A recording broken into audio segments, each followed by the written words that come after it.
Hello and welcome everybody to the Games Done Quick Hot Fix. My name is Etchi. I'll be your host this evening. We have a wonderful and incredibly long run coming to you here of Xenoblade Chronicles 3 normal, any percent with DLC. I think I got that right. And we're doing this to celebrate the Xenoblade Chronicles 3 1-year anniversary. It was technically last weekend, but it's close enough, so we're going to do it. I can't believe this game's already been out for a year. Very hyped up game. I'm super excited to see how this goes. And with us, we have Quadriceps and Orpheolus. So Quadra, why don't you go ahead and take it away? Right, thank you, Etchi. Hi everyone, I'm Quad. I've been a Xenoblade runner for a couple of years now. I think I started running Xenoblade, I think it was either 2020 or 2021. I think it was 2020. But yeah, I ran Xenoblade 2, I've ran Torna, and ever since this game came out, I've been focusing my efforts more or less exclusively on this game, specifically the category which I'll be running here, normal with DLC. And yeah, it's a really cool run. Obviously, since I've been devoting most of my time to it, I've also helped to develop the route quite a bit, along with a few other people who I'll give mention to during the run. With me today, I'm joined by another Xenoblade runner, Orphe. Would you like to introduce yourself?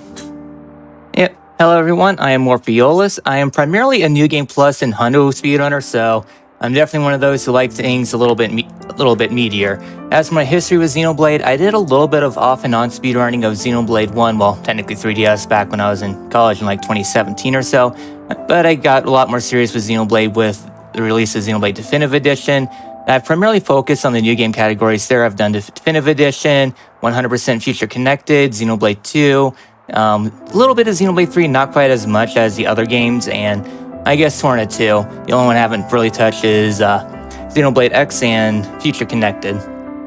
Otherwise, that's basically about it for me. I've done a lot of stuff for New Game Plus and all that fun stuff, but I like to dabble once in a while with the new games, seeing how they do things there. Yep. So, like I mentioned, I think this run's really cool. There's a lot of different strats, and for those of you who've played the game, I think you'll be in for a treat. And for those of you who have not played the game, I hope you will enjoy this run nonetheless. My focus whenever I do commentary, I specialize more in the technical aspect of the run, so I hope that everyone will be able to enjoy and appreciate the commentary that we'll both be giving. So yeah, without further ado, I think let's get into the run. So, I'll give a countdown, and I guess we'll go on 3, 2, 1, go. Alright, so there we go. 3, 2, 1, go. So, welcome to Xenoblade Chronicles 3. The story starts out with the war between Agnes and Kevis. This war has been going on forever, where basically both armies have been constantly at war with each other, trying to steal each other's life essences, and generally trying to control things for a while. In the introduction, we're going to be met with Noah and company, who are going to be fighting off the forces of Colony Sigma. So during this first battle here, our first thing is that, well, Xenoblade 3 is kind of infamous for its rather mediocre tutorials, in the complete opposite spectrum of Xenoblade 2, where instead of not enough tutorials, instead there's a little too many tutorials. For this first battle here, we'll be focusing on auto attack, since that's, well, everything we can do here. We're doing a little bit of an optimization between each enemy, so that way every time we do an auto attack, well, there's a little bit of a cooldown between each, even if you move or not. So we're basically focusing down each target once at a time. Once they're near death, we switch to another one, so that way we don't accidentally whiff and we can optimize things a little bit. And as for this battle, once this guy is down, we'll be starting to dash towards the edge of the arena, where we'll be concluding off this first segment here. And then once we're dashing here, we're going to be doing a quick menu here, since we have DLC, since that's the main thing, and we'll be taking advantage of it whenever we can. So here we'll be taking our expendable items and all that fun stuff, which we'll be using right off the bat. There's also some knock-on silver coins and gold coins, which we'll be getting to later on. And then also we're taking DLC number 3, because Lapidurus Extraordinaire we'll get to in Chapter 5, which is definitely a very powerful class we'll be using quite a bit, mostly for the hero. And here we're equipping a silver belt. The silver belt helps increase damage, but that won't be until we get in power combo. And so we'll just be doing this to reduce our reaction time a little bit, so we'll be increasing our DPS a little bit. The second battle here is basically the same as the first, except this time there's only 2 enemies instead of 3, so it'll go by a little bit faster, but the strategy is going to be largely the same.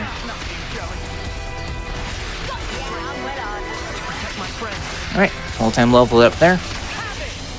Yeah, as you can see, there's nothing really very exciting at this point in the tutorial. We are going to learn about arts soon, though. So arts are basically stronger skills. They're stronger than your auto attacks. And a little optimization here is that I'm going to try to get as much AoE as I can with the ground beat, because it's an AoE skill. And you're locked to having to use 5 arts before the last soldier will go down. That's why I'm going to basically just try to rush my arts off cooldown. If I get a good fight here, and especially if Uni places are powering here, I can pretty much finish the fight as my last art comes off cooldown. Usually that doesn't happen though. Sometimes you do get it, which is nice. Okay, no. Wamba's gonna finish him off. Nice one, Wamba. Nice one, Wamba. Yeah, so you might notice during the battles here that sometimes Squad will do an auto attack, and then you'll see a gray circle on the screen. That is an arts cancel. Whenever you do an arts cancel, that will generally increase the damage ratio of the art. And I want to say there was something else with the arts cancel too. You might be thinking of too. Or whenever you do an arts cancel, it'll increase your special gauge, but that might just be 2. There's so many Xenoblade games. Yeah, so this next battle is mostly largely the same as before, except this time we have to manage our arts a little bit better. We can't spam all our arts at once because they don't come off cooldown, so that's kind of the big thing there. Also, we are opening up with Edge Thrust for a couple reasons. For one, it does a lot more damage from behind, and plus it has a faster cooldown in general. So we'll be able to get behind a lot fast. Well, we'll be able to use that art a lot more often. So with this all done, we are now heading on into the first proper boss fight. Well, not really a proper boss fight, but the Ulula. The main thing here is learning about talent arts, and that's how we increase talent arts. Well, there's a tutorial on attack canceling. So we're opening up with Edge Thrust first because, well, we need to use 3 reactions total during this, well, 3 positionals, in order to use Overclock Buster, which is one of the criteria. We're using ground beat here. We're kind of delaying things a little bit until we get Edge Thrust in, that way we can get the daze on. Daze is going to be pretty useful because when we use Overclock Buster, it does more damage if we have daze up. As for daze as a status element, whenever the opponent is dazed, the brainwork, the aggro won't build up, so we can use powerful arts during that time, and the DPS. Ideally, I want to see Uni play some power rings here. Those give a little bit of an attack buff. She doesn't always do it though. AI is not exactly the smartest thing.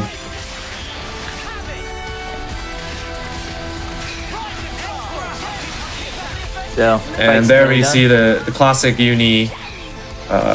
Oh, she actually dazed. Okay, that was really a clutch. Yeah, so Uni has this really annoying habit of liking to heal when Lance topples, and if that happens, normally you don't get the daze.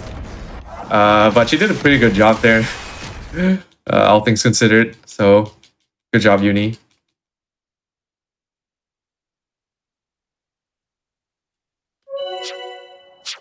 Yeah, so now that the battle's been won, Colony Sigma has fallen, so now we're returning back to Colony 9. And a little bit more of a lore dump, I guess, with the background. Basically, everybody, they are kind of more or less born at the age of 10 in this world, and they're on their first term. They have 10 terms, and then once their 10th term has passed, then they get sent on. So everyone's just fighting their 10 years in just constant battles and everything like that. Here we meet basically Lance, Joran, who is a childhood friend of the group, who was a 4th member, but didn't, well, they passed away. How many terms was it? It was like 2 terms or something like that? Yeah, I can't remember exactly either. I'm not exactly really well versed with the story, unfortunately. So the next tutorial here is the speeder fight, which is basically teaching us about the importance of regenerate fields, which is Uni's talent art. So here we just got to stay inside the circle until we're healed up to full, and then we'll be able to move on.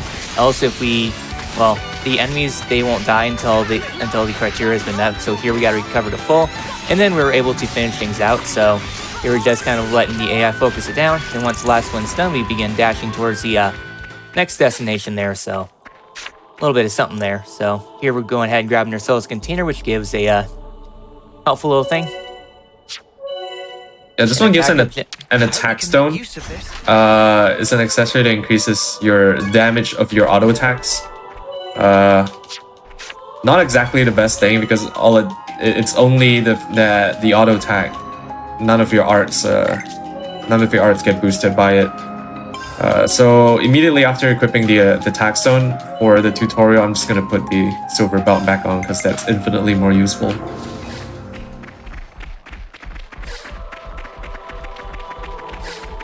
Yeah, sadly, just like nearly every other Xenoblade game's auto attacks just pale in damage comparison compared to the regular arts, but auto attacks do have their purpose here and there, mostly for Agnian arts. So there we get a tutorial on sending, which is one of the big things the senders do, is that they send Husk off to the afterlife, because when they die, they just kind of stand in like a pool. Anyway, speaking of pools, here we're dashing across the water here. We're targeting an enemy and using quick dash because quick dashing is faster than swimming in general. Land movement, I think quick dash at this point is roughly the same, but considering we have to button mash, it'll eat you through your controllers pretty quickly. So coming up is a wood bunnet fight, which is another one of the tutorial battles, which is going over positioning again.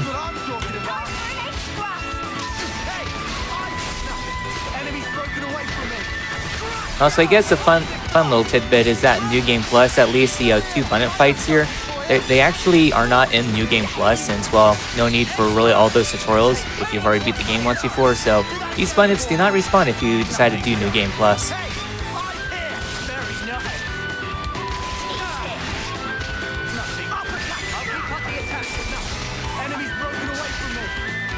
It's the same thing. I'm gonna try to optimize the movement. When this bunnet is close to 0 HP, I'm gonna be dashing away. Mwamba doing a good job there again. Nice one, Mwamba. Nice one, Mwamba. Yeah, if you're any fan of the Xenoblade games, you would know that the voice lines are very much a big thing. Especially the combat voice lines. Hear that, Noah? Lance wants something a bit meatier. Yeah, so this lone bunnet tier is basically a tutorial on the combo route. Here we only have access to break, topple, and daze. Eventually we'll have access to some more of the combo routes, but as of right now we're kind of limited. So I think it's probably worth mentioning that there are these little collectible thingies in the overworld that you can pick up. They actually can be used to turn in for some items later, but because we have the DLC, we actually get a lot more silver coins, which can also be used to turn in for those items. So generally what we do is just we don't bother collecting the items. In the other category, which you don't run with any DLC, you would probably have to pick those up, which can cause a little bit of inconsistency in the first chapter. It's one of the nice benefits about having the DLC is that you generally tends to make things more consistent. And with how late we are, it should be empty too.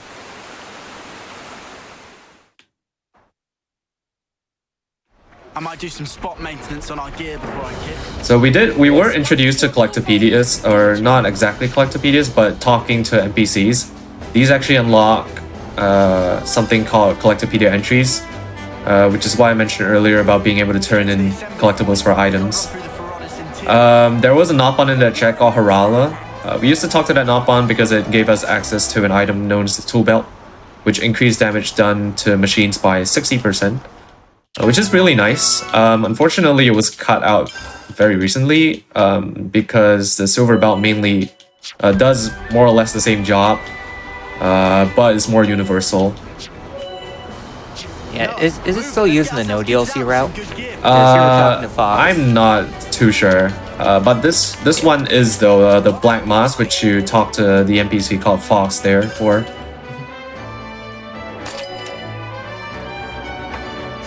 And now we have a second tutorial on accessories, because why not? Unfortunately, this time you won't be able to put back the silver belt, so you have to menu again if you want to put back the silver belt. So I'm just not going to do that because I don't want to open the menu again.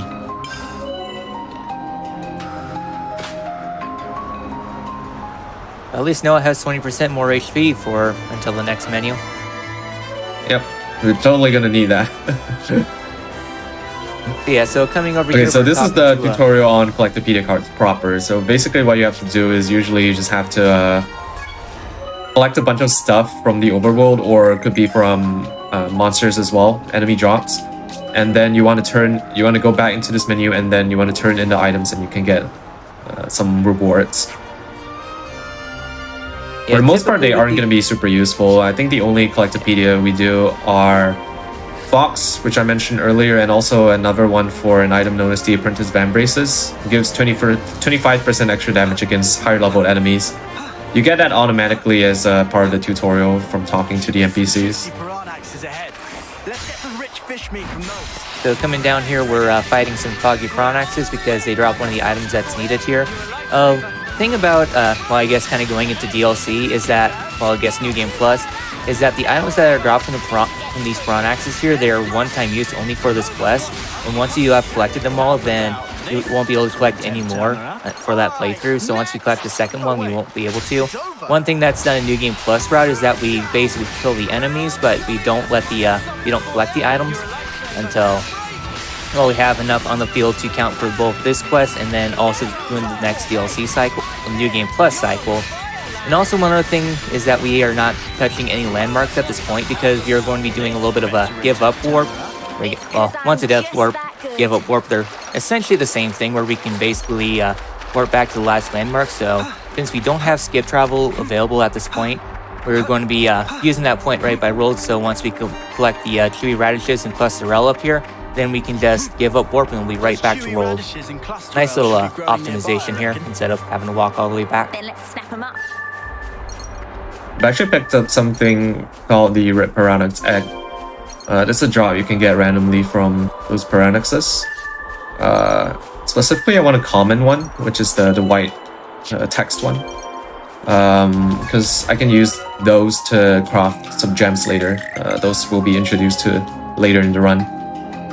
If I get any other rarity, I can't use those, so I specifically want to see a common one. If I don't get it, it's fine.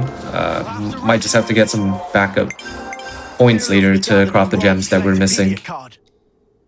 But getting it there is always nice to see.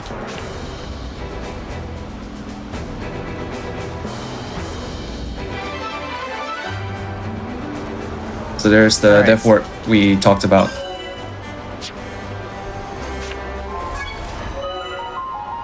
So now we're having another tutorial. This time we're equipping arts onto Noah here. Instead of ground beat, we're getting air slash, which is actually a pretty powerful art, all things considered. Yeah, air slash is really good. Has a really high scaling, and also gives extra damage when you cancel. So definitely with air slash, I do want to cancel that art just to get some extra damage. One interesting thing about the air slash cancel damage bonus is that it's actually multiplicative. It stacks on top of all the other sources of damage increase that you get. So it's a pretty powerful multiplier, especially when your air slash gets leveled up, gets a lot stronger. So heading on out here to the Big Plains area, we're going ahead and getting ourselves the black mask from Fox here, and then also the Apprentice Van Braces. Right, it was the Van Braces there, right? Yep. Yep. So go ahead and equipping our things here real quick. Lance, that way he can survive the next couple fights a little bit easier, and then just general damage buffs here. So out here on the field, we get introduced to unique monsters, and I guess a fun little thing that's done, at least in Hundo, is that there is a unique monster there. I forgot his name. A lot of the unique monsters in this game have generally very weird names, but that one we use because during a side quest in Colony 9, all the landmarks there are disabled, but you can at least skip to that unique monster grave. So I guess in the run we fight that unique monster, and then skip right back to it once we have everything we need to continue that side quest there. So coming on over here to Sharkjaw Cape, we're going a little bit out of our way for experience routing. We'll let Quadra explain the mechanics behind the experience for this location. Yeah, so this is a vein cavity. It's as you can see, the monsters here are like level 50. When you run around and get locations and landmarks, they actually give you bonus XP. Those are stored. They don't go to your XP bar immediately. You have to go to what's known as a camp to level up and spend that bonus XP, and you can level up there. We're going to be taking multiple of those throughout the entire run just to make sure we're up to speed with our levels. This one gives a very large amount of XP for this part of the run, or this part of the game. So it's gonna give us a head start basically, and give us a large damage boost and also survivability boost later on when we take our first camp. Unfortunately, the first camp is actually after these next couple of fights, and it will be really helpful if we could take the camp before that, but unfortunately that's just the way the game is structured. Reason being, the second fight, which we're gonna do, is actually pretty tough. We'll probably explain that when we get there. But right now we got a fight against a bunch of wolves here, which is where the game's gonna introduce us to, where it's gonna teach us how to target things. Interestingly enough, I'm not actually going to make my party focus on a single target. I'm just gonna spread out the damage like I always do.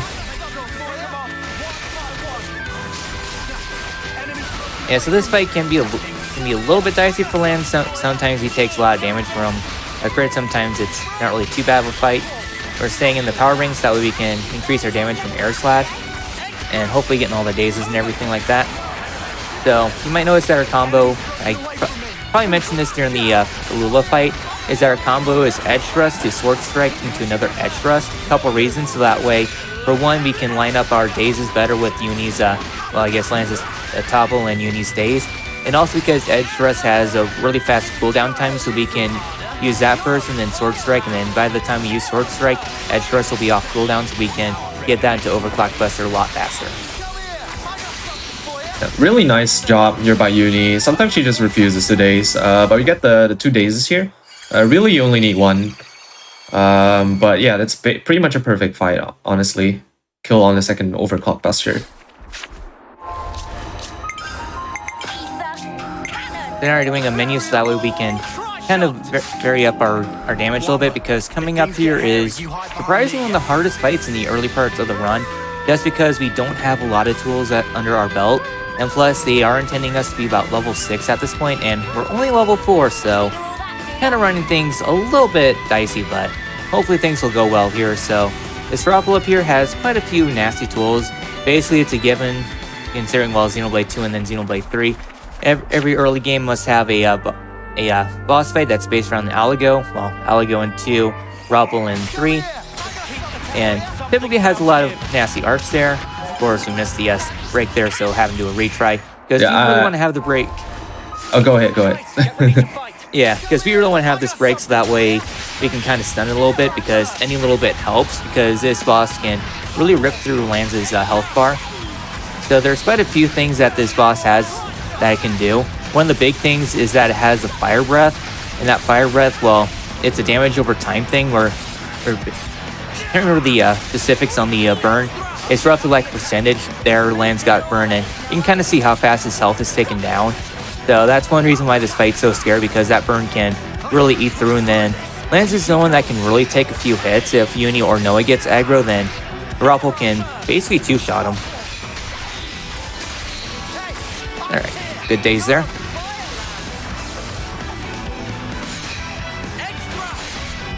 Lance is a little low on health. I'm gonna hope he pulls through here. I gave him variable turret basically for this fight. It gives him a guaranteed block during the duration of the art, which is nice if you can block the Komodo fire, which he did there. So hopefully it lets him tide through this fight.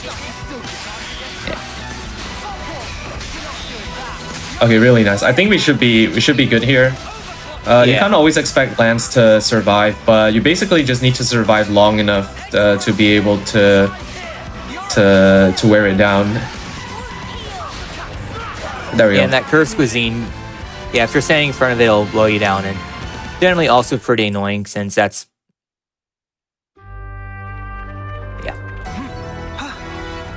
So with that all done, we get ourselves quite a bit of experience, and coming up here, we're going to be doing our first camp menu. Well, after we avoid the wolves here. Generally bosses and, well, between bosses and location XP, we won't be really hurting for, well, we'll be hurting for levels, but we won't be hurting for experience routing. We'll have to take a couple extra fights here and there. Generally, normal DLC, we can just go through with every required fight. Occasionally doing some exploration, but...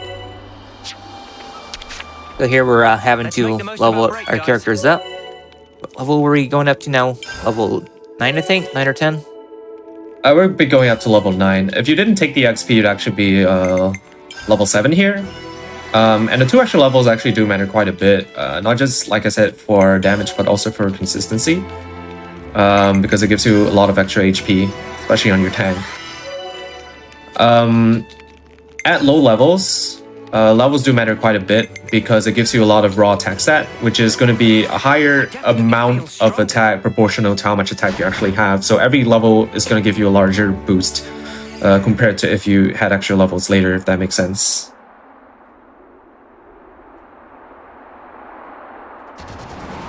Alright, so here Mwamba leaves our party, which is sad because Mwamba is the best character. But I'm sure he's fine. He's just giving us a chance. Because if he were to be in our party for the entire run, this run would be too easy. Wombo would be able to solo the final boss in 3 seconds. Yeah, exactly. Wouldn't be much of a speedrun now, would it? No. Oh wow, actually he would. Wrong. Okay. Yep, so here we're readjusting our party output a little bit. Getting back our damage buffs and everything like that. So we're heading on through this valley. A little bit of a story, I guess a story update, is that we're heading into Alfedo Valley because the higher-ups at Colony 9, they caught wind of a special operation Kevis wants them to do, where there's a transport that's going on of something very suspicious. They're having to go down, seize and destroy it. However, though, during this operation, Agnes also caught wind of this, so during this little operation, we have to both deal with the thing that crashed down here. There's a lot of fiery debris here, and also Agnes too, so here we got ourselves another required fight against some Agnes attackers and another one, which one is that? Testudo? I know there is a lot of machines.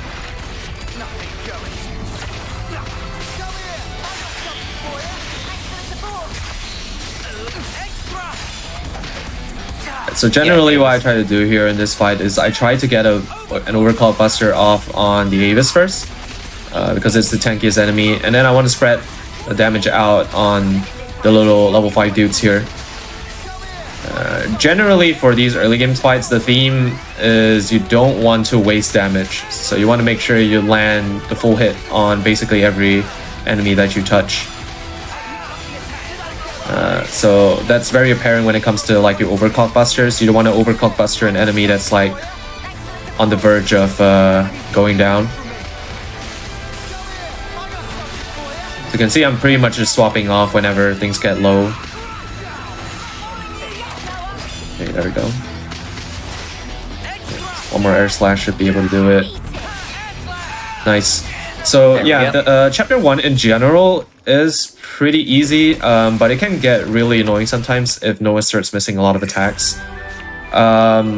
Which is strange because he's supposed to be a pretty accurate character, especially with his class. Swordfighter actually has a passive skill which increases your dexterity, which is another word for accuracy in this game. But because the developers thought it would be a good idea to add an accuracy cap to every attack in the game, despite regardless of your accuracy, you always have a 3% chance of missing. And that's going to come into play a lot throughout this run, especially in the late game. You'll see why later. But yeah, it can happen sometimes, especially if it happens on your positionals. especially a break, it can get really annoying in this chapter.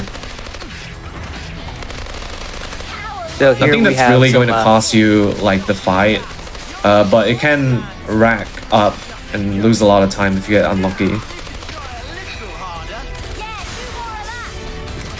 But so far everyone's doing their jobs pretty nicely. I don't want to praise them too much though, because they'll probably let me down the moment I start to praise them a little more. Yeah, you can kind of see Uni just kind of dashing back and forth here. Yeah, the AI isn't really the brightest here. But we will get means to circumvent or at least partially remedy the lack of intelligence in artificial intelligence. It's funny how they call it AI when it should be artificial unintelligence. It's really a marvel how the AI is programmed in this game. That's a Xenoblade thing, though. Yeah, definitely.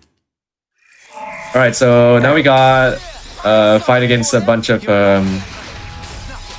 suspicious-looking people who definitely will not be significant in this story. Yeah, so during this fight, we're first focusing up on the healer here. One of the annoying things this healer has is decoy, where basically it guarantees evasion for like the next 2 or 3 hits or something like that. Very annoying when you line up a air slash and then he uses the decoy, and yeah, one of the very big wasted arcs there. So that's a big one there. Next up, we're focusing on the attacker with the comically large hammer here. Yeah, so Noah's already missed one of his Etrusts, but that's not too bad. Etrust is a relatively low cooldown art, so didn't suffer that much from that. I probably want to go for my break on Mio instead. I mean, Agnes Defender, not Mio. Yeah. I guess since we're kind of going on the, I guess kind of following up on the whole accuracy where there's always a 3% chance of missing. I know this was a thing in 2, I think also in 3, is that the vice versa is true, is that no matter how high your evasion is, there will always be a 3% chance of your of the attack hit, and even if you have an agility of 900 and the opponent has an dexterity of 1, there will always be a 3% chance of them hitting through it. Yeah, so one of the big annoying things about the defender here is that the defender has pretty high agility, so it's not uncommon to have a bunch of your attacks miss, so definitely annoying. And then one of her arts also has, I believe, has an evade on it. But I would say that's actually a pretty decent fight. It's not perfect for sure, but you can't really expect this fight to go perfect because the Agnes Defender has a lot of evasion, and typically you don't land a lot of breaks and topples on them. But now we got Big Bad Mobius, Mr. Wild Rights, we like to call him. One very important thing that happened in between the cutscenes that Wamba is no longer with us, unfortunately. Wamba! No, Wamba! F for Wamba. But yeah, now you can see that we're joined by the other people. Those soldiers that we just fought. They're not in our party yet, I say. But they're tagging along. They're helping us out a little bit. This fight in general is not that difficult. But if you miss a lot, if you start to miss a lot of attacks, it can get a little sketchy. But oops, actually, isn't overclock. I was looking at Uni because she was dashing around. I was waiting for her to put out a power ring. But in doing so, I didn't overclock Buster. Okay. Yeah, it can be really annoying when he wedges himself at the edge there and is trying to get off my positionals. And of course, Noah misses as well. Okay, but we did get one of the things. We did get a couple of breaks earlier, so we did manage. So one more overclock Buster should be able to bring him down. Yeah, one of the big annoying things about this fight is that he loves inflicting plays on everybody. Lance especially, so that'll eat through things pretty quickly. Lance is probably going to go down here, unless we get the daze. Oh, cool. Cool, yeah, free for free dazes. Scary on Lance. It's actually 50% to break this guy. He has 50% break resist. So you definitely don't expect to break him all the time, but that was pretty good. Alright, Yeah, so so now here we on are Mo- also Mobius, except not really. Yep. Called So we, Ouroboros. we interlinked with Mio. Here in this fight, we cannot build up overheat whatsoever, so essentially this fight is a forced win. So what we're doing is that we're doing an auto attack, canceling on into either Phantom Slash or Dragon's Tail. Then we're building up our talent for a Mega Spinning Edge, which does quite a bit of damage here. Yeah, Unison Strike, despite it having a high critical hit rate, it's like a 10-second art or something like that. It's ridiculously long, so we don't go for that. Instead, we alternate between Dragon Tail and Phantom Slash. Even though Phantom Slash has a break all chance, that's only when we have Interlink level 3, and since we're level 0, we really can't do it. So that's basically about it here. Yep. What you want to see in this fight is, well, it's not really in your control, but you want to see Uni place down power rings, which she's doing a really good job at. She doesn't always do that, but it does increase your damage a little bit and helps to speed up the fight ever so slightly. Yeah, I usually like to finish this fight off with a Unison Strike just for lulz. It's that last hit here that really wastes a lot of time. But yeah, if you finish the fight with Unison Strike, you can see the funny animation without losing any time. So now we get to learn about healers. We're in control of Uni now. The game is teaching us how to play as other characters. And so yeah, this is Uni. We only get to do one fight of her before we have to swap off. Oh no, I fell down. Queen's Wings! And we're back. So yeah, that was a death warp. It's actually faster to engage with an enemy like across the cliff and then give up. But for showcases and marathons, I usually like to jump off because it's funny.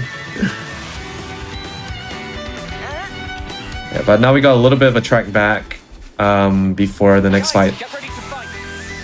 So yeah, more about Uni's class. Like I mentioned, Power Ring is really nice. It gives an attack buff. She also has access to the Only Days art, which we'll have in this run, I think. Myopic Screen. And also heal, because she's a healer, of course. There's some other arts, Ether Cannon and Vortex. Ether Cannon is a damaging move, can drop accuracy. Vortex is an art that damages, but also heals. They're not like super good or anything. The main ones, which you really... The main reason why you really use the Medic Gunner is really for the Power Ring. That's the best art that they have. Everyone got their strength back. And we're going to take advantage of that pretty heavily later. You'll see that I took a camp there. And you might be wondering why. Oh, I only leveled up to level 11. Only one level, and I was going to reach level 11 pretty soon anyway. The reason is because we will be joined shortly after by our friends from the other side again. And you're going to join at our level. So if I finish this fight, this next fight here, I'll be level 10. But it'll join at the start of level 10. So there's going to be like an 800 XP discrepancy, which is going to matter later. So I take the camp there to avoid them losing XP.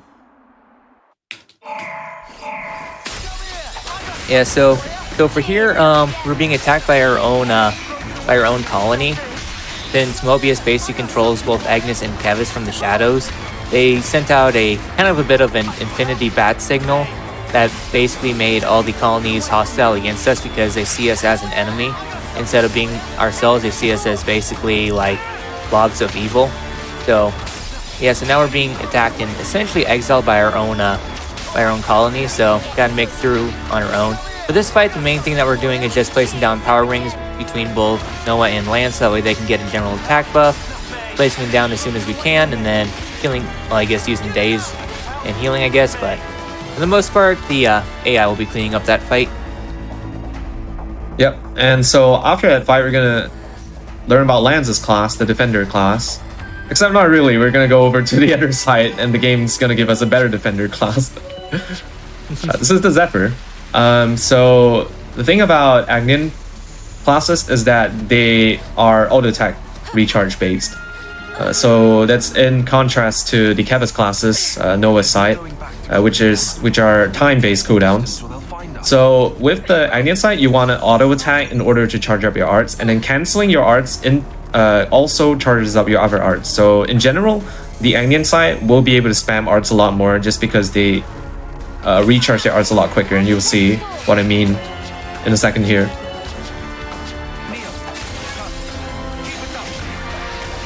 Yeah, so I guess one thing also between the different classes, well, here the big thing we're doing is that we're trying to maintain aggro, and then with White Slash we have a guaranteed evade art, so if we see a powerful attack coming, we can use White Slash to evade it. Well, White Slash's evade window is kind of wonky here and there, and then Gemini Strike is another evade one that you'll be able to build up extremely quickly. Here we're just letting Sen and Tyon finish things out here. Yeah, so the combat, well, combat in Xenoblade 3 is kind of like a hybrid of Xenoblade 1 and Xenoblade 2, where Xenoblade 1, a lot of the arts, they cool down via timing, so that's the Kevis side of things. Meanwhile, on Agnes, the cooldowns are based on auto attack, which is the thing with Xenoblade 2, well, barring, of course, Narcifer Jelly stuff.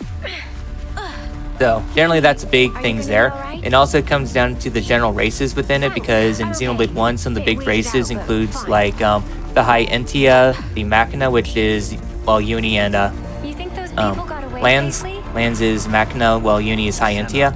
Meanwhile, on the Agnian side of things, they're based around the races of Xenoblade 2. So, for example, Blades, they were a big thing in Xenoblade 2. There's a lot of Blade characters like Senna is a Blade. And then also you have Gormati, which is what Mio is. Based around that, and generally a lot of other stuff. The little movement optimization I did there was actually to jump down that cliff and run onto the grass instead of going where the quest marker says to go, which is all the way to the right. By knowing where the event triggers are, you can actually optimize your movement in cases such as this. His thinking was quite aligned with mine. Yeah, and at the end of every chapter, you get a little diary entry by Mio here. I think the lore is that Mio has approximately 2 to 3 months left to live, and what was it that she wanted to do again? We have to get to this place known as the Sword, the Great Sword or something, and yeah, we want to do that in 3 months. Was it? I'm not exactly super sure of the story, unfortunately. Orpheed's probably a little more well-versed in that than I am. Well, I only watched the cutscenes once. Every other time I've been holding X. So yeah, so that's the main thing there. Since Mio is on her 10th and final term, and once the 10 terms are up, then they basically vanish into a pool of light. So now is our journey heading on into the valley, exiled by both Kevis and Agnes. So we're basically on our own here, so heading on into this cave, we have a bunch of Vangs here that will come after us. Here for this, we bring everyone to us, go to this rock since we need to have it pushed, and then let the AI kind of clean things up, because spoil things, Tyon's class tactician is kind of not good. Yeah, so the reason why I'm on Tyon here is because he's a range class. Unfortunately, he's pretty far away from the Vangs. Okay, he did get that one. Yeah. The main thing is that you want to stay at the rock. You don't want to go out, because then the Vangs can see you. They only see the player control character. So by using a range class, I can actually just camp at the boulder and wait for my party members to take out the Vangs. And they generally do more damage than Tyon, because Tactician is not a very good class. Yep, so once we're through this cave, we get the atypical giant plains area that Xenoblade's known for, and we all know who's camping out there in the meantime. So as we're doing exploration here into Milik Meadows, we'll be controlling lands throughout, well, quite a few chunks of it until we get closer to fights and everything like that, because Lands, the heavy guard, is a very tanky class, so he'll be able to face tank a lot of hits, while he'll be able to take like 5 or 6 attacks, while everybody else will only able to take like 2 or 3 without getting knocked out, so it lets us traverse areas safely. Right, you saw that I put back the Black Mask. We're going to be fighting quite a few terrestrial enemies coming up, so having that on Noah is going to give him a larger boost compared to the Silver Belt. In general, your party is usually you want to usually gear up. You usually want to gear up your party to have the best damaging accessories on your biggest damage dealer. In this case, it's gonna be Noah. And I'm gonna give this overbout to Senna just because she's also doing a little bit of DPS from the back. Also, we're sneaking past not territorial Rothbard. Yeah, there's the Jingoistic Gigantus here. I don't know why they changed the name, but And it's also not level 81. yeah, sad. It's an imposter. Big responsibility. Okay, so we're coming up on the Piranhas. There are 5 Crustips here, including 1 Elite, which we have to take out. I don't want to aggro too many of them at the same time, but I want to aggro multiple of them at the same time, so I want to try to get about 2 for efficiency. Too many and we start to run into survivability issues. You itching to get wrecked? Come here, I got something for you. You're a lifesaver. Enemy reinforcements. So yeah, so one thing that we do unlock at this point in the game is the ability to change characters at will. We'll be able to control, we'll be able to set up power rings where we need to, control the DPS so that way we can get behind them a lot easier, so that way everyone can contribute damage a lot faster and everything like that, and generally opens up combat quite a bit here.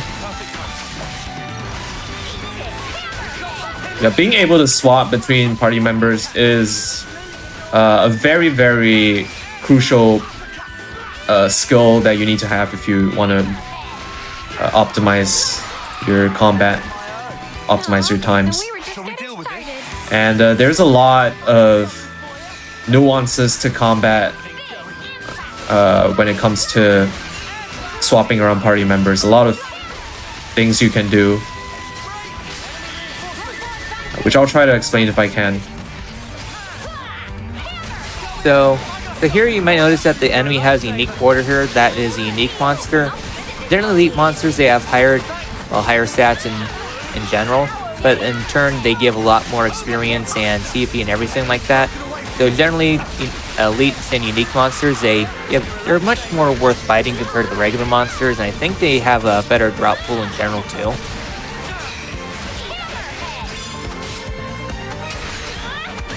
But obviously, since, well, this elite monster is stronger than everyone else, we want to make sure that we don't engage multiple at once, or else we could be in quite a bit of trouble. See, I'm manually toppling and dazing because they aren't the most reliable. As you can see, the previous days Uni actually didn't do that. So I'm gonna try to manually do it as much as I can. I missed the edge rush there. Not a big issue. I'm also trying to swap between Noah and Senna just to optimize my damage here, make sure that they're using their arts. One thing you probably notice with Senna is she's not the most accurate character. She has the lowest base dexterity, and on top of that, Ogre's not a very accurate class.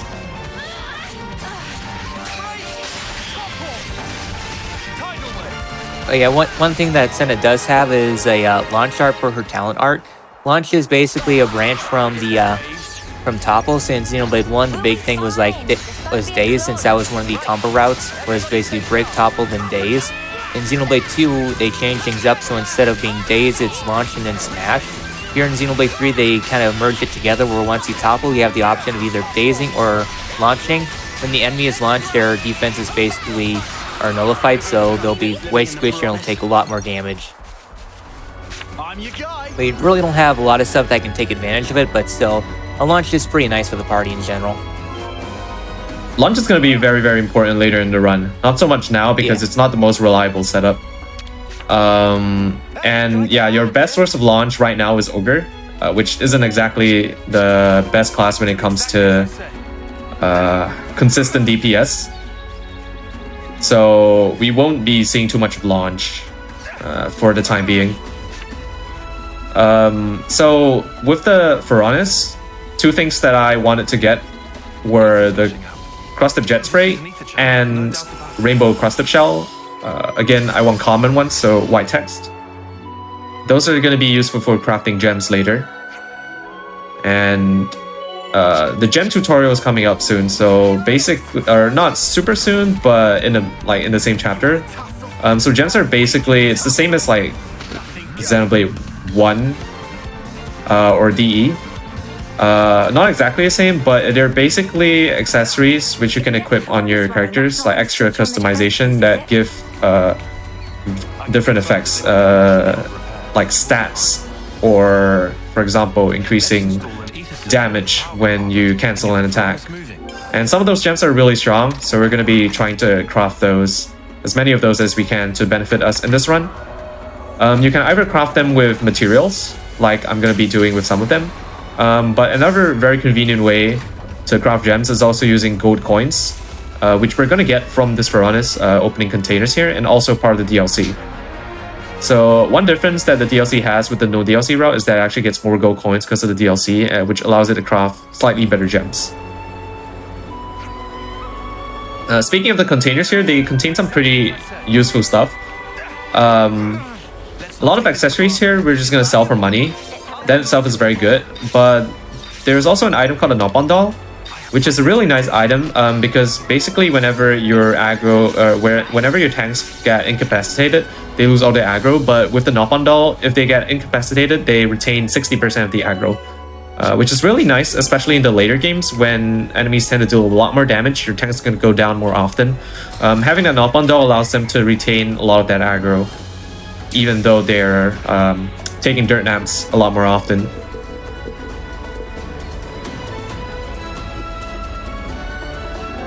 So here we sell all our extra gold and everything like that. It's a small amount of gold, but gold isn't, well, in this category, gold routing is a little bit more tight since we don't do a lot of exploring, but casually, you'll be having more gold than what you know what to do with. So during this little resting here, we unlock basically one of the big selling points of this game besides 6 party members at once, and that is a class-based system. So much like it's one of the big draws, kind of akin to Final Fantasy V, Bravely Default, like a Dragon Yakuza, Dragon Quest, and many others. This game is a class-based game, and one of the things that we do is that we learn classes, and once they reach certain milestones, they'll be able to unlock new skills and everything, which you can inherit onto other characters. Well, it's not like every skill can go onto like any character. It's only like 1 or 2, like 2 skills of the available 5 or so, and then like 2 arts of the available 5, something along those lines. So here we're getting the very, very long tutorial on how to swap everyone's classes around. So here we're mimicking basically everyone's pair. So Noah will be getting Zephyr, me will be getting Sword Fighter, all that fun stuff. And since we have quite a long menu here, I guess we can go ahead and discuss every class in a little bit of detail, just how good they are. So Sword Fighter, that's Noah's base class. It's a very powerful class, generally high damage, has access to a break art, which is pretty good, and a lot of fun stuff. Zephyr is a dodge tank with high agility. Bit of 8 arts, they're a little temperamental, and I can think of one other class that could be potentially a better dodge tank in general. Uni's class is a medic gunner, which is a pretty good class. We've kind of gone over it earlier. Basically, the big thing about it is power ring, which is very good, since that's a general attack buff field. As for Tactician's not really that good, because the big thing about Tactician is dealing with a lot of debuffs and everything like that. But once you get into the later portions of the game, most enemies will have a very high debuff resist, so at that point, the big gimmick of Tactician will be beginning to fall off, and then kind of the reason why Tactician's not really a great class in general. But it does have some decent fields here and there. Heavy Guard, not a good class. It's a tank class that struggles quite a bit with aggro because its damage is relatively low. But the big thing going for Heavy Guard is that it does have a topple, and generally good for face tanking for like exploration and everything like that. And then Ogre for now is okay. Not really done in the speedrun, but I know that in like older routes we used to go for Yumpsmith, because Yumpsmith as a class has access to a break art, and one of the things Ogre has for a skill is that it reduces the opponent's reaction resisting, so that includes breaks. So with Ogre they'll be able, assuming that they can hit the enemy, they'll be much more likely to inflict break and everything like that. But once we get to the later portions of the run, we'll have another way to guarantee our breaks. Anyways, here's a random unique monster that we'll be avoiding. It's called Indiscreet Gombaba, and it really lives up to its name. It's just sitting there very indiscreetly. So coming down here is a Grubble fight, which is basically our chance to use our classes. Until we defeat the Grubbles, we won't be able to change everyone's classes around. So after this, things will begin to expand quite a bit, and I guess canceling fusion arts. So that's another new thing about this game. in terms of the combat is that you can have both an Agni and a Kevis class. The I guess here White Slash, that is the Agnian class, so that's a master art that you can learn. And then once both are charged up, you can combine them together to combine their effects. So here will be, so if we use a fusion art, we'll do a lot of damage in terms of canceling, or I guess ground beat. And then we'll be able to evade and attack also, and it's like Noah's about to go down. But not too big of a deal since we have another tank at this point, so they'll be able to take the damage here. And I guess healers are also doing their job.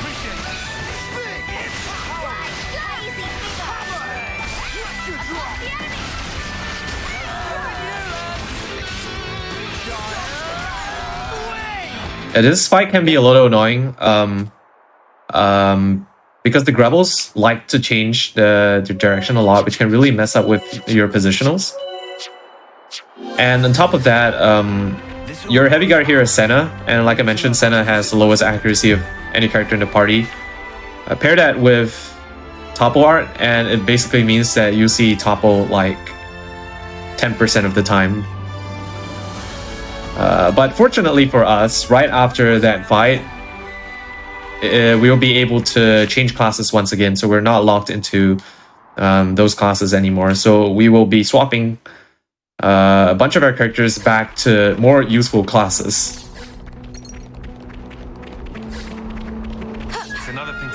Which I'll do right here. I'll keep it. I'll heal you. You line him up, I'll knock him down. White slash!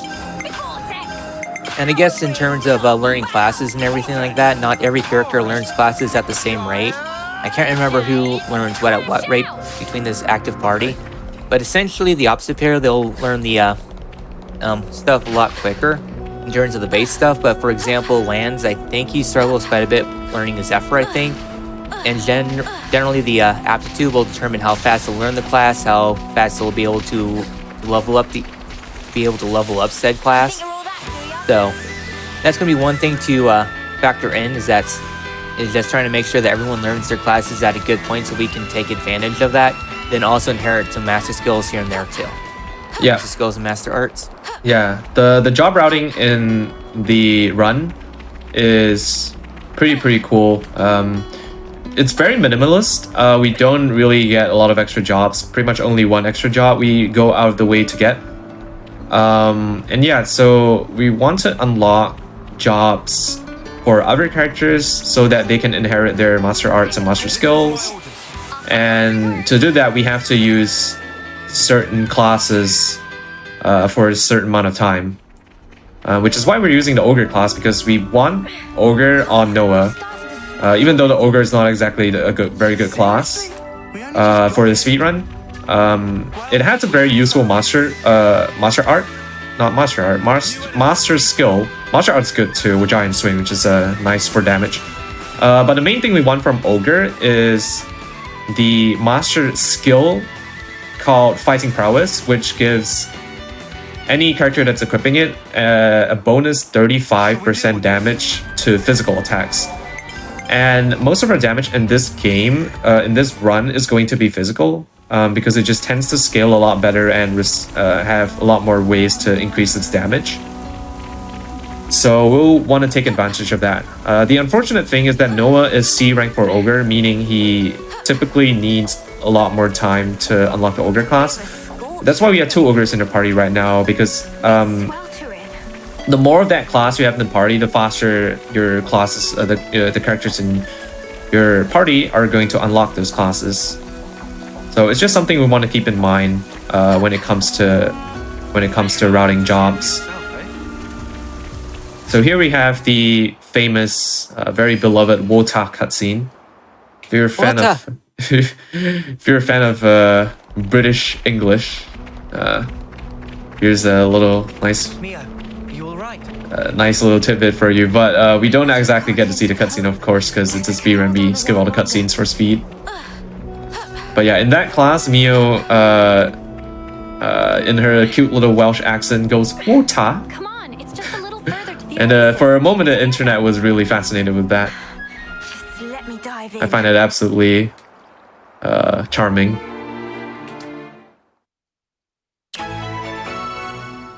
Alright, so here's a little quest that we are going to do to unlock gems. We have to beat up this snake, the Aspar, to get a gem. Before that, we're going to learn about cooking. So in camps, you can cook. Manana can cook because she's a chef. She's a chefy pawn.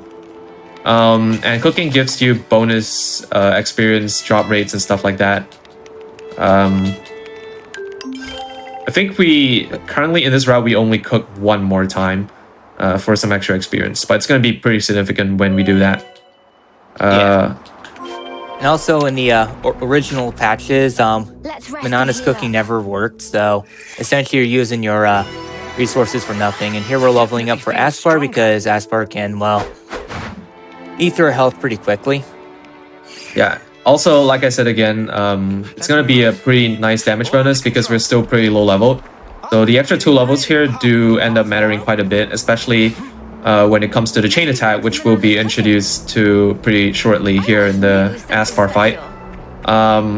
If you have the extra levels, you're basically guaranteed to always cap damage in the chain.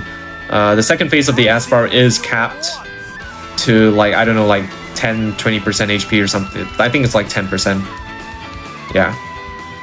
You want to try to rush it down as much of his HP as possible. There are 2 phases to this fight. The first phase is just rushing down to 80%. So I'm just going to rush to Noah's fusion and also his Talon. So I'm going to set some power rings for him.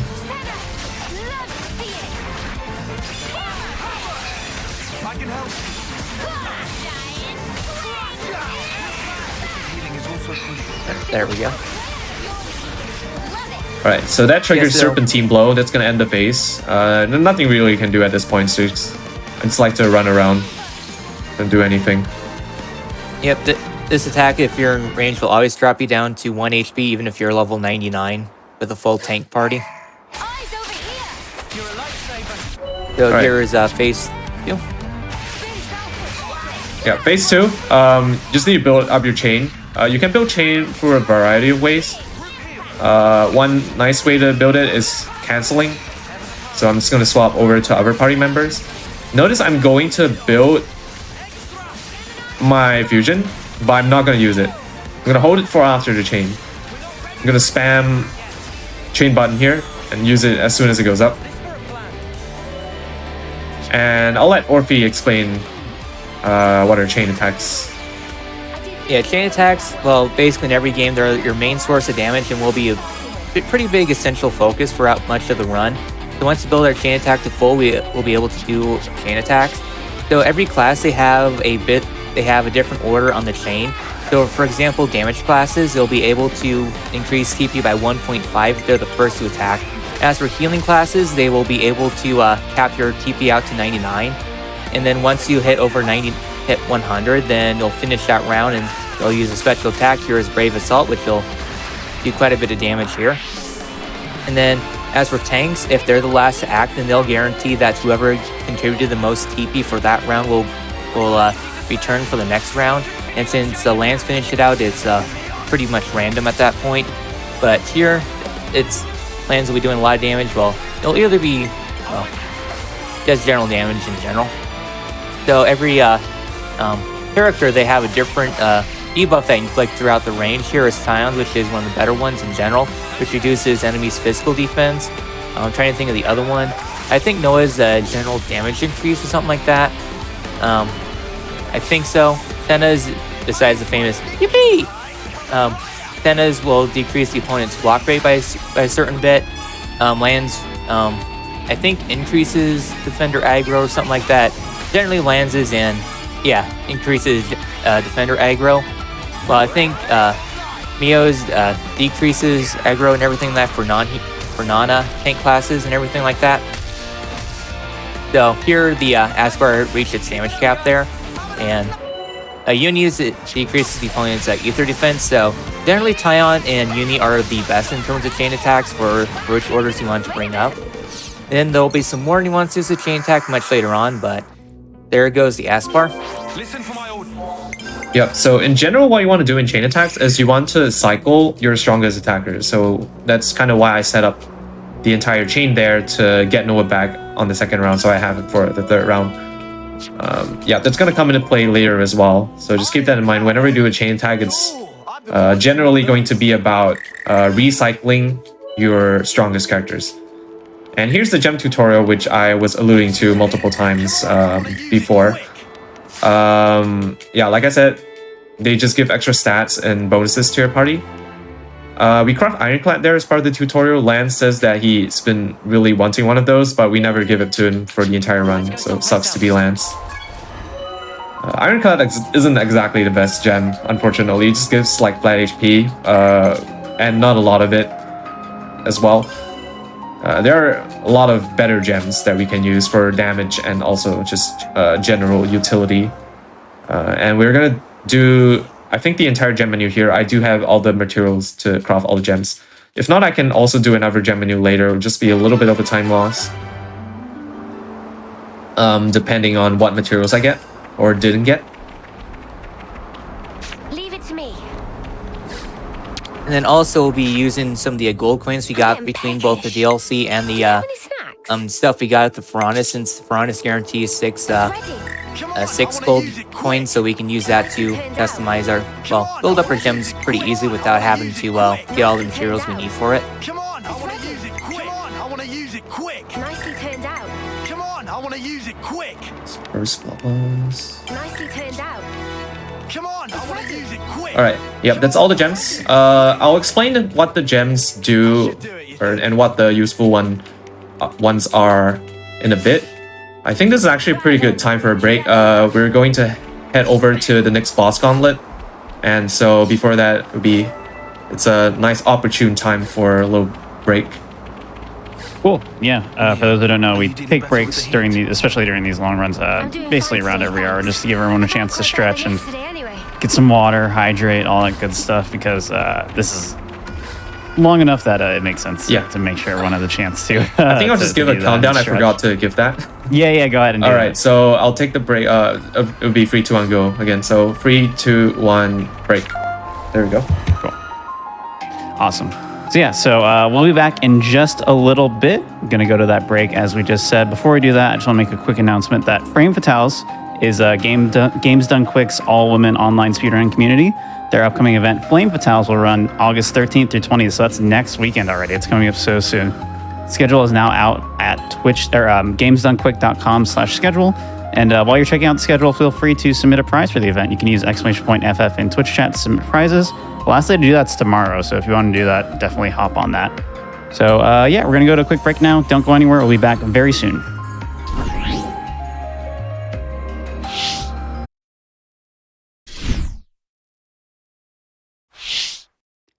Hello and welcome back, everybody, to the Games Done Quick Hotfix. We are continuing our Xenoblade Chronicles 3 anniversary celebration. Quadriceps here doing a 90% normal speedrun with Orpheolus on commentary. Why don't you go ahead and just get us right back into the run, Quadra? All right. So continue in 3, 2, 1, go. All right. So we left off right after the gem tutorial. And so I'm actually going to be equipping some of those gems right now. The main reason why I crafted the gems there is so I can immediately equip them afterwards and start using them for the next couple of fights here, right after this cutscene. So yeah, we did craft quite a few gems. As you notice, we did craft some of them with gold coins, and the rest we crafted with materials. The main one I'm going to be equipping right now is called Steel Cleaver. This is going to give flat attack. Not super useful later on, but for now it's going to be really nice because our base attack set is really low right now. So Steel Cleaver is going to give quite a large percentage damage increase relative to how much attack we have. So you see, I'm going to give it to basically everyone. And going to do a little bit of equipping again. Noah's going to get the silver belt again.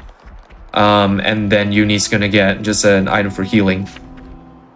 Some other gems that are noteworthy are Empire Combo. This gives damage when you cancel an attack. And like I mentioned at the start of the run, this is independent from any other source of damage.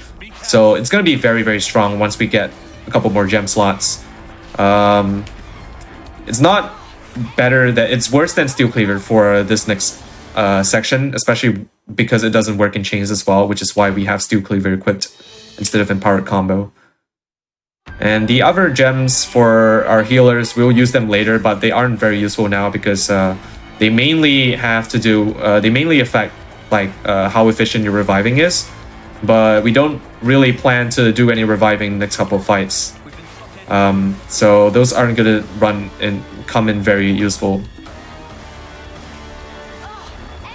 So heading on into this little cave system here. Well, besides Colony 4 is coming after us, here we run to the back and then we turn around because there's a force encounter here with an Equitus and a couple Colony 4 soldiers. This one is required fight and they will always see you. Well, they'll pretty much always see you and there's no way getting away from these guys. So we fight these guys here and then also occasionally there might be a couple Vangs that join in. The Vangs we can at least run away from. So yeah, so generally here you're seeing the big damage increases quite a bit here, especially once you get this fusion combo up in this thing there. Yeah, that get quite a bit, only about as much as a Helen art there. So yeah, between all that and then empowered combo, eventually once we get more gem slots, that will be a very powerful combo. So here we're just taking these guys out one at a time. Alright, so if we get lucky here, I can actually dodge the bangs, and I think we do dodge the bangs. Really nice bang skip. Saves a little bit of time because otherwise what you have to do is de-aggro them. Like run back and then wait for them to de-aggro and then run back to the boulder.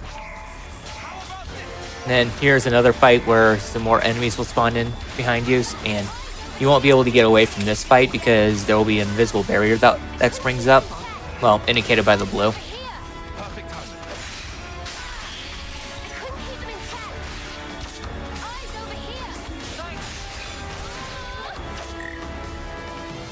Yeah, that fight's typically a pretty quick one, all things considered. And then coming up here is another camp. We'll be doing a little bit of shopping here for a couple accessories. Anyone feel like taking a break? I suppose I should try and be thrifty. Yeah, we're selling off a couple items we don't need anymore. But yeah, a couple garnets here and there. The garnet's a little accessory which we can get from that shop. Do you have any? It gives 10% extra damage for every enemy that's currently on the field. It's just a little nice bit of extra damage for Senna. It's gonna speed up the next few fights a little bit. We're gonna do a chain attack for the next few fights, but we're not going to do the chain attack as soon as we get it. In fact, for the first two fights, we're actually only gonna chain at the very last bit of HP, because our DPS outside the chain is going to be much higher than inside the chain. Chain attacks in general tend to take quite a bit, and at this point, we are not super strong yet. We're not optimized to do lots of damage in the chain, basically. So this strat I like to call Ring Fit Adventure. You'll see why. Basically, it revolves around setting down as many power rings as you can, and then spamming power rings to feed attack buffs to your party. And that also charges up the talent art, which is Healing Ring, which is a really strong regen art. And that's gonna basically be the main source of healing in this fight. And then one annoying thing in this fight is that the Kevis blockers can sometimes basically cause lock-on to some of the other party members. There lands like a dirt nap there, but yeah. In terms of reviving, only healers are able to revive unless they have, I can't remember the accessory name, but there's an accessory where non-healing classes could be able to revive. Definitely very good for like face tanks, so be able to provide additional support.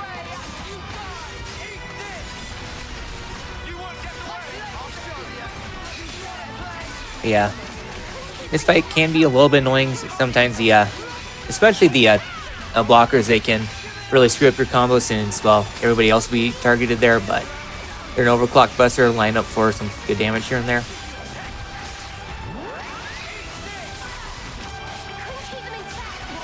Yeah, we're almost ready for a chain attack. Again, we're gonna be holding off until basically once the red bar gets close to the LV. just so we can get a good overkill bonus. So when you get an overkill bonus, which is what we'll be going for, it increases the experience you gain by the battle by quite a bit. And considering how bosses, they give out loads and loads of experience, they're going to be our main form of leveling up besides getting locations. Okay, like we're just about ready to chain attack. Yep. There we go. There we go. And Yeah, so yeah, I'm just gonna farm a little bit of XP here. Nice that I actually get one of the ads in the chain. With their AoE text, you can actually deal damage to the other enemies as well. And if you defeat an enemy in the chain, it actually gives double the rewards. So it's nice. This gives a little bit of extra XP and class XP. So after that fight, we are now able to interlink. Yay! Now we can turn into Ouroboros again. And supposedly very strong, so we're gonna delink immediately. And yeah, Noah says it allows us to fight on equal footing. But we're all about playing fair, which is why we immediately dealing. It's not because it's very bad at this point. But essentially gonna be the same strat. Place a lot of power rings. You don't have to focus too much on... there we go. Okay. Don't have to focus too much on controlling healers for this fight because the damage is a lot lower. Ethel does a lot more damage than Console K here. I'm basically just gonna try to optimize by placing power rings when I can and then swapping over to my healer DPS.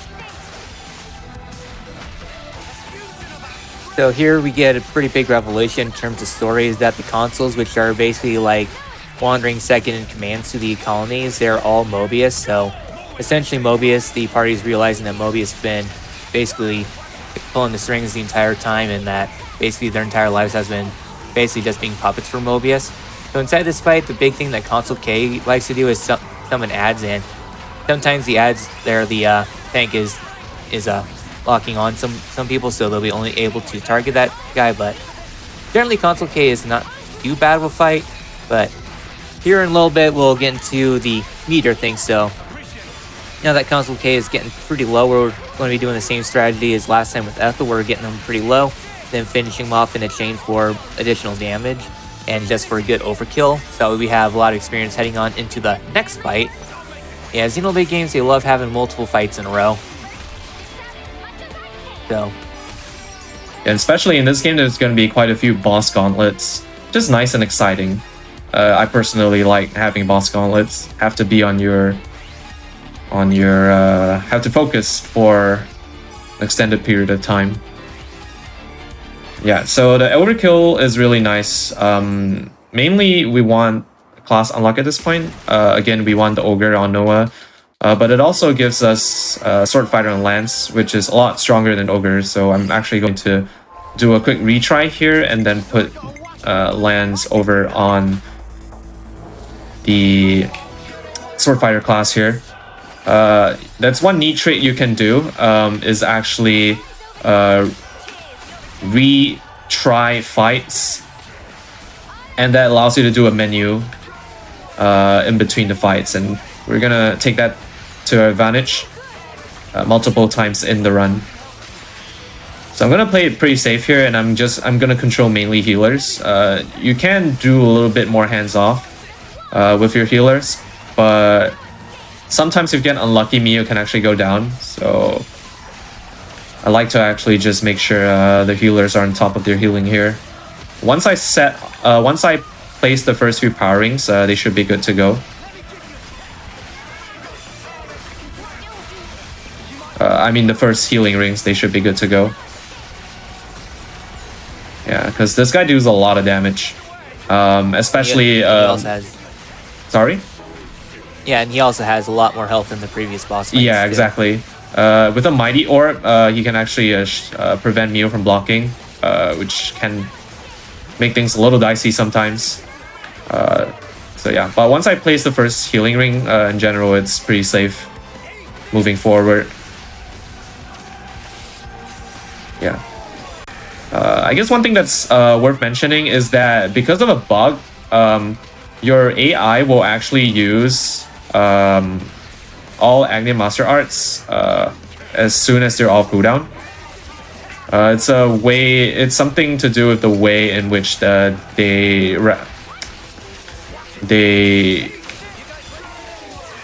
how do I say this? It's something regarding like how much the Agni art is charged. It's really hard to explain, but basically they just always use it on cooldown. Also knockout there is very dangerous.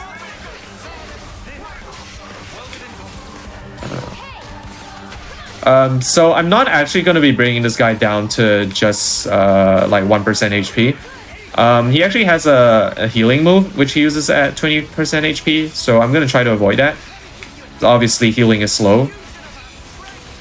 So I'm going to be doing a full chain here, which is a full 3 rounds of chain instead of the quick 1 round chain which I've been doing for the previous 2 fights. There, Mobius K is doing a bit of a flex round. And then once this up, he brings up a barrier which will heavily reduce damage taken. So we're just going to be waiting this down until we chain so we can do the most amount of damage that we can. Well, before we get to the 20%. About 25% should be fine. You notice what I'm doing is I'm grouping up all my party members here. I mainly want to group up the sword fighters with the Metigunners here because I'm going to be able to place power rings, which is going to be really nice for buffing the damage. It also works in chains as long as your party members are standing inside the power ring. One thing that's important to mention is that when arts are fused, they actually get bonus effects. So when power ring is fused, it lasts for double the duration.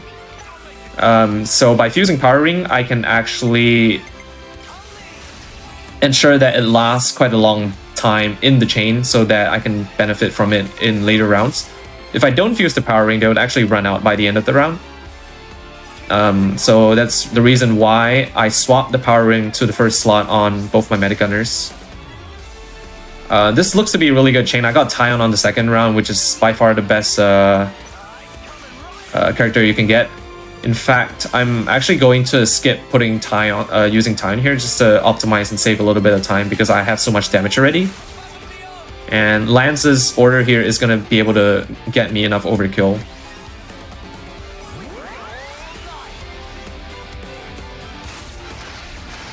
Yeah, pretty good fight. Yeah. And that is pretty much chapter 2. That's the last fight of chapter 2. We still have a little bit of tutorials after this, and then that's going to be the end of the chapter. So yeah, welcome to Colony 4. We rescued the Commander Ethel, who we fought before. Turns out she's actually not evil. She's actually one of my favorite characters in this game. I love her design, really sick and really nice class as well. And just overall a mentor figure for Noah and his gang. Here we're going to have a tutorial on interlinking or Ouroboros. So basically now Uni and Lance get the ability to interlink as well with their respective counterparts. And we are able to level up and power up our Ouroboros by going into this skill tree and leveling up and unlocking some of the skills. You get skill points for your Ouroboros by getting landmarks, doing quests, and defeating unique monsters. Not unique monsters, but yeah, just doing game stuff, essentially. So that's going to be routed in so that we can unlock some pretty nice power-ups for our Ouroboros, because we didn't get to see much of it just now because it's just now when it's not upgraded, it's really weak and generally pretty clunky to use. But once we upgrade the skill trees a little bit, they can start to do some serious damage, especially when we get to chapter 3 and 4. Yeah, there we get a pretty significant upgrade, which will heavily optimize the damage a little bit. So now we're concluding off chapter 3, 2, and now entering chapter 3. And here is basically a big tonal shift in terms of the game.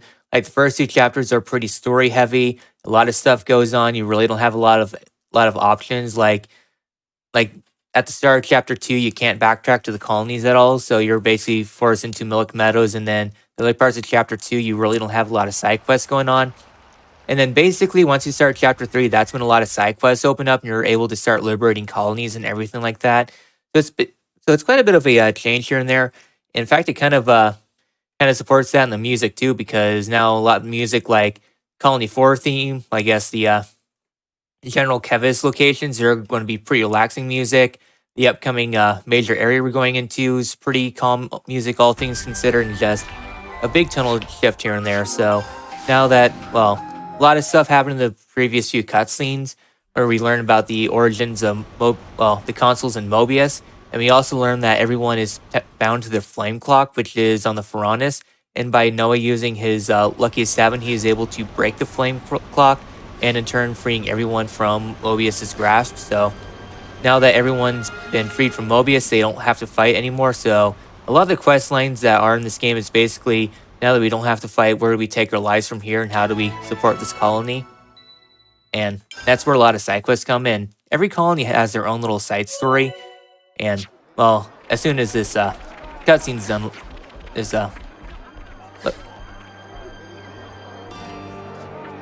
Oh, I think my capture card actually froze.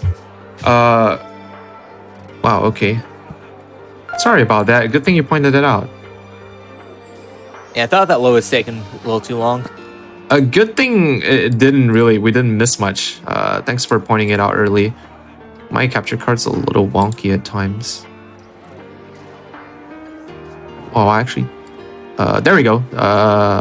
Do we have, is everything okay now? I see Colony 4. Yep, it's the conversation screen. Let's see. Okay, we can go in 3, 2, 1, go. I don't think the med team are able to respond. Yeah, so now at this point, we're just doing a fair amount of conversations here. One thing that did occur during when the stream froze was that there was a little following thing that we did between Ethel and Foliaris. For the story-related following things, you can just run right to the destination, but for side quest following, you have to follow them. And as a hunter runner, it irritates the living heck out of me. Got anything I can eat? So, I guess one other thing to note is that for world record attempts, they play on the Chinese version because on the Chinese there's little yellow dialogue boxes that we have to sit through. This becomes a lot more apparent once we get to Colony 30, since there's going to be a lot of dialogue we have to sit through. So generally it's faster because there's less text for it to slowly type up on screen. Yeah, I think for it's pretty much the meta for New Game Plus, because there isn't much menuing and stuff you have to do, or much text reading you have to do as the runner in New Game Plus. I think a couple of or a lot of new as far as New Game is concerned, I think most runners still prefer to play in English. Just because menuing is a big part of the New Game run, and runners prefer to have the comfort of being able to read in their native language. Yeah, New Game Plus, because of the ability to build your party and save that, all the menuing we really have to do is just loading said party. So if we know where it is, then it's not really as bad. But for the sake of this marathon, so that way everyone knows what's going on, what we're equipping and everything, we set the language to English. Yeah, so if we go 6 seconds above estimate, we know what to blame. Ethel? Okay, so here is a little tutorial about supply drops. Basically, when you're running around, sometimes like these boxes can just drop out of the sky, and you can actually go to them and get accessories from them. Obviously, we're not going to be doing much of that because it's not exactly very fast. This one's part of the tutorial though, so we are going to go to that one. But before that, I'm actually going to make a detour and go over to a place known as Elias Highway. This is another one of those areas that have that we're meant to go to later in the run when we're much higher leveled. But again, this also means that the XP that they give by just getting the locations and landmarks is going to be a lot higher. And that's going to make our XP routing in this chapter very, very smooth. We're basically going to come here later. We're going to have to come back here later anyway. So by coming here early, I can enjoy the benefit of that experience, which is not going to be very useful later. I'm going to be able to use that early, where it's going to have a lot more impact. Yeah, but the thing is, I have to take note of the enemies here because they can aggro us. And definitely one-shot us. So like this Ignis here, I'm gonna run to the side here just to avoid them. Sometimes they can get very precariously close and you have to pretty much hug the wall. And this group here, you always see them. Sometimes the one can also come really close, but hugging the left side, you'll be fine. There's a spot here called Nit's Cave. It takes about 12 seconds to get, but you have to get past that goggle, and that can be really annoying because it will one-shot you. And it can be very finicky to shake the aggro off, so what I do is I don't get the Nit Cave anymore, and I get a couple of extra spots later. But that's really much all we need. That's pretty much all we need. This Ignite here can sometimes aggro us. So one thing you can do is engage and dash away, and that way your party is gonna take the aggro from it while you run away. There we go. Rip Tyon. Yeah. Okay. So these little things here are called skirmishes. Those with the little sword icon. If you look at them, you actually get a little pop-up that says if you want to engage and take one of the sides. If you win, you get some rewards. Not very useful. But you can actually dodge them if you just like if you don't look at it. So by zooming in a little more and avoiding that sword pop-up icon, I don't get the little text that appears. So right now I'm just again getting the locations. We got the landmark, the Visura's rest spot, the camp. We're gonna come back there later, and I'm just gonna make a little bit more of a detour to get a sequestered lake. And nice little bit of movement here. You can see there are two locations here, which normally are really far apart, but they intersect at these 2 points here, so I can get them in really quick. Oops, wrong. I didn't mean to do that.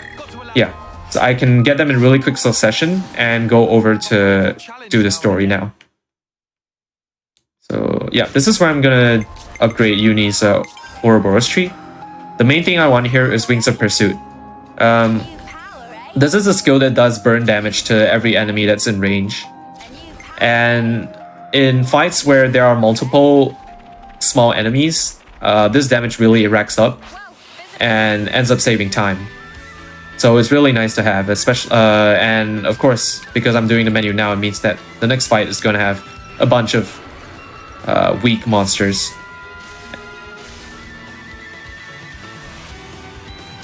Yeah, heading on into this airdrop area on my first playthrough, I did not know about that tunnel there, so what I ended up doing was going to the very top of the arch, and then there's like a small spot where you can fall down and just barely live. Well, assuming you don't get spotted by a Robble and get immediately destroyed, but that's beside the point. And then once I found that once I figured out that tunnel was there, then getting back here is a whole lot easier. So here we have ourselves a bunch of Hunter Wolves. Uni we're going to be using a lot for the Ouroboros farm because Uni is very powerful for a lot of ads. So here we're spamming between Typhoon Field and Raptor Raid because they're both area of effect and just do a lot of damage there. And plus we can also keep our party healed up a bit. Also this fight goes down pretty quickly. Yeah. So again, the theme here is to spread out your damage, which is why I'm swapping off before the Wolves go down, and I'm gonna let the residual burn damage from Wings of Pursuit pick them off. So a little movement optimization here. I don't actually need to pick up the accessories because later on, once we leave this area, they're gonna automatically go into our inventory. I still want them to pick them up to sell them for money later, but I don't have to do that. Yeah. Oh, go ahead. Yeah, so I guess one thing that we did at the very start of chapter 3 that we missed out on is that we grab the entrance to Colony 4 because all the landmarks except for the entrance get locked off, so it helps save a bit of walking, else you would have had to skip travel to the camp out there and then take the long walk of shame back. All right, so the two So- important things that happened there. Firstly, we got Ethel's class, which is Flash Fencer. You unlock classes by doing what's known as hero quests. Ethel's quest is mandatory for the story, so we always get that as part of the run. As far as the Flash Fencer class goes, we can explain that later, I guess, once we get out of here. The second important thing that happened there was that we actually get to dress up our characters now in costumes. Some might say that it doesn't have any impact on the run, but I would beg to differ.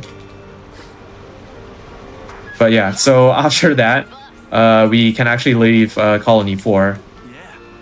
Even a dirt racket's still Ethel's partner, I bet.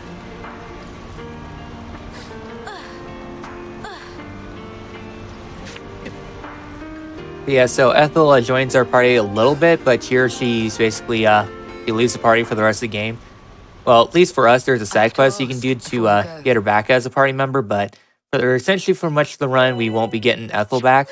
But at least we have her class, which is way more valuable since Flash Fencer, I would argue, is probably one of the better classes of the game in terms of at least learning things. So the main draw, well, there's several main draws with Flash Fencer. The first one is Cross Impact. It's an art that grants power charge, or the next art that we do after we're power charged will increase the damage by quite a bit. So we can use power charge and then use a very powerful art to inflict a lot of damage. There's multiple ways of getting power charge. One of Noah's Ouroboros arts also grants power charge to the party. Definitely very powerful. As for some other attacks that Flash Fencer has, Hidden Thorns, a powerful art that inflicts bleed.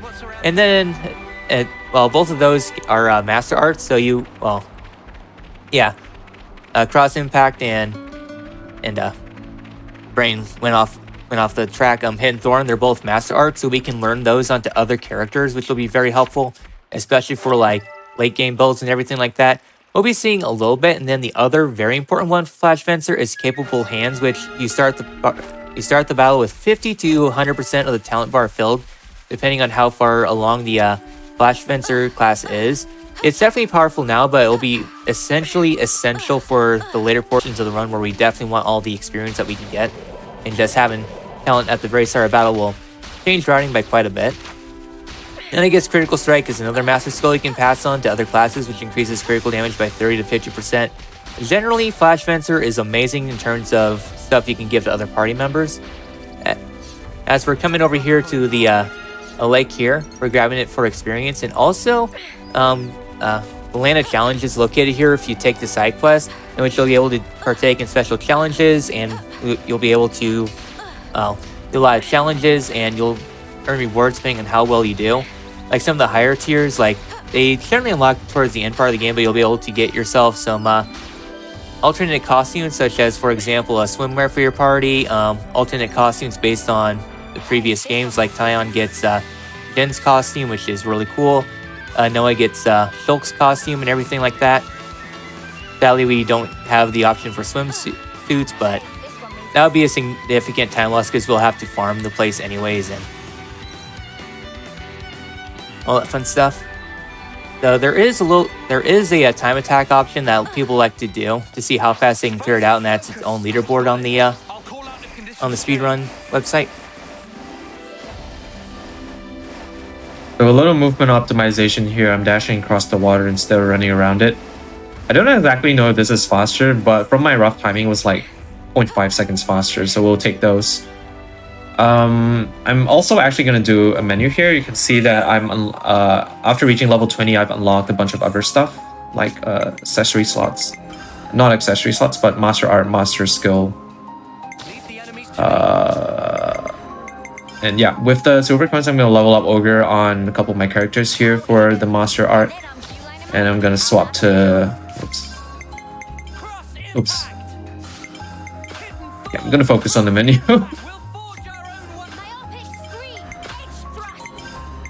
Turns out that menuing while commentating is pretty difficult.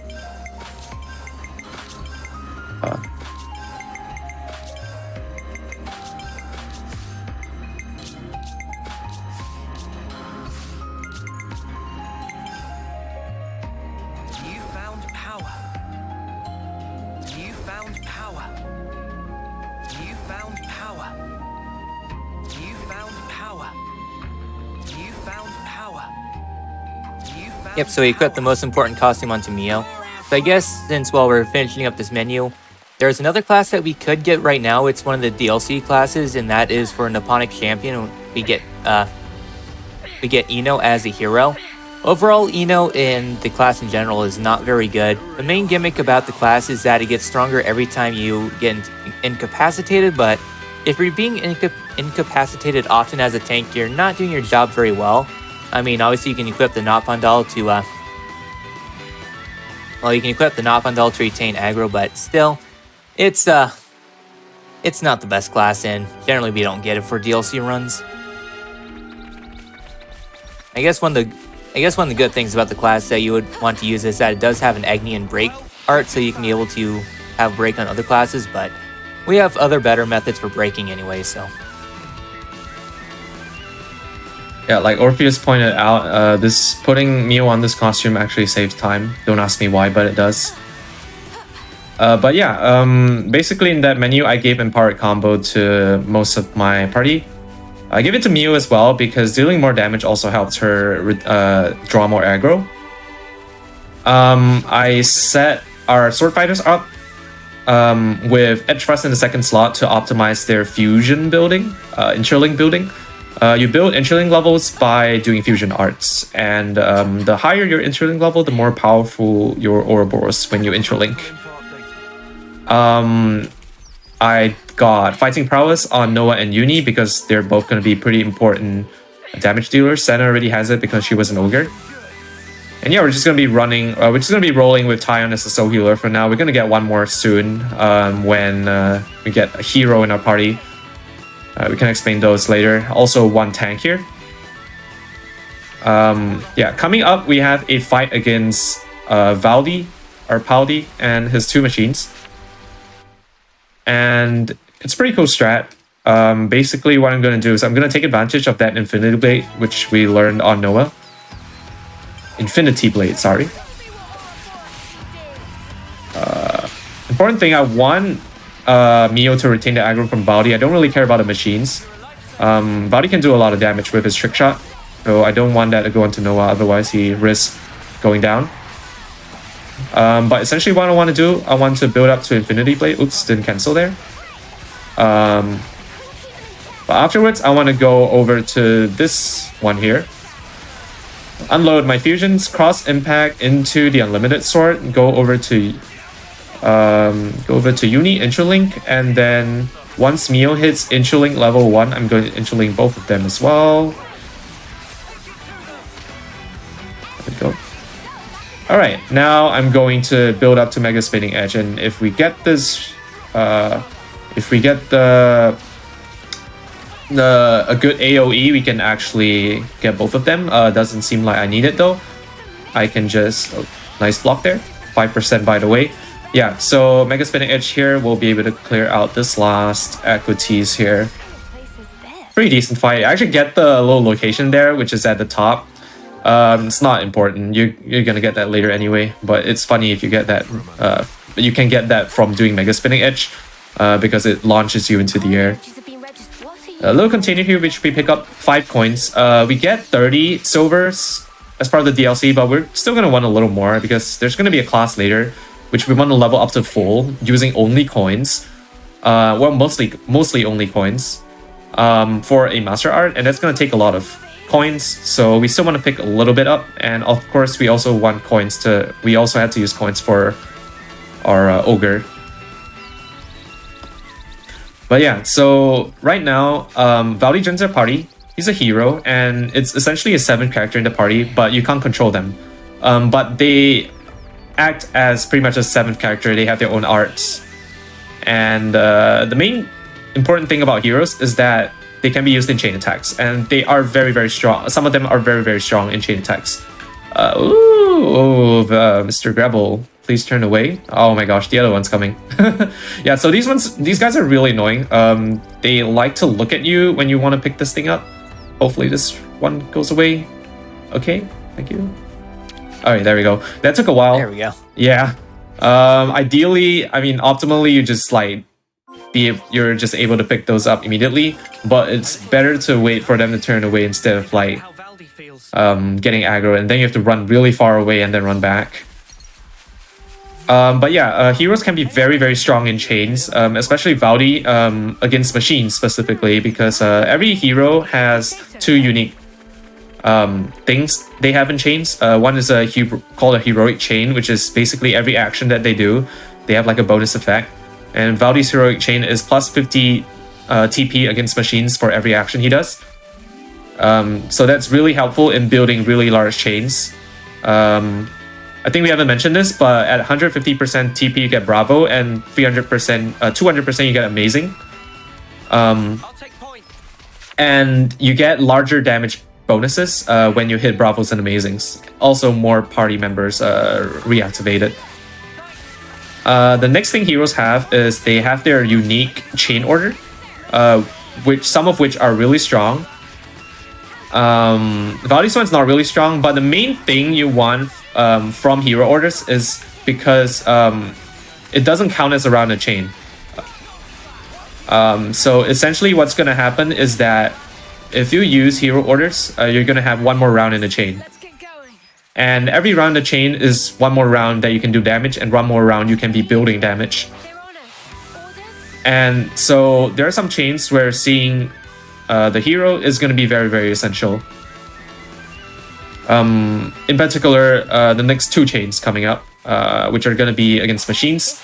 Conveniently enough, the game gives us Valdi before these two big machines. It's almost as if the game's suggesting to us that Valdi's pretty good against these machines. What is this place? But yeah, essentially with Valdi, we're going to be able to recycle characters very efficiently because he's able to build so much TP that we can basically guarantee Amazings from the second round forwards. Or almost guarantee them. Nice. That should do us. Yeah, the hard part really is just getting Valdi in the chain. If you do the math, it actually is 11% that you don't see your hero. So much to see. There are some ways to manipulate this, but there always will be a chance where you don't get to see your hero, and that can be very annoying. In the previous routes, it was very devastating if you don't see Valdi in one of the two chains coming up.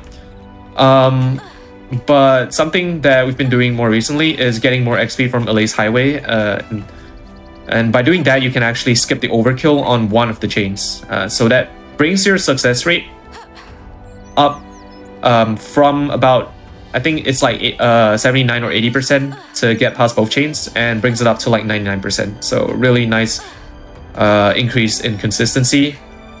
And typically you needed more XP anyway, so you don't really lose much time from getting the extra XP to begin with. So yeah, more about the setup that we're going to use for the next few fights. You see that we're basically running with a very minimalist, bare bones setup.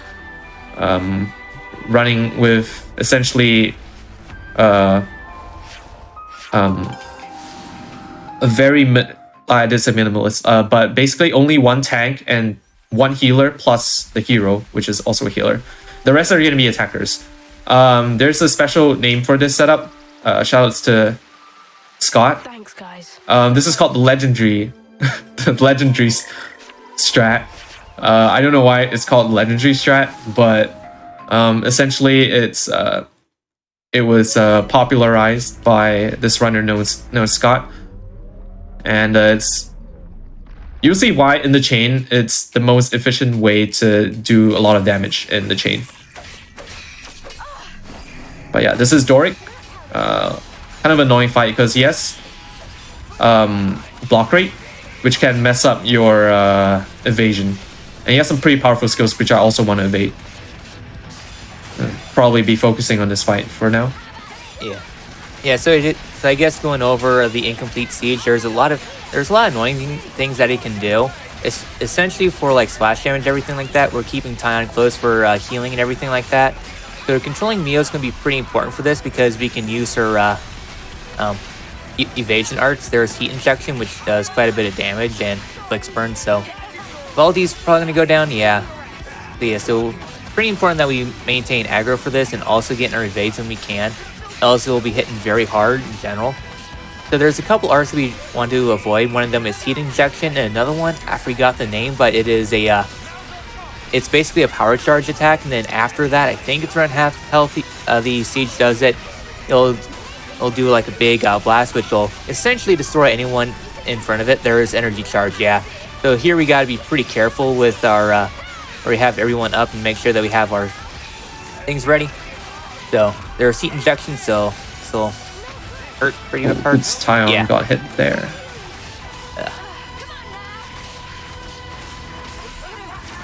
Unfortunate. Yeah, so this he's gonna go for. He went for Senna there. I want to try to preserve Noah, because he has damage increase per talent every talent used, and if he goes down, it resets. I'm actually gonna juggle a little bit with my Ouroboros here, try to build up the last bit of chain here. I should be fine. Okay.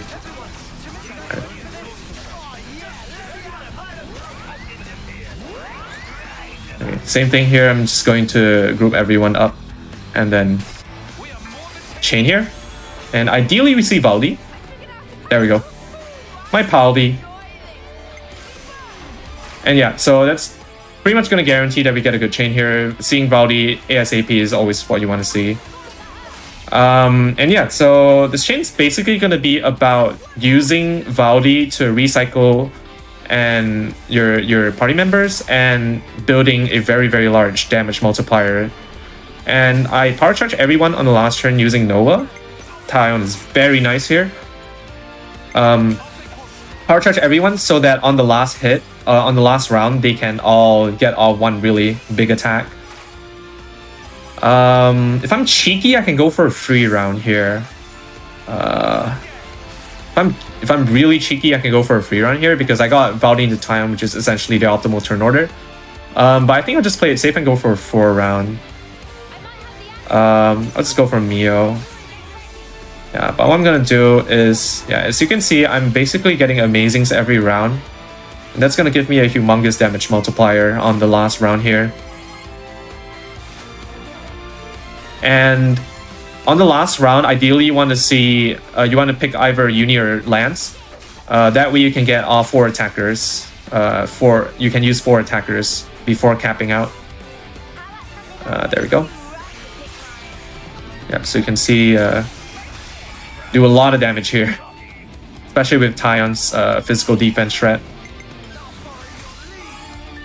Okay, I'm not gonna use Uni actually. I'm just gonna go with Nova. That should be enough. Yep. And Uni's gonna get me to overkill. Enough. Very nice fight.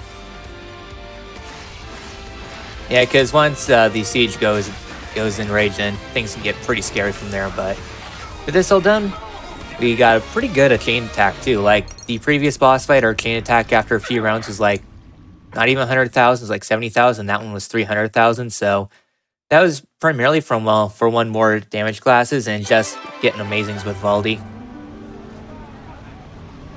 Yep, there with we go. this all done, yep, we gain the ability to wall climb, and more importantly, we get Valdi as a hero for good, and we get Valdi, well, we get Medic Gunner as a class, which is a very good healing class, way better than the Tactician. So here we're going around the colony since, well, we have to do a lot of talking. So at this point, there's quite a few classes that we can get into at this time. So the first one is War Medic. It's a pretty good class. You're a generic healing class, but Medic does healing very well. I think it's the second best healing class. Second best. I can only think of one other class that really tops the class in terms of healing.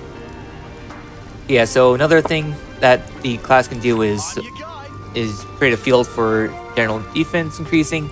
Not really the best on offense, but great on healing. And yeah, so we'll be essentially using Valdi and Medic Gunner for much of the, War Medic for much of the run. So now that we have the ability to have heroes and everything like that, and also the ability to wall climb, there are several other classes that we unlock at this point. The first one, we can do Grace Quest, which unlocks Full Metal Jacket, which was a class in Xenoblade X. It is a very powerful class, worth doing through the other fights in order to unlock the class. Is a little sketchy. Full Metal Jacket's gimmick is that for every attack you hit in a row, it increases damage done, but it resets whenever you miss an attack, so that 3% really comes to bite it in the rear. So yeah, so I guess one fun thing is that there are some builds for solo attacks with the with Full Metal Jacket, and in the end, if you're able to really outpace itself for the arts building, it actually becomes a better dodge tank than Zephyr can, just from the arts and everything like that. It's a powerful. The class itself is very powerful, especially in Chains. Gray's really powerful. In fact, it used to be in the older runs before we settled with Paul D and some other ones, but definitely one if you're playing casually, definitely worth getting because it heavily increases your attacks. Like I was getting maybe like 70,000 before Gray, and then getting close to 400,000 at this point, just casually. And I guess there's a couple other classes we can get at this point. The first one, if you go back to Calling 9, we can do Xeon's Quest to get Guardian Commander. Guardian Commander is basically heavy guard, but better in almost every way. Faster topple art, good defenses, class is alright. It's a tank class, but kind of lukewarm in that department. Well, tank classes in general are pretty lukewarm in this game because of how aggro works. Your DPS will be building aggro faster than your tanks can because tank's damage is not really that great, and damage is one of the big things that factors into aggro. But the big thing about Xeon is that if he gets his talent art off, it'll give him an awakening status, which will heavily increase the his damage and everything like that. But yeah, so Xeon's okay for Chains, I guess, but I don't really use Xeon because Gray's there.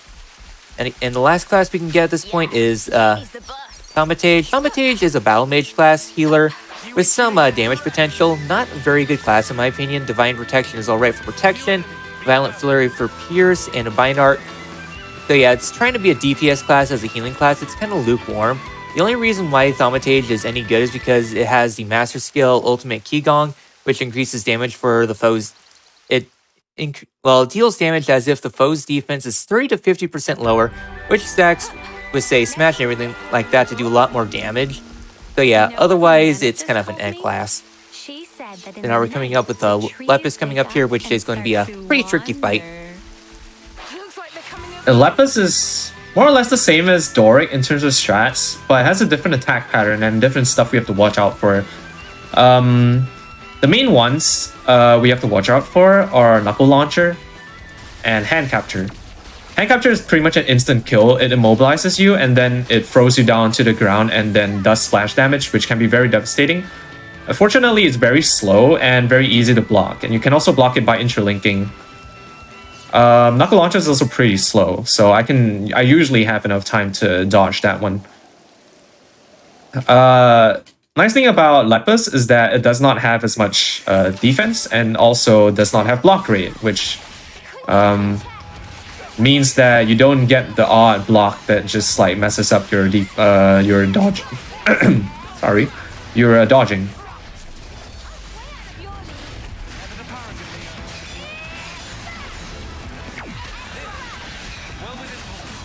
Yeah, so Lepus as a fight has a few annoying things that it likes to use. The main one that we have to worry about is Ground Breach, in which it goes under the ground at about 60% health, and it can hit your party for pretty hard, has a good area of effect. And then the other tech we have to worry about is a Hand Capture, but we can avoid that by interlinking. Otherwise, Hand Capture basically moves that party member for a little bit, and then returns it, well, and eventually will release it, but after doing quite a bit of damage. Yeah, you can see that I'm actually preserving some of my evasion arts for the more dangerous attacks.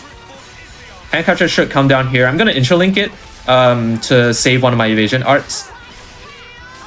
Yeah. Should be fine here. Yeah, like Orphe said, Ground Breach I want to look out for because it has AoE as well and can potentially be very devastating if it hits multiple healers.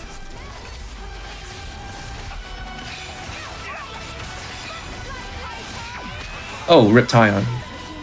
Ooh. He might use Ground Breach soon, so I'm gonna try to space out if I see that. There we go. Oops. Go away. Okay. Yeah. Unfortunately, I was immobilized with Mio there, so... okay. Yeah. I'm going to group everyone up now. I had the chain, but I had to make sure everyone was safe.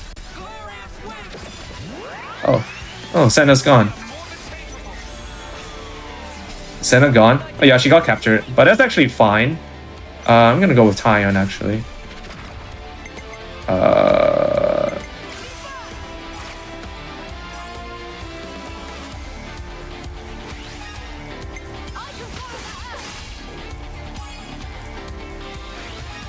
So you can see, hand capture is really annoying because if your character is captured, they won't participate in the chain.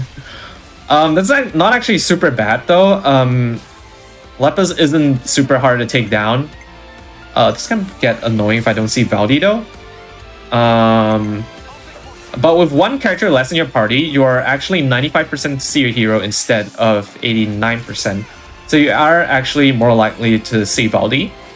Which is why I am fine with one character being downed, or in this case in hand capture.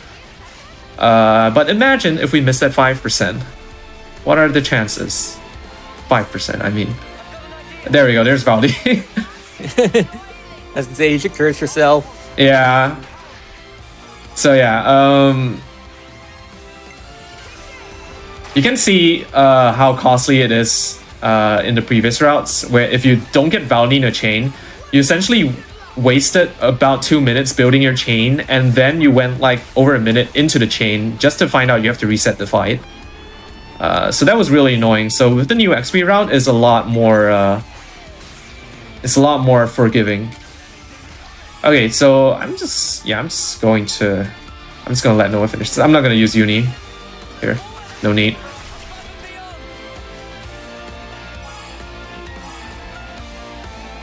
There we go. Nice fight again. Yep. A little iffy there with the ground breach, but went pretty well. So that's one thing you have to pay attention to. It's not just like, you know, once you get your chain, you don't just. It's a little tempting to just immediately go for a chain there.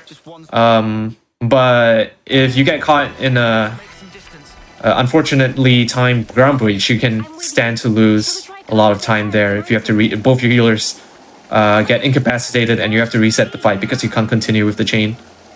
It's always good to make sure that you are properly set up and safe before you proceed with the chain there. And again, especially because you do need a little bit of time to set up that power charge on everyone and also group everyone up. I guess one thing that's worth mentioning while I'm doing the setup, a little bit of optimization, is that while my power charge is going up, I'm actually trying to group everyone up. So once the power charge goes up, I immediately chain. Alright, so we are now done with Lepus.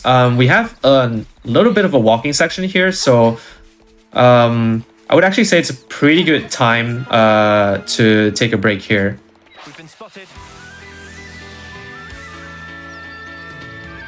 Yeah, because once we get to the mines, there'll be a lot of fun stuff to talk about because the mines is a pretty technical location in terms of movement.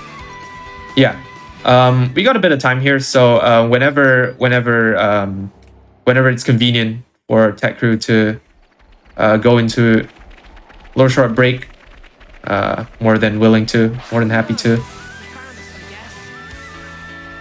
Yeah, we can do it whenever you want to count it down. Okay. Oh yeah, I forgot I had to count down. Huh. That's why we didn't hear anything. Okay. Okay, why don't we take it once I get into the mines, which is coming up very shortly. I'll give a countdown after we get into the new area. Also, shoutouts to jumping on the roof there. It's a little harder to do when you're not in New Game Plus and don't have the extra movement speed, but it's a nice little bit of swag when you pull that off. Alright, so I'll explain a little more about this area once we get back from the break. But for now, we are going to take a nice little break here. Okay, there's a cutscene. After this, we'll go into the menu. Alright, so be taking a break in 3, 2, 1. Oh wait, no. God, another cutscene. The thing about these Xenoblade games, there are cutscenes everywhere. Okay, for real this time. 3, 2, 1, break. Awesome. So we'll be back in just a little bit, everybody. Don't go anywhere. Before we go to the quick break that Quadra was talking about, I just want to make a quick announcement that all your subs, Prime Gaming subs, gift subs, and bits cheered on the GDQ Twitch channel help support Games Done Quick Hotfix. Please consider subscribing. If you enjoy the daily speedrunning content, we'd really appreciate it. And as I said, just a quick little break here before we get more into the run. Super long run, so make sure you all stretch, get water, etc. Thanks for watching so far, and we'll see you in a bit.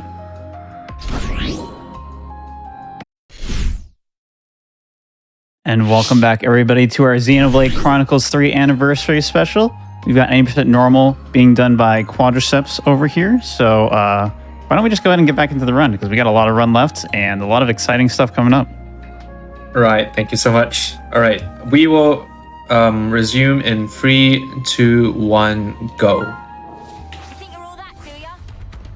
And Okay. immediately into a fight. Immediately into a fight. But yeah, this is the Ether Mines. Perhaps Orphe would be more familiar with this place. Yeah. I'm not Yeah, it exactly seems a like fan of every- this place. Yeah, it seems like every Xenoblade game must have an interior place that sucks for speedrunning. Not so much, well, besides a couple annoying fights, but more. There are some annoying skips here that can destroy your run if you're not careful with the run. So here are the main reason why we're going on into the Orion Mines is because we're trying to get to the sword. However, though, because Colony Lambda is mobilized and kind of seeking us out, we are going into the mines to hopefully avoid any contact with them. But we'll see how well that goes. So heading on into the mines, we're starting up with a side quest with Riku, because at the end of the side quest we'll be getting Riku and Manana as party members. So this whole first section is basically a little bit between them two going back and forth. So we're heading on into this elevator here, and we'll be getting into a minor skip of the run. Yeah, there's not really any like super major skips. There's like some minor time saves here and there. Not like Xenoblade 2 where you can skip like an entire dungeon by clipping through a corner. Yeah, so looks like there is a spider boss there, but Manana takes care of it. Who else? So we're falling down here instead of taking the elevator. This is elevator 1 skip. We hop off the ledge here and then we line ourselves up with a little bit of terrain extending out. You can kind of see it because it has a little bit of different lighting texture onto it. I typically like going to first person to view it, but once you practice it, it's not really too bad of a skip. Saves. Do exactly as I said. I don't know, how much time does this one save? Like 3 10 seconds. Yeah, 3 seconds. Yeah. And at the bottom, you have to check out like these mineral deposits. We start this one first. I like to call this guy Mr. Krabs. And you really hope that he doesn't see you, otherwise you have to run out and de-aggro him. So thank you, Mr. Krabs, for not seeing me. And then the second one can be a little finicky at times. But if we're lucky, we get to see the infamous wall Vang. It's hard to tell the difference. Sometimes there's the Vang out here that might aggro. You want to look out for that. We don't get the wall Vang. Unlucky. So Run's cursed. so sometimes you get a Vang. One of the 2 Vangs here will be loaded in the wall. But then you still have to de-aggro it anyway because for some reason it can still see you. But yeah, it doesn't really change anything. It's just funny when you see it. Not really any explanation why it happens other than what I like to call monolith soft moment or Xenoblade. So and on the way out you have to be careful of the Vang outside as well. And then this last one is pretty free. So after you check these free mineral deposits, we're gonna head over to one more camp. Take a quick level up, craft any gems that you're missing. We have all the gems already, so we don't have to do that. Me neither. One more little menu, Feels so useful. then we will be going into our next boss fight. This is Yep, so the gem we're looking for is not here, so we have to go elsewhere. So heading on into the way here besides getting out of the Vang, there's a new type of enemy that we encounter here for the first time, and that is the Pepito. As much as it pains me to see these guys being hunted, they're actually kind of useful for a casual playthrough because there's a chance that these guys will be able to drop silver and gold Nopon coins. Typically, you aren't able to get any more of those unless you fight unique monsters, and after you fight them for the first time, except for super bosses, they don't drop the coins again. So, especially gold ones. So if you want to farm coins, either A, hunt these guys down, or B, fight the super boss several times. I do have to mention that Pepito is called the Floof Pepito because it's very floofy. So shout outs to the Floof Pepito. That's actually the first time I think I noticed that because I always play this game in Chinese, so I so I don't know what it's called in English. Anyway, here's the camp that I mentioned. At this point, our characters are starting to get like pretty comfy with each other. They start to at the start of the game, they are really at like loggerheads with each other, but now they are kind of warmed up to each other. This is a nice bit of character development. Very hard to explain fully in a speedrun setting, but definitely something that's worth experiencing for yourself in a casual playthrough. Okay, there we go.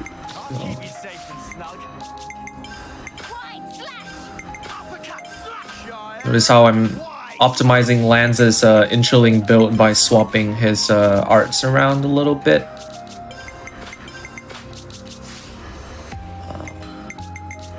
Oops, yeah, that's the switch control, the D-pad moment there. Fortunately, there isn't a ton of menuing that you have to do with the D-pad, but it can sometimes get in the way. The Pro-Con D-pad. Check out the sick new skill. Check out the sick new skill.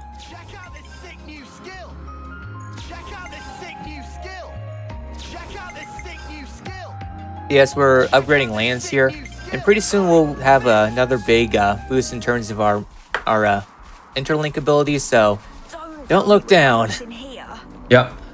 Shout outs to Lance. Gets 10% extra block rate. Sickest skill ever. 5 seconds extra interlink time. Sickest skill ever. Something we gave Lance is actually Titan Fist. It can inflict Shackle Block, which is really nice against some of the later game enemies, for some added consistency. In this fight, it's also potentially useful because this Spooter likes to use a move called Cocoon, which is guaranteed block rate, and just sits there and does nothing and wastes your time. Yeah, so much like every other Xenoblade game, there has to be a spider boss with some spider ads here too. So yeah, so here in this fight, we'll be primarily using Uni interlinks because her abilities are able to clean up the ads pretty quickly while we focus down on the Arachno.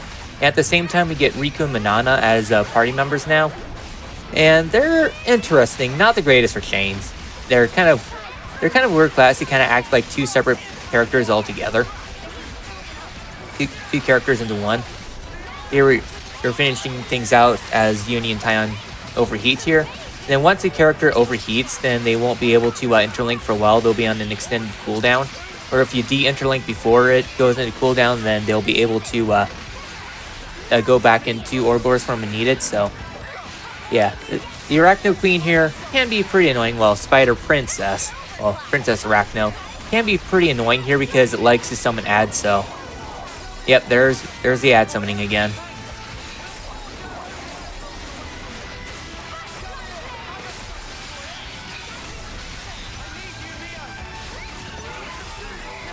Alright, got a nice interlink going here. So I'm going to try to cycle between Noah and Lance, try to get some shackle block going. At the same time, building up to a mega spinning edge here. And if I'm lucky, hopefully get to skip.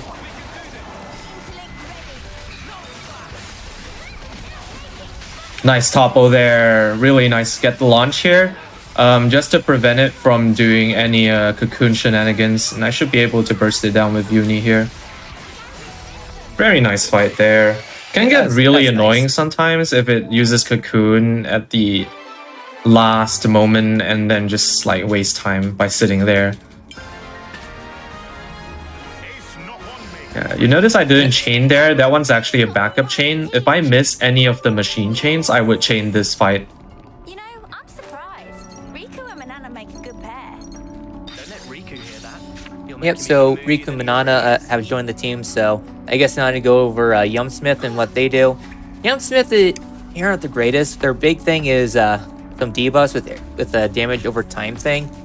Overall, they aren't really super great. The only skill of worth on Team Yumsmith is Sappy Sappy Drain, which increases debuff rate, which helps out a little bit. Anyways, going to first person again to avoid a encounter up ahead. So yeah, that might sound kind of because it does have a pretty useful block rate, which is a master art. So yeah, so break is very good, but the main reason why we want to, well, we used to get it on some other routes, we don't get it anymore necessarily for the combo, is that Ogre will be able to utilize the break art in the master. And considering Ogre is based on Senna, and Senna also starts with Young Smith, it's almost as if they're hinting, hey yeah, use this combo to get through breaks. So yeah, that's basically the big thing about Young Smith, otherwise it's kind of an DPS class. Especially compared to some of the heavy hitters we have right now, like Sword Fighter, Flash Fencer. So now we're getting on into the second half of the mines, and inside this part of the mines, well, as you come down here, Colony Lambda picks us up. Anyways, we're backtracking a little bit to do some shopping here. Yeah, the shop's pretty nice. Has some pretty good items. Got work belts. Those increase damage done to machines, and there are gonna be a few machine fights upcoming. And crack crystal. These are really nice. They increase damage per enemy defeated. Every enemy defeated gives 20% extra damage. And there are a few fights later. They're gonna be like this, where there are a lot of ads. And then if you take out the ads first, you get a nice little damage bonus against the boss. And we're gonna put those on basically most of our party DPSs, because we don't really have many good accessories at this point. So that's kind of like the best one we have that's able to be used in multiple fights, across multiple fights. So as we're coming out here to the Stoneyard, this room is actually kind of interesting. We don't do the skips in this run. However, there's actually 2 different elevator skips that you can do in this one room. The first one you can do on New Game. You have to run to like the very far end and then land on a small strip of land. It's very temperamental, and oftentimes you will lose your run to it. I know you have to do it, once in Hundo, well, both Hundos. And then we just do the elevator because it's not really worth the risk. In New Game Plus, though, there is a different skip altogether thanks to the movement buffs from our movement. Well, we get a couple deeds that increases our movement speed, and we can use that to do a completely different skip where we fall on like a couple rocks and then fall onto the top of a shed. Yeah, that kind of appears on the very left corner. So you can essentially skip having to take the elevator down, and plus it also skips that fight there. Well, a couple fights here. So we're getting into the waterway to get out of the mines. This is sort of Tyon Arcs, more or less, and you gotta hop into the water to get out, and kind of reminiscent of Nimwe's last moments before that Tyon saw. Shouts to Nimue. I love Nimue a lot. She has a really cool design. Yeah. Unfortunately, we never got to play with her. I don't know why. But we're coming up on the next fight against Lambda Ferronis. I'm gonna do a quick menu before that just to put on the work belts because it's a machine. I'm gonna put Valdi in the party, not because he's good against machines and chains. We're not actually gonna chain Lambda. Well, we're gonna chain it, but at the end, and Valdi doesn't matter for that. We just need one more healer in the party, and Rico and Manana aren't exactly very good to have in the party. They don't really bring much utility at all.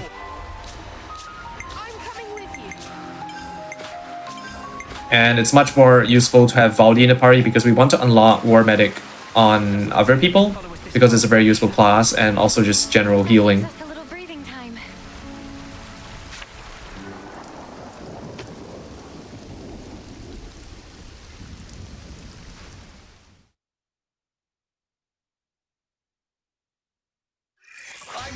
Yeah, so here's Lambda Ferronis. It's definitely a huge enemy. So the big thing about this fight, as the thing there, it opens up the fight with an area effect on the bottom. So standing underneath it is generally not a good idea. I don't really know what the debuff is. I think it's a DPS. Not really for sure. Oh, well, very nice there, controller. Happens sometimes. Classic Switch moment.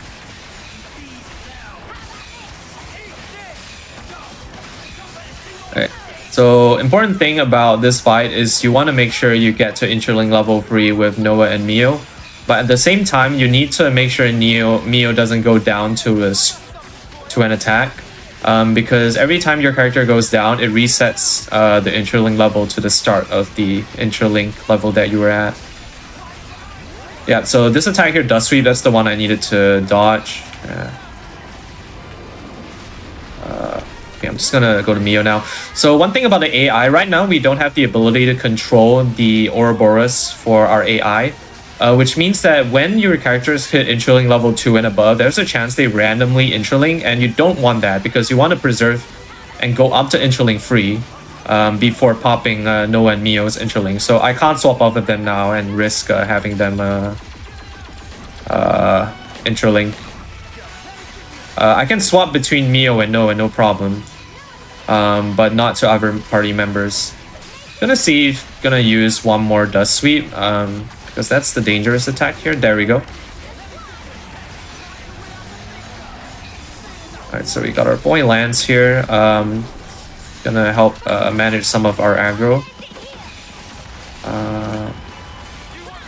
I think we should be almost there. I'm gonna try to get off one fusion here. There we go. There we go. Oh, get wrecked. Yeah, likes to use that cannon when it's under half HP. Like dazes everyone. Wastes a little bit of time. We actually got a pretty good fight here. Very nice Interling going. And hopefully I can finish this with... I think I still need a little bit more damage. Yeah, so how does the break topple launch thing works on the Lambda Furanis? Since I know it's a little weird. So it can't get launched. But it can be toppled. Okay, I'm just gonna go here. Yeah, I'm just waiting for it to get chipped down a little bit so I can finish it in the chain. Don't really need any of them. Basically, I want to farm about at least 250%. That's gonna get me to level 26 for the next fight. Yeah. So this guy can't be launched. I mean, obviously, because it's so big, how are you gonna launch it? It's immune to launch. But it can be toppled, which is nice to stun it, prevent it from using some of its more annoying attacks. But yeah, now probably explain a little bit more in detail later, but why we can do this now. But we get the chance to control our AI Ouroboros now, and it's gonna be one of the tougher fights in the run. So I'm gonna do a menu before that, and this is gonna be against Console J, Mr. Yoran. Yep, so after Yoran sacrificed his life back in Colony 4 many years ago, Yoran basically went to Mobius, so that's kind of thing, and Lance is not taking it super well right now, so doing a big menu here because this fight here can be definitely one of the more difficult fights of the run because it has a lot of annoying arcs for this, but the big thing before the run is that the Agnian classes, they unlock their own Ouroboros forms, so we're able to switch between forms at will. So one of the big guys we get is Tyon's Ouroboros. Tyon has a very powerful art that we're learning, and that is Atomize. Atomize is a very, very good art. Yeah, Atomize basically is a big area of effect attack, knocks enemies down, and we're able to sync that up pretty well with Uni's attack, so we'll be able to spam it pretty effectively. And that is going to be one of the big bread and butter things for much of the multi-enemy fights coming up here. So just finishing up this menu, leveling up Senna's Ouroboros here. I'll let Bud explain this fight. Yeah, okay, so I'm gonna try to get up to at least Interling 1 to 2 with my healers here. Because every time if you're Interling level 1 or higher, when you Interling, you actually get some bonus effects. So with Attacker, you get burst damage. With Defenders, they increase the current aggro value. Draw aggro. With healers, you actually heal your party, and that's very nice because it also triggers every time you swap Interling or Ouroboros. Looks to be a okay, yeah, looks to be a pretty decent situation here. Valiant D resets aggro, so I have to be a little. Oops, it's hard to see. I have to be a little wary of his aggro here. I don't want it to go... Oh, okay. That's unfortunate. Time got sniped there. Okay, I'm just gonna go. I wanted to go up to Interling 2. But 1 should do the trick here. It's gonna be enough for healing. I just wanted 2 for more damage. Essentially what I'm gonna do is I'm gonna swap between Tyon and Uni using Atomize and Raptor Rate. And then I'm going to use some Ether Cannon for a little bit of extra damage here. I want to trigger Marionette here. That grants him immunity to reactions, which I want to get rid of. Because I'm going to want to launch him with Lance's Ouroboros. Which is why I'm waiting for them to get to Inchling level 3 and then receive a lot more bonuses with regards to reaction chance. As a backup, I can actually get Inchling level 3 on Neo here, which is absolutely fantastic. Because then I don't have to... it deals more damage. And then I don't have to worry about Lance missing. Oh yeah, there we go. It's a nice little variation of this strat here. The standard strats to go for level Inchling 3 with Lance and Launch. And then you chain with them, which is why I upgraded Senna's chart. But if Mio and Noah get to Inchling 3, you can use them to break instead with Phantom Slash. That way you guarantee the launch with Lance, which would otherwise be, I think it's like 90% to break. It's 90% to break, 90% to break. But if it's already broken, your topple is guaranteed. So as long as you hit the 97% because of the accuracy cap, you always get the topple. On top of that, this... so also, oh, sorry. Yeah, go ahead. Yeah, I was going to explain that is that during the console J fight, we unlocked the ability for Ouroboros orders, so Ouroboros will be able to participate in chains. There's two ways to activate the Ouroboros chain. The first one is initiate a chain attack like we're doing here when they have level 3 interlink active. And the other way is to complete an order, I guess 2 orders that of the same pair. So if you do like a Uni pair and then Hero pair lands and then Tyon, we'll be able to do a Uni Tyon finisher for the final round, which is a significant damage increase. Yeah, generally we do like to do the Ouroboros orders when possible because, well, a lot of damage here. Like, we're able to get through console J's health pretty quickly, like half his health. Otherwise, things will be pretty nasty, so this should finish here. Yeah. Nice, get some nice overkill as well. Ideally, want to see about 300%. That's great. Just gonna set up our class unlocks. Get most of the get pretty much all the classes we need to level up all the way to 10 by the end of this chapter, and also unlock some other additional classes. War Medic, War Medic on Tyon. Also get Flash Fencer and Uni. We're gonna want that for chapter 5. We can explain that later. But yeah, that's the last fight of chapter 3. So we're gonna wrap up chapter 3 here. Just a few more cutscenes.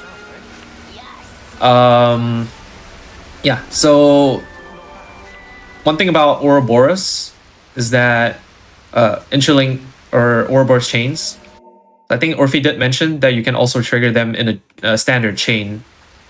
Or did you? Yeah, you can trigger them in standard chain or outside the chain if you have Inchling 3. A lot of the development of the route has been a trend towards using Inchling level 3 chains as opposed to using full chains with Ouroboros finishers. For a couple of reasons, really. One, it's faster, because full chains tend to be very slow.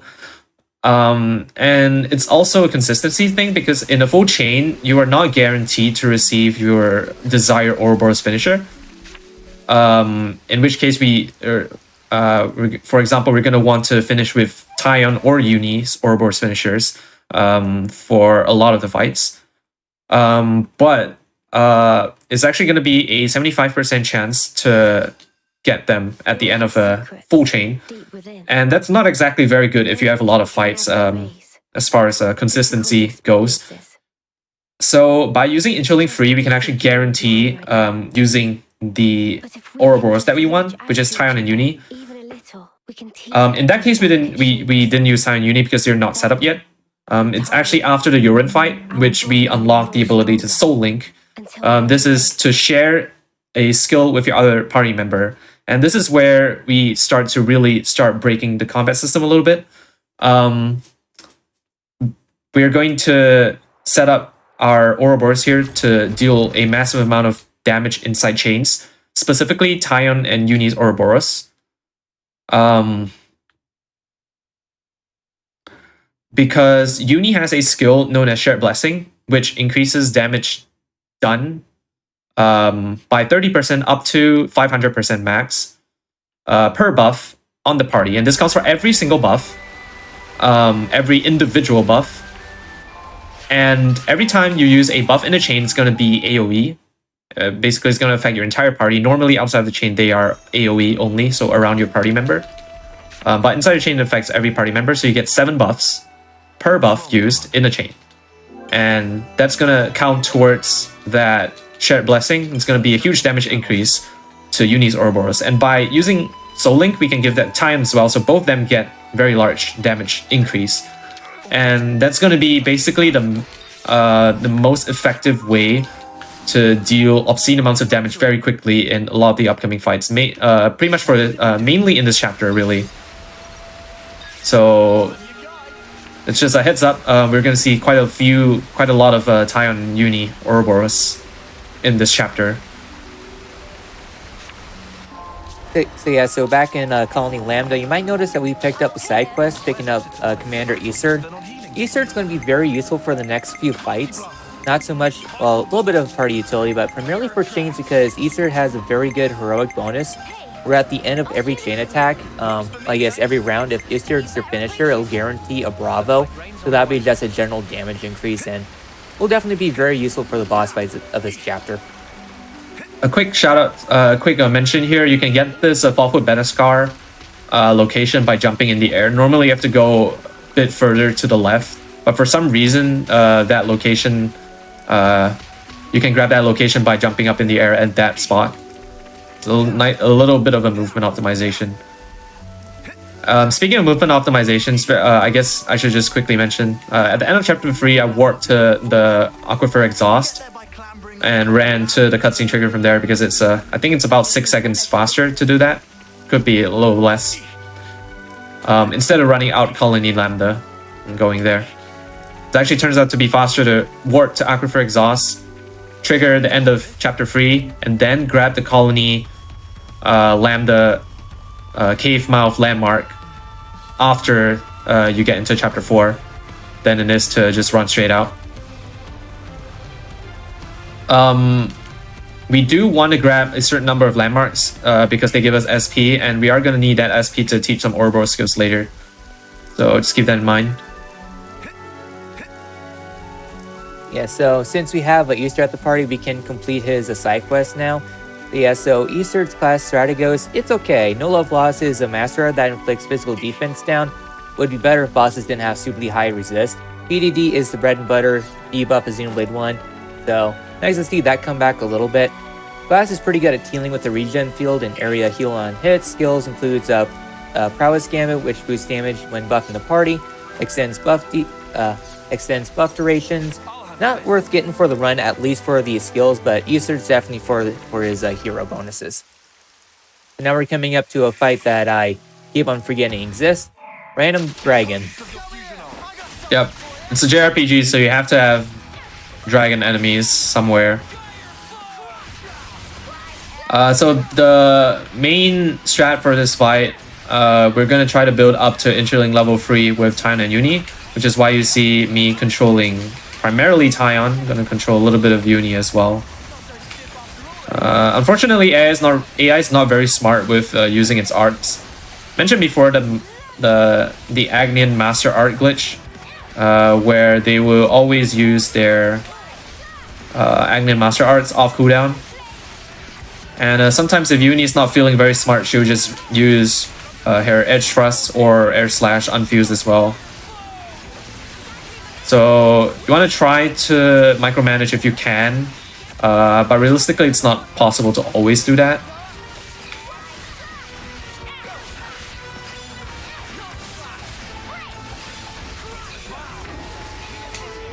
Interling 2 now. It's going to be 4, 5, and 6 arts respectively for each level.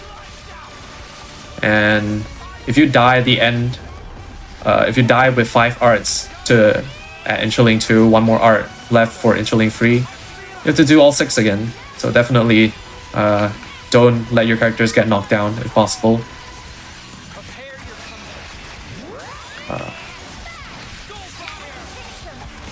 As you can see, I'm trying to micromanage them.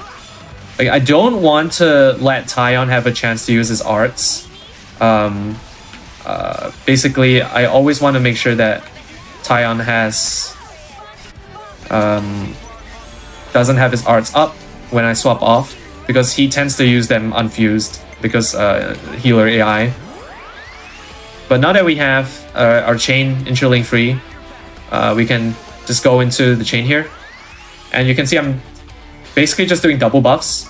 One buff with Tyon, another buff with Izzard. I put Mirror Trap on him specifically for these chains. And you can see how much damage we're doing. Like, way more damage than just now in the J chain. Where we had to set up a launch and put power rings and stuff. With this, we can basically carry all the damage just by using the buffs.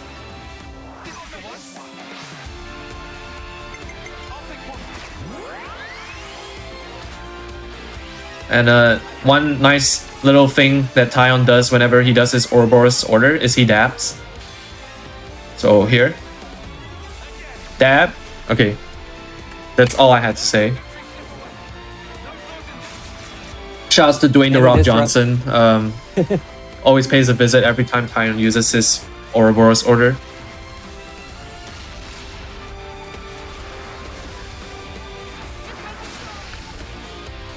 Alright, that was a pretty good overkill bonus. Yeah, pretty much a consistent 400% from this fight, always.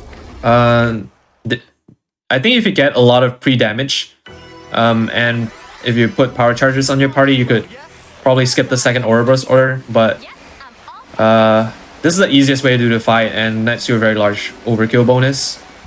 So, pretty much what I always do for this fight. And I guess kind of after this fight, there is a chance that a supply drop will fall behind you. It's RNG, I can't remember the specifics of it, but there's a chance that will drop a break brooch. And it used to be like when at the very beginning when this game was first being routed, it was one of the things that we did was we tried to get the break brooch from there. Sometimes enemies would be there, other times not, and it's pretty RNG whether or not you'll be able to get it, but the break brooch is a very useful accessory that lets us ignore about 20% of the opponent's break resist, so it definitely makes breaking a lot more consistent for the upcoming fights here, but we don't really need to do a lot of breaking, so we're definitely very good to stack that on with Senna as an ogre with a Yumsmith's break art, so definitely one thing there, but a lot of resources to commit to that strategy when there's other ways to do the toppling, so yeah, doing a mini here for an upcoming fun fight.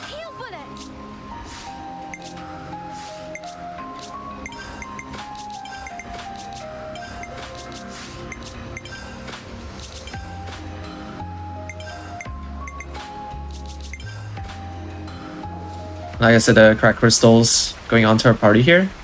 The next fight is going to have 4 ads plus 1 main target boss.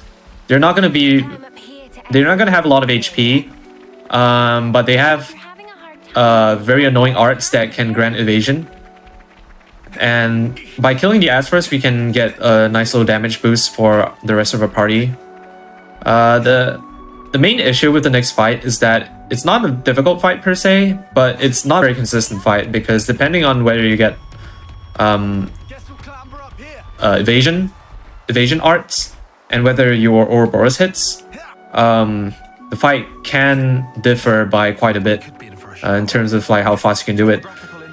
It's worth mentioning that at Interlink 0, because the game wants to generally discourage you from using Interlink 0 and wants to encourage you to build Interlink, at Interlink 0 you actually have a 15% accuracy penalty, which is very, very annoying because a lot of your damage is going to come when you're doing your Ouroboros, a lot of your damage is going to come from Atomize, and if you miss your Atomizes, it's going to be a large DPS loss. I guess I did mention Ouroboros, so that strat which I did on J, which we're swapping between Atomize and Raptor Rate, we like to call that the Unon spam, because we're swapping between Uni and Tyon's Ouroboros and spamming their arts.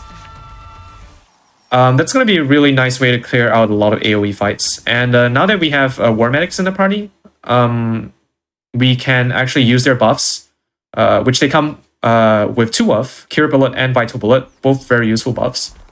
But we were able to put double buffs onto our party at the start of the fight, and that's going to give a large bonus to that Yunnan spam damage until the buffs run out, and then we can burst down with whatever other DPS we might have in the party. Should be reaching Mac the Wildwood soon. I hear it's tough going inside. We'd best be on the Yeah, so we're exiting the, I guess, the second third of the Pentalus region, now entering the Mac the Wildwoods, which is, well, one of the big things about this game is that several locations are inspired by previous Xenoblade games. Like Mac the Wildwoods is a bit of a hybrid between Lands of Mortha from Xenoblade 2 and Macna of Forest from Xenoblade 1. Had to think there for a second. There's Mactha and Macna. But yeah, since Ionios is a fusion between the 2 worlds, a bit of a story thing for much later on. So that's one big thing. There's a lot of shoutouts here and there. Like there's the Nog Desert, which the Nog is a location from Xenoblade Torna, and a few other things. I guess a fun little thing coming up here is that there's a few movement skips that you could do at this point. There will be one we'll be going to after this upcoming fight. So heading down here into Juniper, this fight can be very inconsistent. Just depends on how Atomize goes.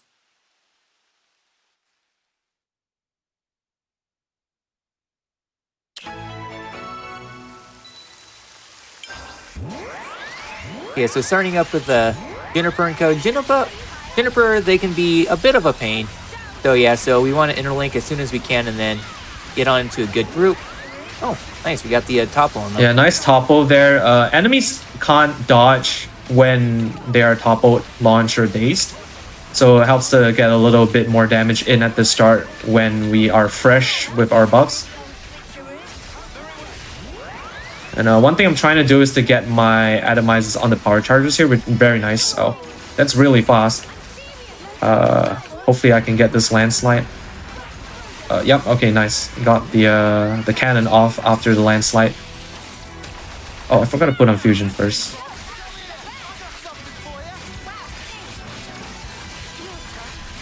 It's fine. Yeah. But yeah, if you're unlucky, this fight can just go south very quickly and can be quite a bit of a roadblock for newer players. They used landslide when I was going for power charge. Annoying. Hopefully I can get one more power charge off for my hidden thorn fusion and should be able to close out the fight, I think. But ideally what I wanted to do was to get my power charge on my infinity blade. I think this should be fine though. Noah's pretty buff. Yep, there we go. That's actually a pretty decent fight. The ads went down very quickly. And I got that really nice topple at the start, which got me a lot of pre-damage in. The thing about a Yunnan spam is that the longer the fight drags out, it's like exponentially slower, because then your buffs run out and you start to do a lot less damage. And yeah, things just get really tedious from then. So definitely really nice to see the ads go down very quickly at the start. You can actually start to focus all your damage on Juniper. Yeah, so a little bit of a small skip there that we do to avoid while following the footsteps is just falling down and hopping on the ladder there.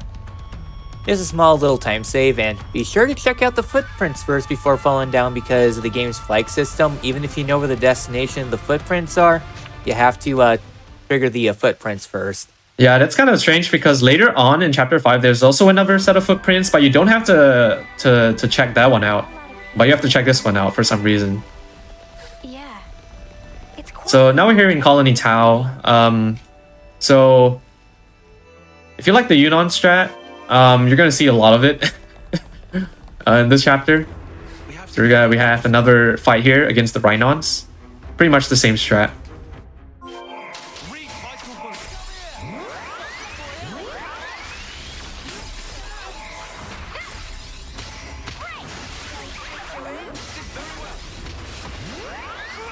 Oh, just missed the power charge on The Atomize there got eaten up by the Raptor Ray. No worries. Gonna try to swap around targets when they get low.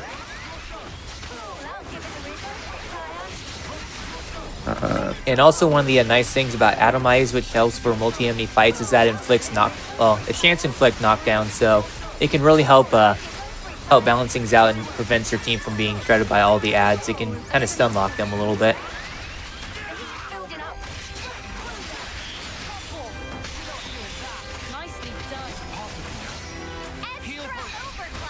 There you go. Sometimes you have to clean up the Rhinos a little bit. Ideally, you just finish off all three at the same time. Oh, Guillaume's okay. Yeah, if you're fast, you can skip that cutscene and you never find out if Guillaume's okay. But good thing he's safe. Whew. Yep, so after that fight, we unlock Juniper as a party member. Juniper, I guess one thing that's a little well known is that Juniper is non-binary. So yeah, so as a hero, Juniper's alright. I mean, they do have a pretty long art liberation arrow, which can be annoying when you're trying to clean up a fight and just have to sit through that animation. Otherwise, as a class, Stalker's pretty alright. It is useful for the run, mostly because of staying power. I'll let you explain that one since staying power is a bit interesting. Yeah, so staying power basically is a field skill or a field art. But instead of giving you like buffs to your damage or healing or whatever, every time you use an art while in staying power, it does a fixed amount of damage to the target. So in general, it's not super strong. It's double, the damage is double whoever used the art. Double the attack of whoever used the art in the staying power field. No, it's double whoever set the staying power field's attack. Yeah. But in general, not very strong, but it's specifically useful for the final boss fight. We could probably explain that later. But yeah, the Stalker is pretty much a niche class. Not super strong, but in at the times which we do use the Stalker and the skills which we do want to get from the Stalker, they tend to be really impactful. This is another one of those spam fights. You basically want to rush down to 75%. This is where missing your atomizers can be quite noticeable. And that was a pretty good fight, honestly. You only have to take it down to 75% chance before the Mysterious Raider runs away.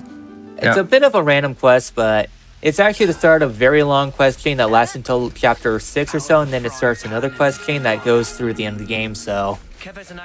yeah, just the start of something pretty big. Yeah, So is that Skeeter on the floor? Sorry? I thought I saw one of the Skeeters clip in the floor. Oh, I didn't notice.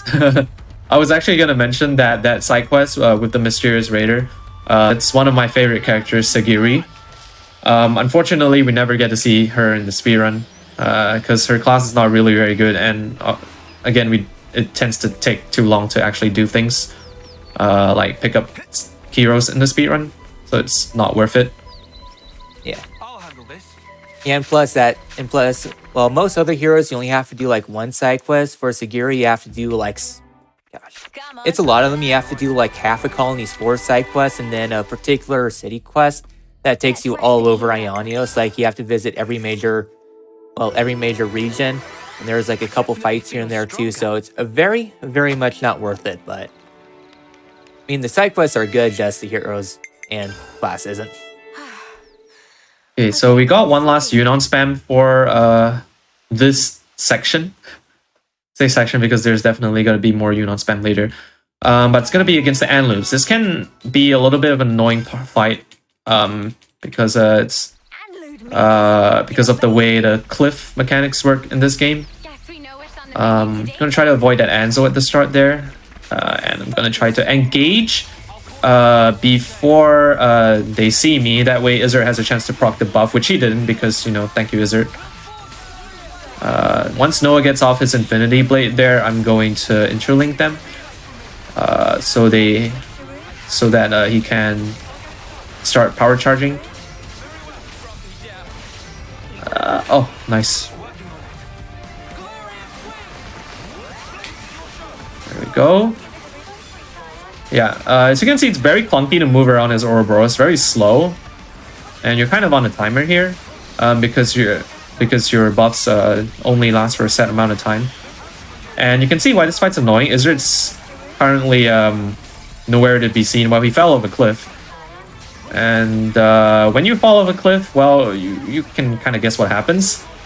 But the annoying thing, the very unfair thing that they changed in this game is that when enemies fall off the cliff in this game, they just respawn with full health. And because Atomize has blowdown, you can actually blow the Anlutes off the cliff and then they respawn with full health and just kind of wasted a lot of time for no reason. Whereas if your characters fall off the cliff, well, that's not very good. So yeah, but they're very squishy, but they have quite high evasion as well, and especially with your accuracy debuff. And they also have a healing move that they use, which can also heal each other if there are multiple of them in the same fight. So yeah, just overall, not a difficult fight by any means, but can be very annoying when the little RNG factors start to rack up.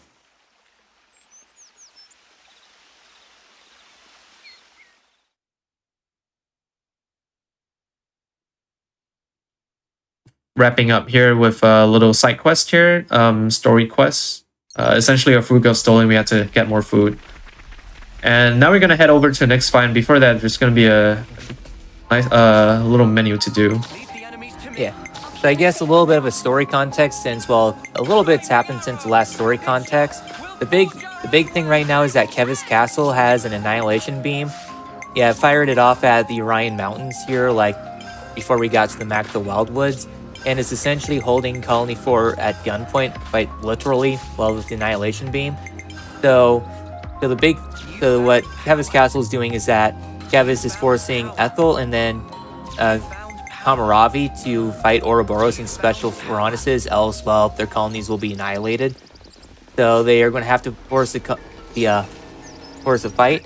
Borealis, who was with Ethel, managed to escape the castle, pretty hurt too. It managed to relay the information to the group and also some plans of the castle.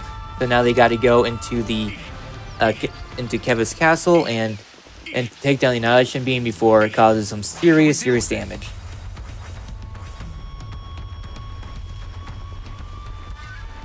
So, something about that menu. Firstly, I put no on Stalker. We kind of want Stalker because, again, we want to unlock Stalker and other people for the arts and skills. Stalker is also pretty nice for damage.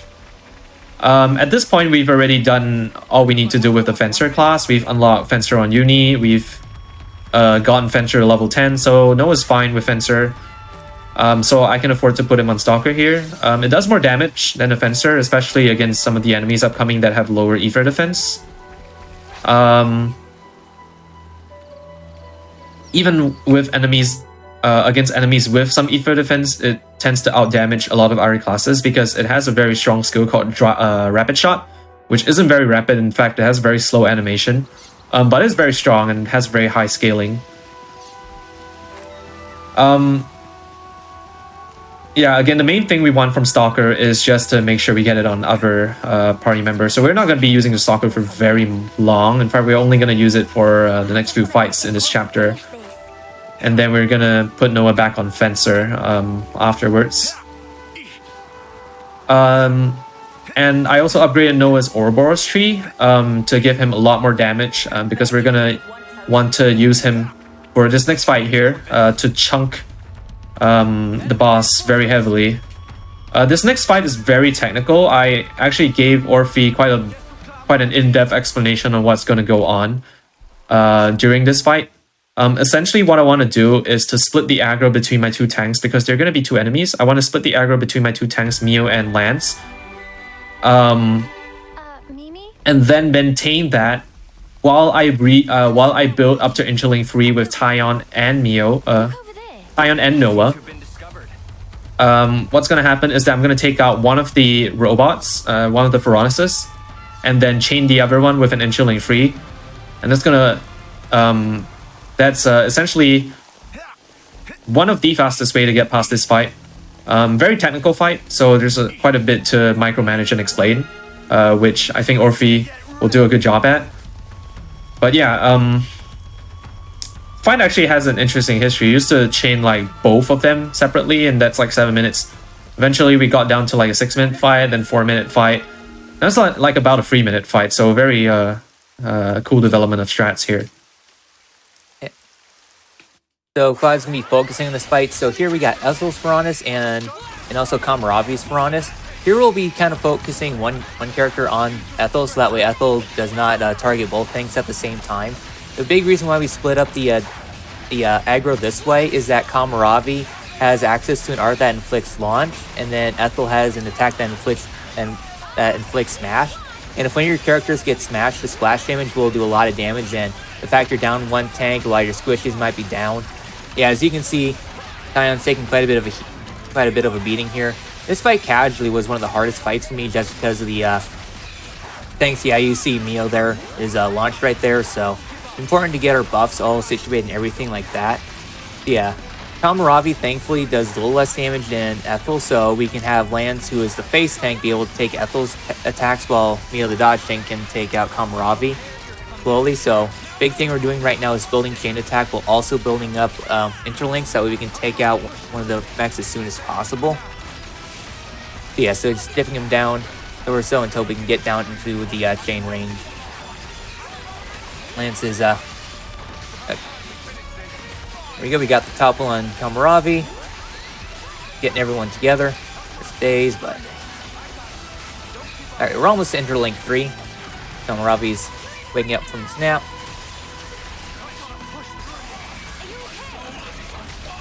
Yeah, Kamaravi is now in rage, so it's important to keep an eye on both Feronises. Ooh, that was a pretty hard-hitting attack.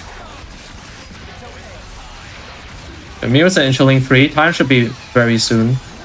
There we go. Okay, I'm just gonna go over to Mio right now.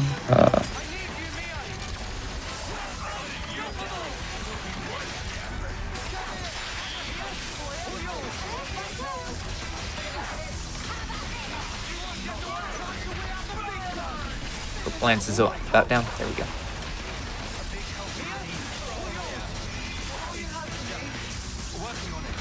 Oh, Aether's down. Tion should be able to get him though. Yep. Nice. Okay. So I want power charge, and then when Kamaravi goes down, with power charge on the rest of the party, gonna chain Ethel here. Has lower ether defense, which is why we want to target her with the ether-based Ouroboros order here. And should be able to one-shot her, if not put her very close to getting one-shot here from the chain.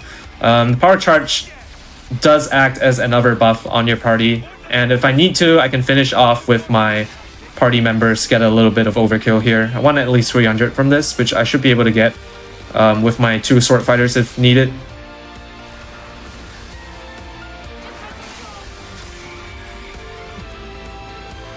He almost took his entire health out in one round, so this round here should be enough. And also we want to make sure to have a pretty decent overkill also, because this isn't the only fight we're having right now.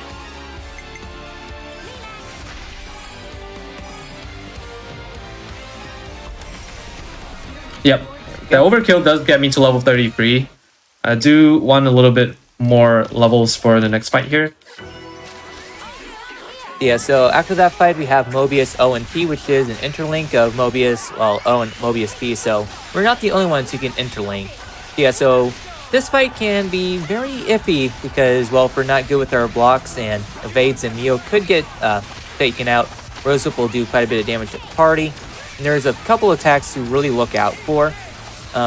One of which is Grand Berserker, used at about 85% itch, which basically anyone behind will do quite a bit of damage, so we need to make sure that all our healers are together up front. Yeah. You can see I'm trying to micromanage Uni as well, putting her at the front. Manipulate her AI a bit by using... She wants to go to the back to use her edge thrust, but I try to use that at the front so that she just stays at the front the entire time, ideally. Because I really don't want her to go to the back. There's the Grand Berserker, send us down. I'm gonna let Isrit try to pick her up. I want to make sure Tyon's always building. Send us down again. Hopefully okay,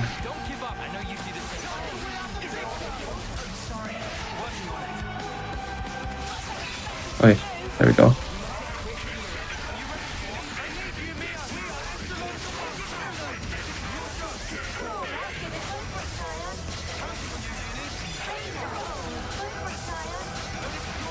Yeah, if we're not careful, this fight can get out of hand pretty quickly.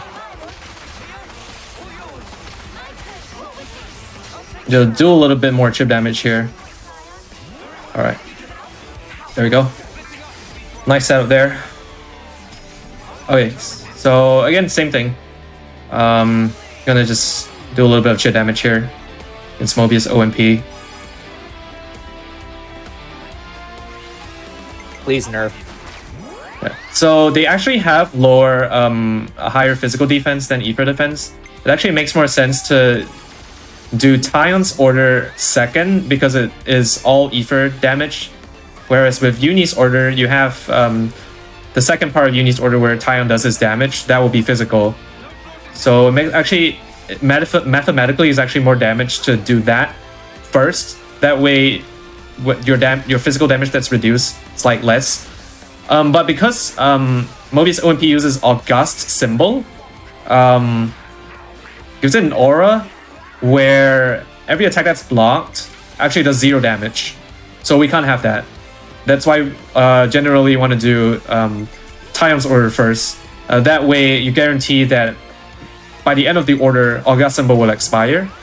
That way on the second round where you do Uni's Ouroboros finisher, Tyon's attacks, which do count, I think, as side hits or back hits. Side hits, I think. Even if they get blocked, they don't do 0 damage. Mobius OMP has 15% side block rate, if I believe, and if I remember correctly, and 30% back block rate. So enemies can block from 3 directions: front, side, and back. They have different block rates for each of them. Nice. So we get a nice little bit of overkill here, about 300%. Plenty. Almost 1 million on that chain too.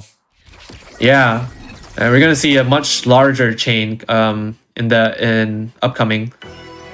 Our next boss fight is gonna be a little whiles away. There's a large section of walking here.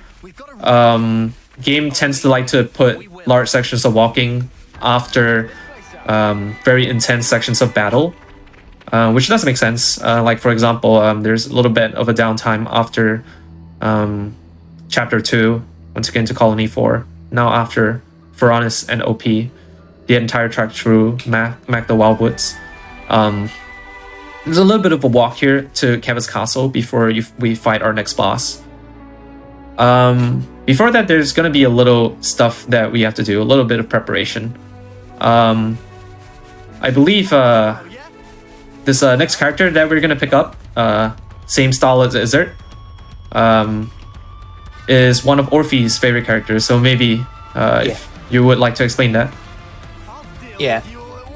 Yeah, Shira is definitely a very good character. Basically, you know everything good about Aether in terms of chain attacks. What if we dial it up to about 11 or 12? So yeah, so Ashira is basically the queen of chain attacks. We don't necessarily need her class per se, since, well, we got Zephyr for our tanking needs and everything like that, and I guess Heavy Guard too. But the big thing about Ashira, Lone Exile, it's an alright tank class. Better than most classes. Holds aggro a little bit better, thanks to how aggro works, just does more damage than most other tanks. Some evasion, but it comes with the class comes with a launch dart, which is very good, especially for chain attacks. Not worth doing a full quest for, but Ashira is definitely super good. Yeah, probably my favorite character. So the big thing about Ashira is that when she is in a chain attack, her heroic order, her heroic order, what it does is that it grants power charge to the entire party and plus increases the damage ratio by quite a bit. A very good bonus, but the big draw is her her chain bonus, I guess during the chain attack, in which every time that, when she's used as a finish, it guarantees an amazing, which is 200%, which is going to be a big damage increase, and plus amazing guarantees 3 characters coming back. And then also, as a supposed trade-off, I use in loose terms, is that, well, she can't be used for the rest of the chain, but considering that Hero's DPS tends to be not as good as our regular character's DPS, it's more of a plus, so that way we don't have to worry about Ashira coming back for orders, and we just get a big bonus at the start of battle, and is definitely going to be used for quite a few bosses throughout much of the rest of the run. Yeah, Ashira is super useful when it comes to building big chains. And she's very easy to use. Essentially makes all your chains almost the same. You can pretty much perform every single chain the same way by using Ashira. She actually used to be a lot more essential in the run back before the DLC gave us another hero. She used to be used a lot more.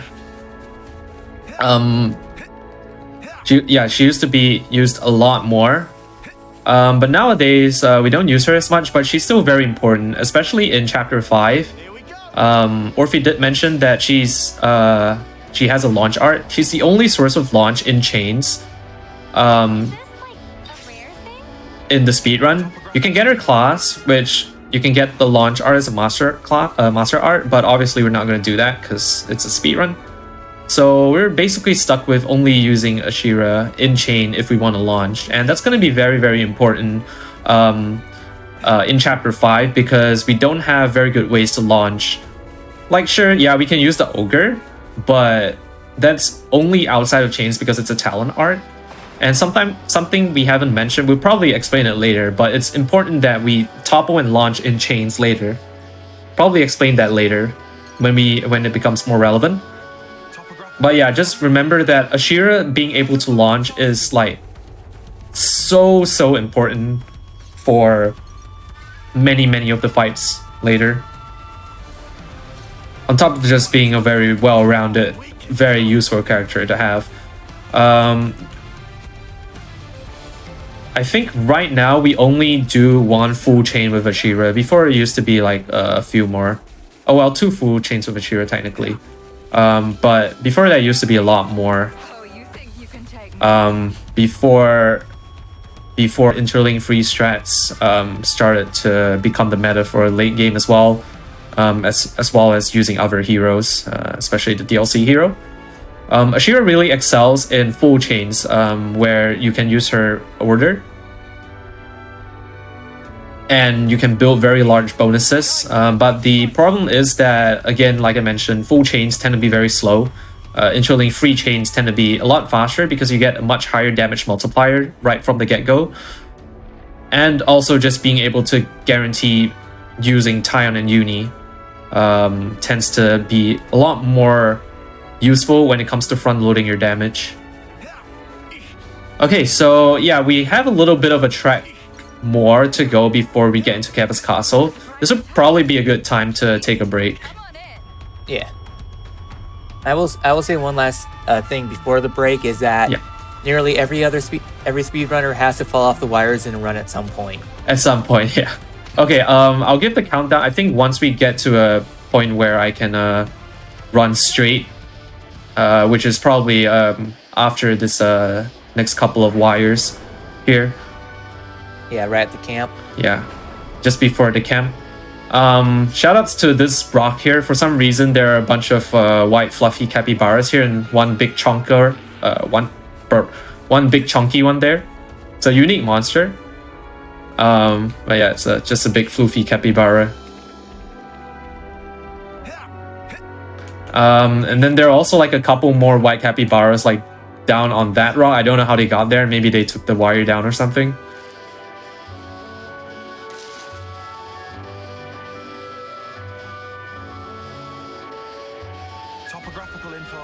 Alright, now we're here. I'm gonna just give a countdown. 3, 2, 1 break. So 3, 2, 1 break. There we go. Awesome. All right, everybody, we're going to take a quick little break here before we get into more Xenoblade goodness.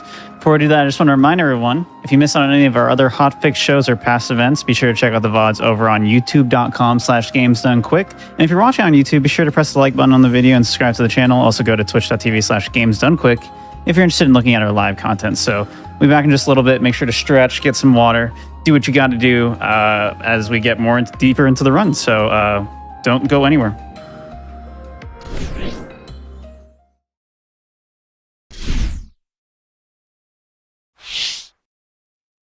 Hello and welcome back, everybody, to the GDQ Hotfix. We're back with our Xenoblade Chronicles 3 Anniversary Special. Quadriceps, why don't you go ahead and take us right back into the run? Thank you so much.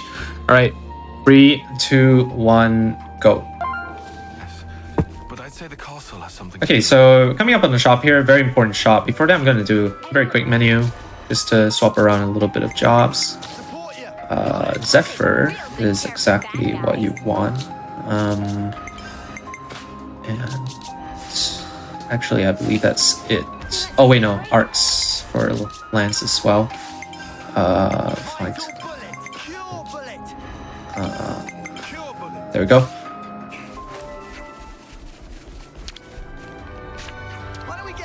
Alright, so coming up at the shop, we get ourselves a very powerful accessory, the devotional necklace, which you're going to need 2 of them for.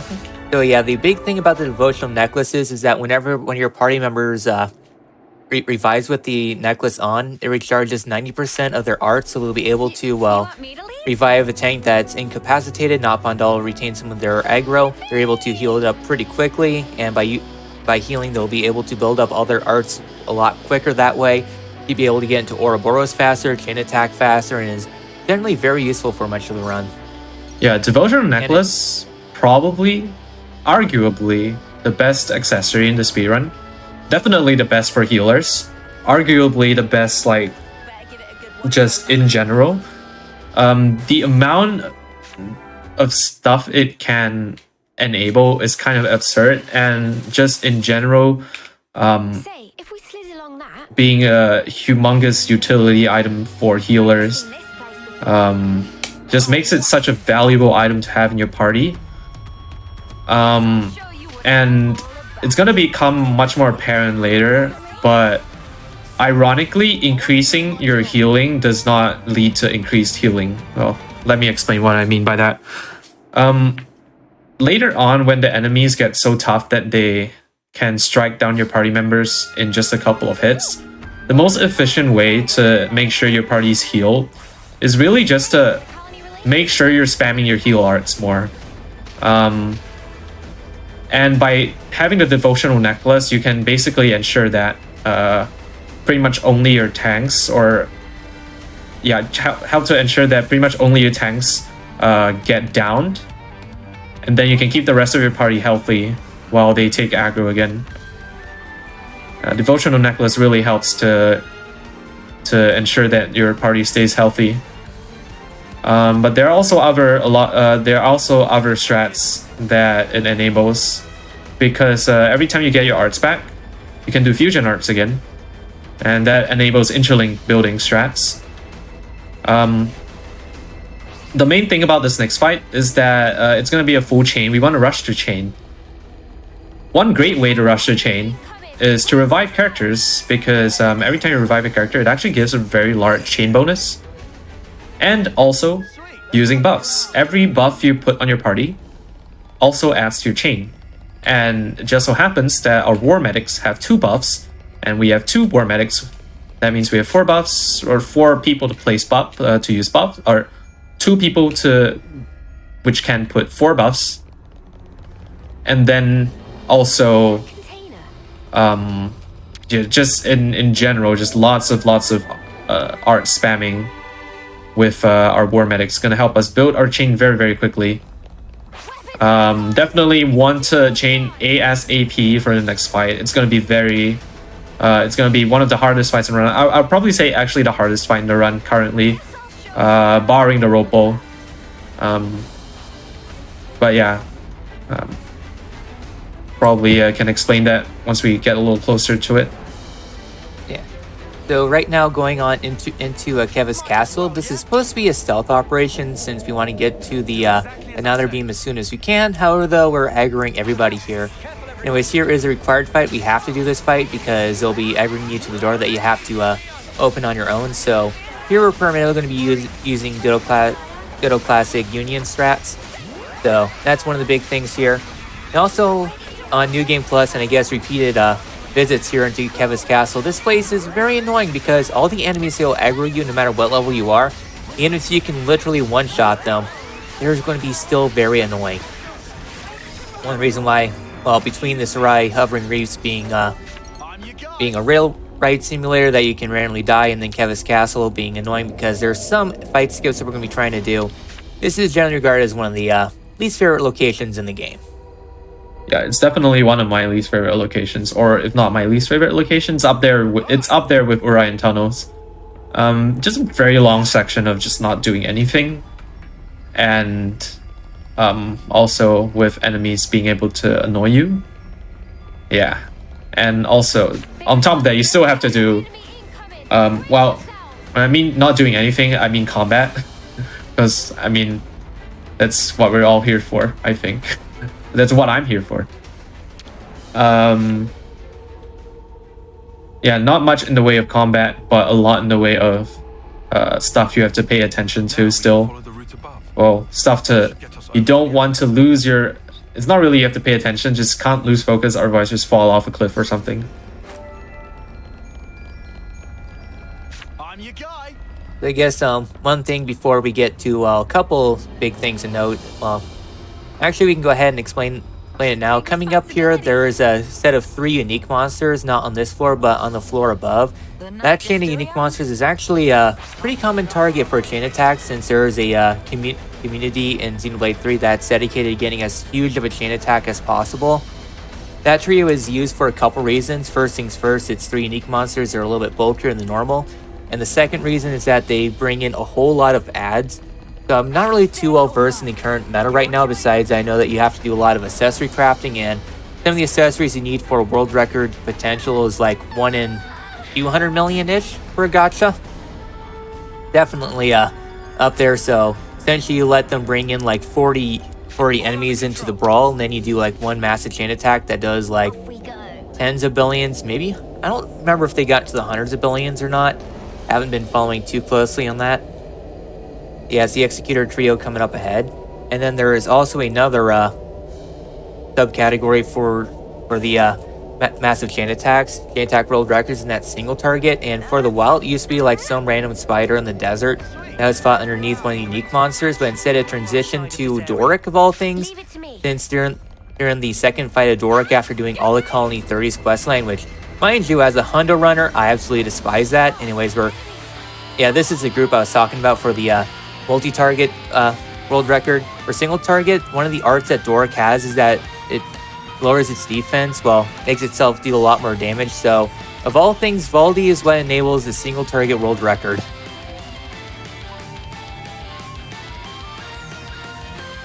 And so the reason why we had to de-aggro them is because of this skip upcoming. I'm trying to wedge myself in this ramp here. Nice, that's pretty quick. New Game Plus runners could probably do it much faster than me. I'm just a lowly New Game runner. But yeah, we got our next fight coming up here very soon. It's gonna be against our good pal Urine again, except this time he's joined by another friend, Mobius D, and together they make Mobius DJ Khaled.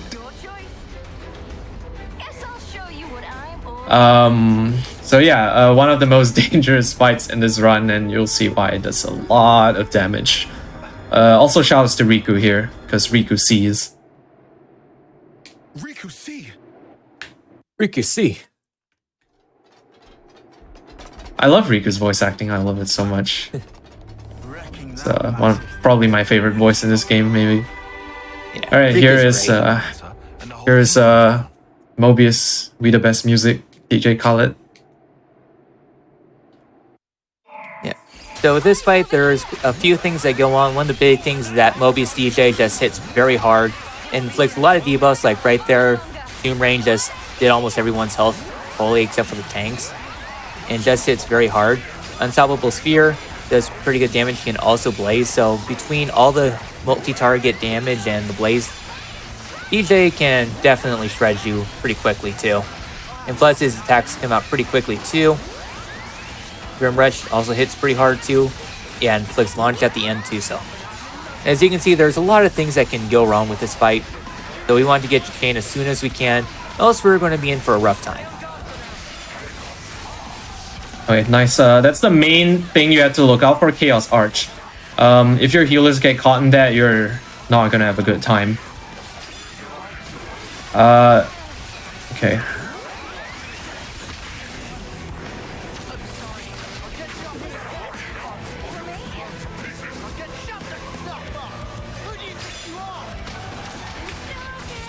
Quit being an idiot and stay back.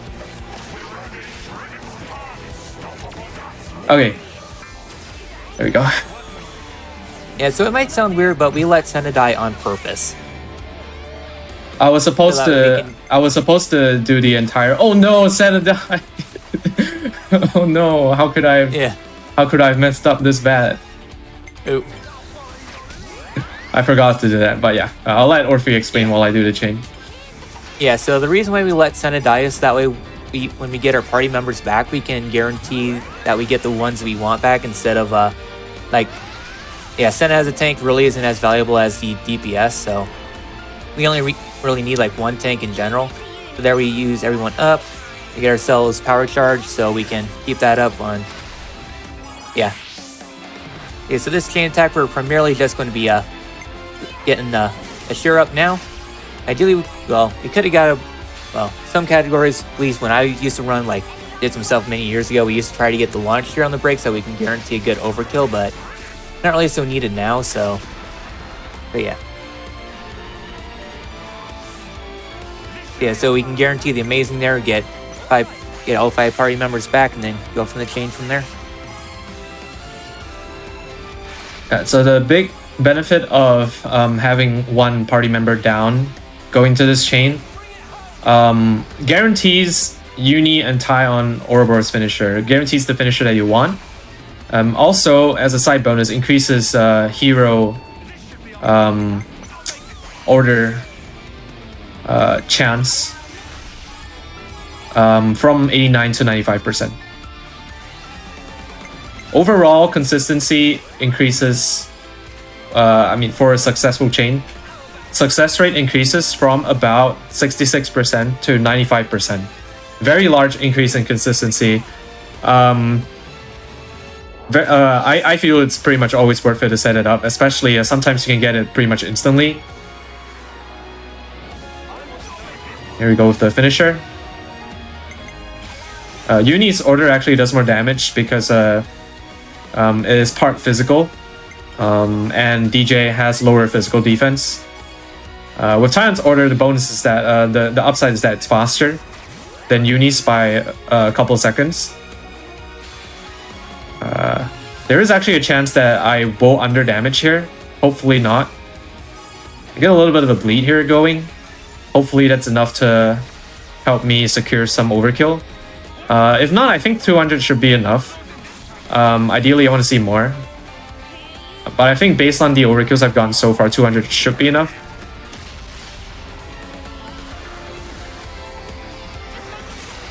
I think that's... Yeah, okay, 200. That's fine. Yeah. Ideally, I wanted to see more. But this is fine. I should be able to carry on with the run. I have to change up my menus a little bit later. But nothing too drastic. But yeah, that is DJ. I had to focus quite a bit on the fight, which is why I did most of the explaining beforehand, and left quite a bit to Orphe as well. But essentially, it's a strat of War Medic spam to build your chain, and then using Ashura with a hyper consistent chain, basically always the same. get a very large damage multiplier bonus and finish with a Tyon and Uni. Hopefully get a large overkill. And that strat was actually, it's a funny story how it came out of that strat. I believe we were testing some other alternate setups. We were debating between launching DJ, which is very inconsistent, and just trying to finish the fight without launching, but a lot of times you just come up short on the damage if you don't get a Unitown finisher. And then one day we had a Nell, pretty prominent Xeno content creator, just in the chat just say, oh, I wish Mio could just like walk off the ledge, and got the idea while I was going to get dinner. I was like, what if I just let Mio go down to one? And that's basically how the strat got developed. Yeah, so a little bit of a story context. We took out the Annihilator Beam, so we were hoping to take the water channels out of the castle, sneak out all nice and dandy. Turns out we walked right into the Queen's room, and it was all a trap. So, yeah, so now we are fighting the Queen of Kevis, who looks suspiciously like a certain party member from Xenoblade 1.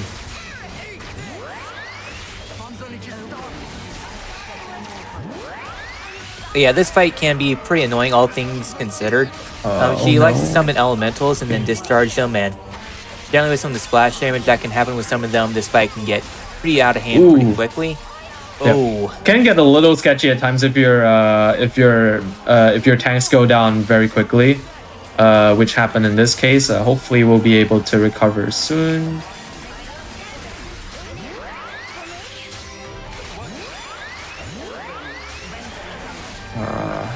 Yeah, this fight can get out of hand pretty quickly, especially considering we're like 8 levels under, so. Okay. Okay.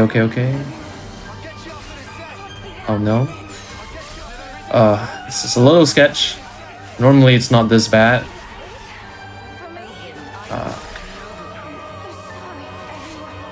Might end up having to restart this fight here. Yeah. Okay. Gonna try. Yeah, the tanks went down too quickly at the start, so that was a little sketch. We'll try this again. Nice thing about this game, if you have to reset a fight, you can just reset on the spot instead of having to actually get out of combat and get back in.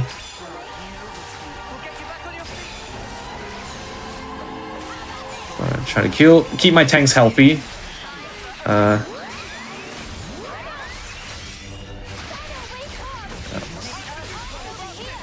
Ooh, ouch. Wait for Lens to pick me up here.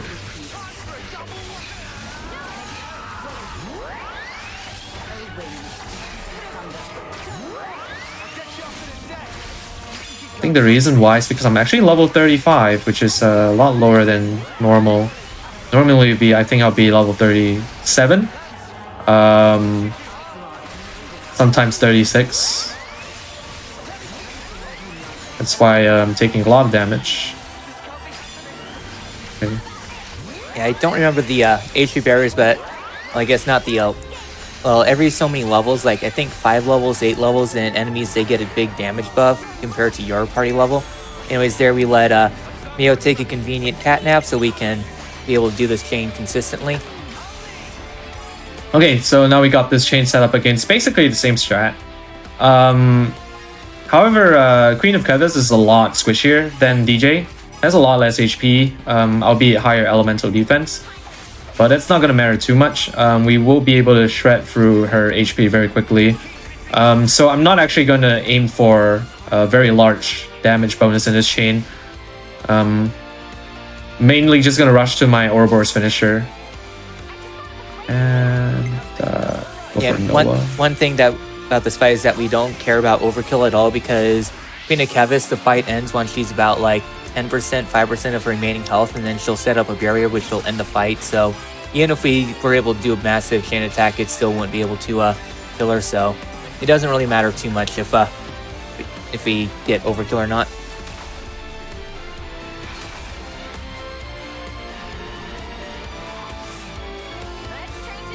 Okay, I am forced to go for a full chain here because I didn't get uni. If I had the option, I'll probably go for a 4-round chain. But this might be for the better anyway because I'm under leveled and I have slightly less DPS. But again, one party member down, I'm guaranteed to be able to finish with Tyon and Uni's Ouroboros finisher here.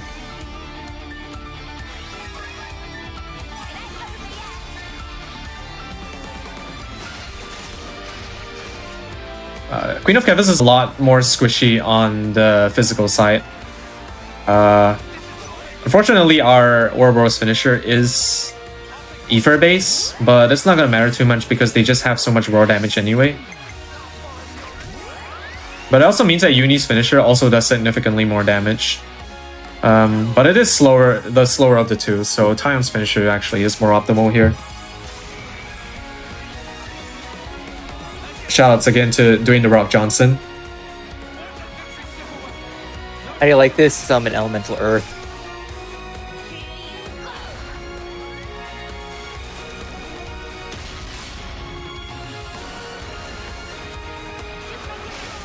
And there we go. Alright, and that's the fight. Yep, so now you have a little bit of downtime, so you can run around her if you want. Try to run out, but you can't. Yeah, so after this fight, a whole lot of story stuff goes on. The first one is that, well, the Queen of Kevas is actually a machine, since the real Queen of Kevas is locked away somewhere else. Yeah, inside one of the chamber pods inside the place, they found a little pod that contained a young Ethel. So kind of leads into the cycle of, well, everybody dies, and then once they die, they're back in the pod, and then they keep on fighting over and over, which is how they continue the endless war between Agnes and Kevas.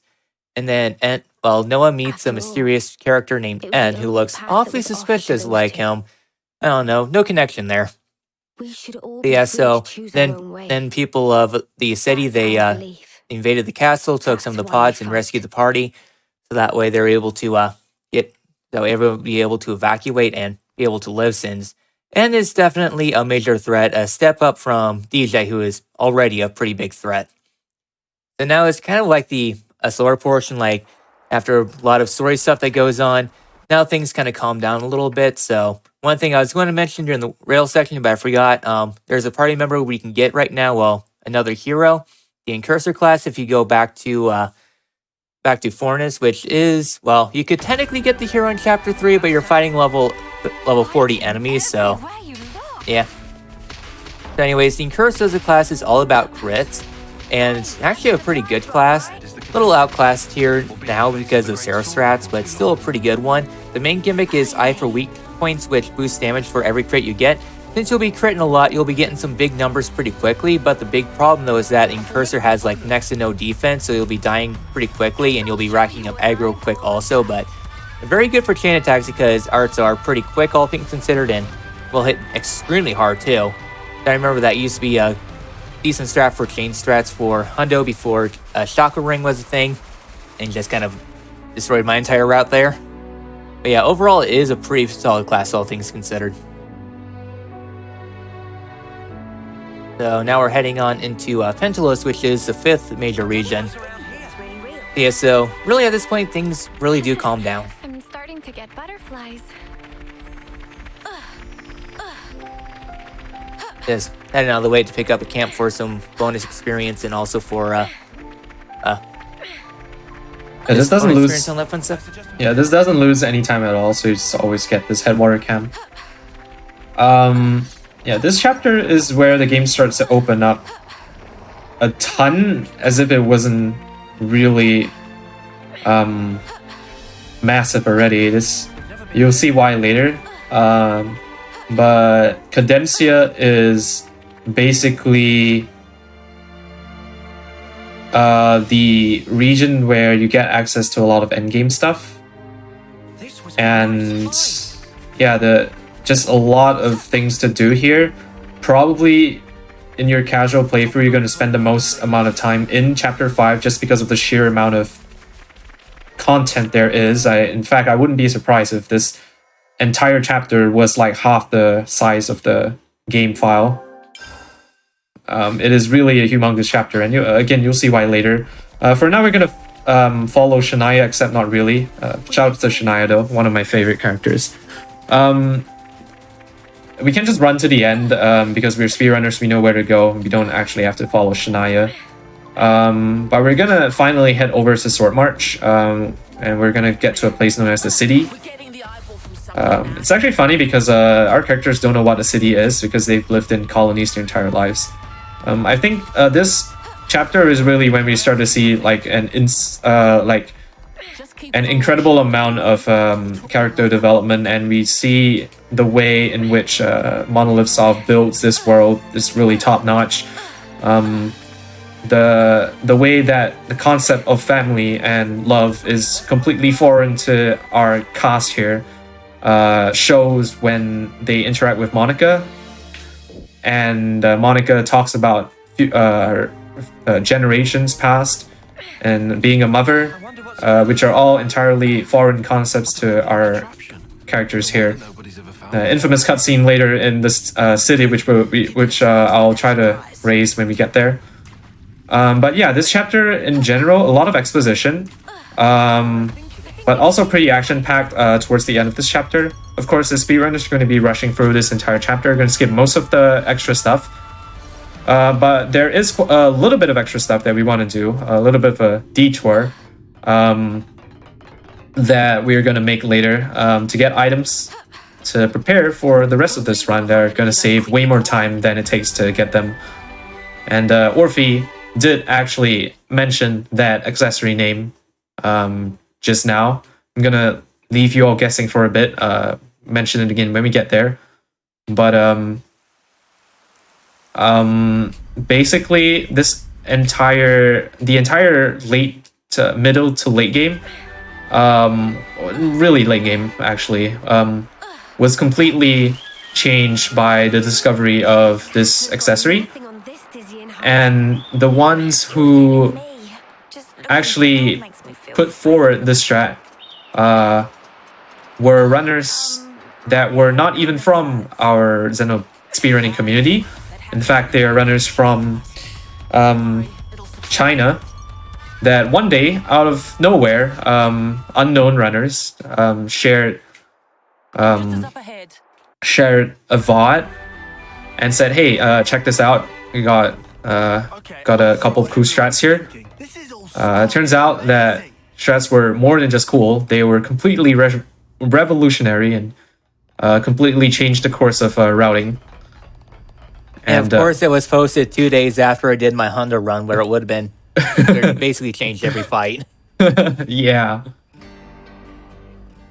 But it's still a little bit of ways before we actually get there. Like I said, there's a bunch of extra stuff we have to do. Two main things we have to do: get that item, and also do a hero quest. The only optional hero quest which we do in the entire run. Very, very worth it though.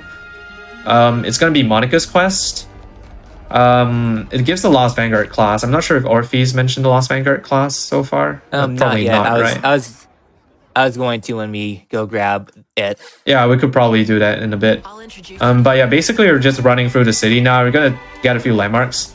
Machiba Canteen here we want to come back to later. To activate Monica's quest, we have to get a conversation, and then we have to go to the canteen to actually activate that quest. At the same time, we're going to be ordering food. The thing is, we want to order food because then Manana gets access to a new dish. That food in the canteen gives 25% extra XP, but only lasts 30 minutes. But Manana gets a version that gives 20% XP, but lasts for a lot longer. And that's going to help us a lot with our XP routing later. We can cook food if we have the ingredients for them, but we can also cook them by using silver coins. Obviously, don't want to cook too much because not only does it cost time, but also costs silver coins. But that one instance where we do cook turns out to be very impactful. Again, another section of not really following Shania.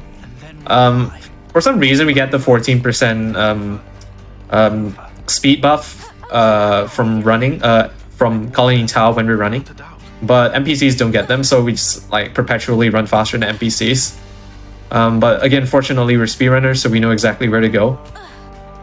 Coming up on the infamous cutscene here over at the medical center. This is probably a lot of people's favorite cutscene for some reason.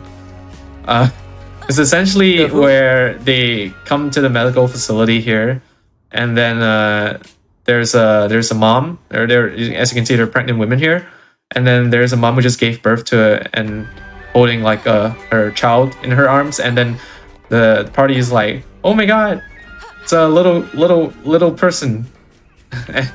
And then the very infamous line that I think this old man, I don't know if he's the doctor or something, but he's like, Yeah. was it now who wants to know how babies are made? And everybody raises their arms, and of course they don't show the next part because that's PG rated. But yeah, but as comical as it might seem, as absurd as that may seem, it's really really very impressive bit of characterization or storytelling, because it just goes to show how the concept of family is completely removed from our cast here. They have no idea what being a parent is, or being or that families even existed, and that's something that doesn't come across to us as viewers, because these are concepts that we've been familiar with our entire lives. And then we're suddenly thrust into this setting where we have a cast where this is not the case, and it really, I think Monolith Soft really does a very good job at lore and world building here. Another pretty popular cutscene that people like to point out is actually at the start of the run, or start of the game, where Uni and Lance and Noah are actually in the bathroom together, and that's when we really got the idea that, hey, the morals and the ethics or morals, or basically societal norms in this game, is completely different from what we're used to in the real world. And because you have Uni and Noah and Lance all naked in the same bathhouse together. Really interesting portrayal of characters. I'm starving. Got anything I can eat? Okay, anyway, now that we've managed to talk through a little bit of the walking section, now we can actually explain some of the stuff that's relevant in the speedrun. Orphe did mention this just now. It's Monica's quest. Been waiting for this. Now we're eating some pizza. Thanks ever so much. Is this actually pizza? Ooh, a new Yes, so. recipe. I never paid attention. I always thought it was a seafood dish. Yeah. Orphe, would you like to explain why we're doing this quest and what this quest is about? Yeah. Yeah, so coming up here, we're doing a side quest to get Monica as a party member, but more importantly, to get Lost Vanguard. Lost Vanguard is a decent-ish tank class in my opinion. It's actually not really that good. But the big thing about Lost Vanguard is one of its master arts. So with that master art, Mighty Beat, it's a powerful smash art which we can give onto other characters. So for example, on a sword fighter, Air Slash has a high damage ratio.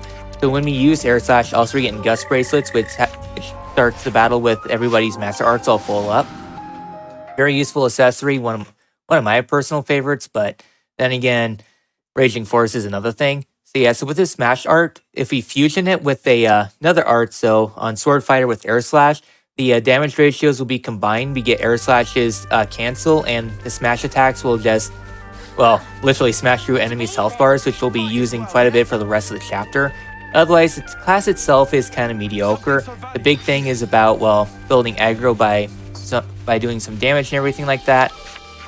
So yeah, so it's not really the greatest. It's about blocking, inflicting knockback, everything like that. Also, we're sneaking past these enemies here by moving in a specific manner so that way we can grab the items here for the side quest. But yeah, the smash art is the big thing. Smash is going to be very important. It's going to be the meta for pretty much the rest of the run, just because of the sheer damage output that it has.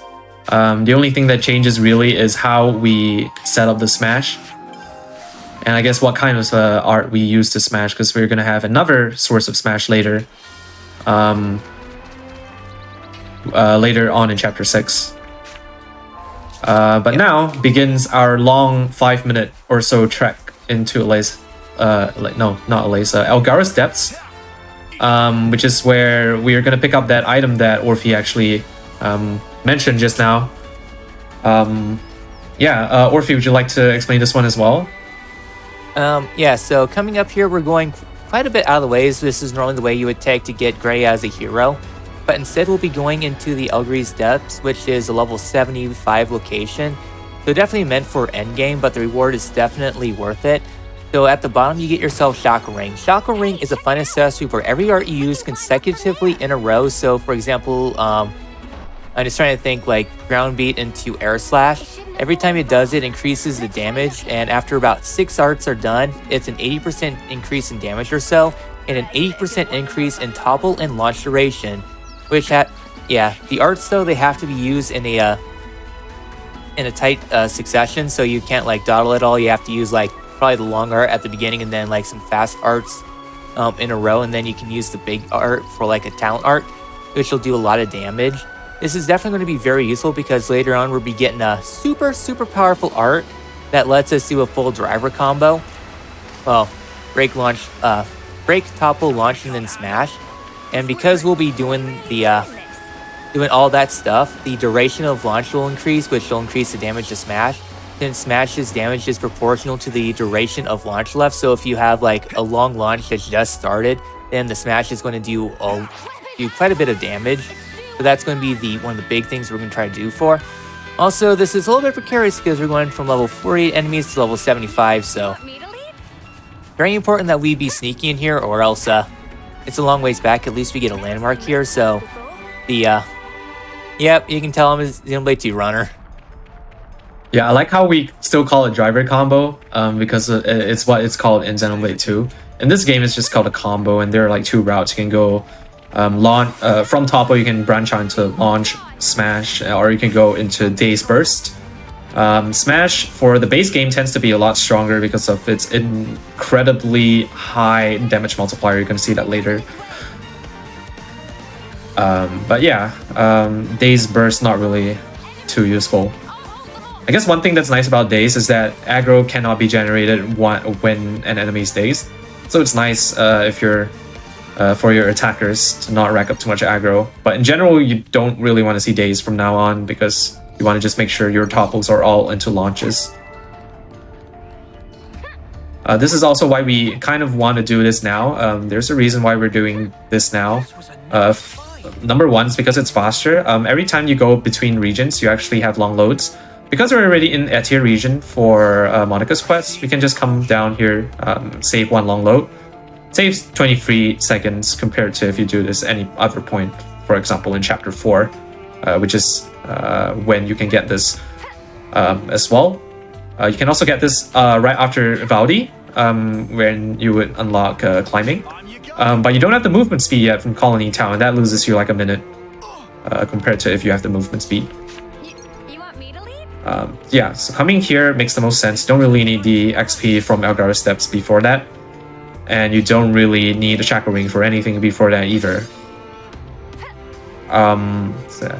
Just one thing you want to make note of is just to avoid the enemies here. As a last resort, you can actually engage in combat and run away with another party member if really need be. In general, you shouldn't run into much issue though, as long as you keep your movement tight. Yeah, so the main thing is the end here. I'm gonna do a reset or death ward in order to reset the enemy movement here. And once it starts moving, it resets to start this movement cycle, and then it starts moving, and it actually gives me a little bit of a window where I can grab the chest behind it without being seen. And there we go. Oh wow, it's don't see that too often. Let's try again. It can move quickly or slowly. I got the fast movement pattern there. It's also semi-precise. Don't want to go too far out. Oh wow, it turned around. But yeah, okay, got the container. Just gonna make sure I grab that before you give up. You want to make sure.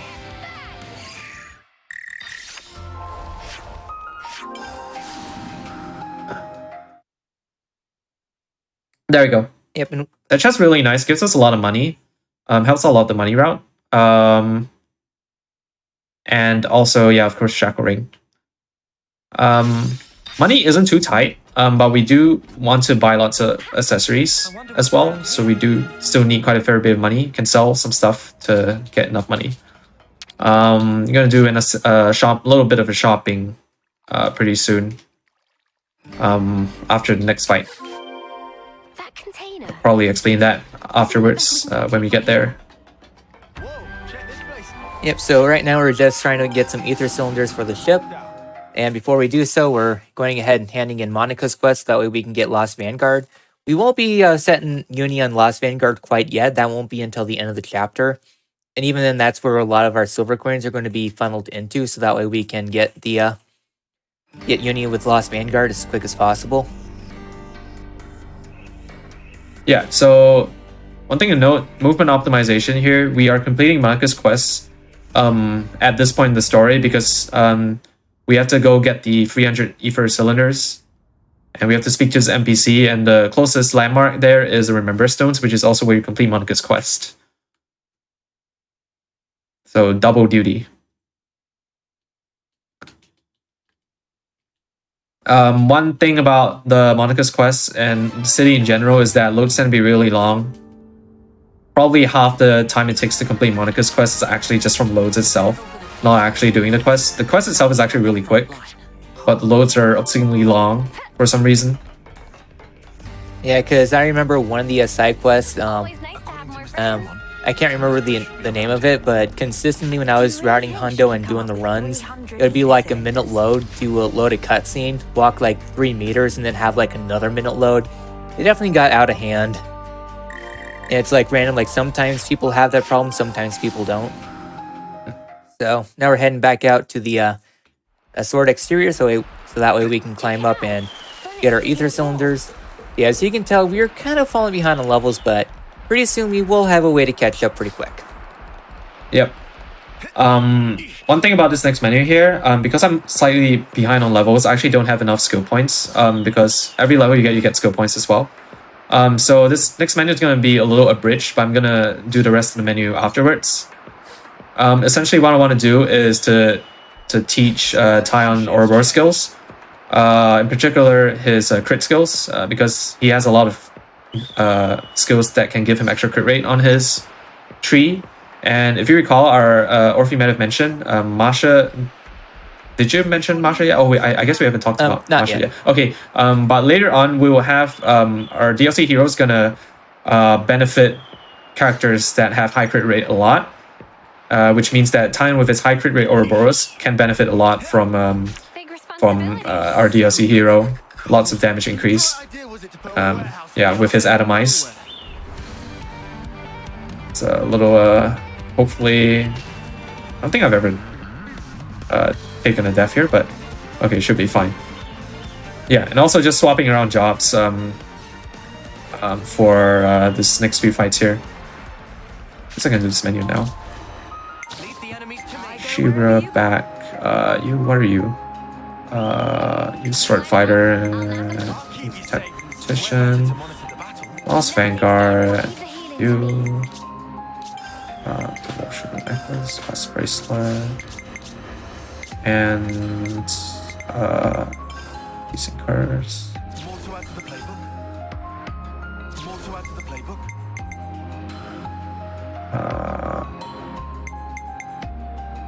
Oh, I should realize I didn't even give the attack up skill to Uni before.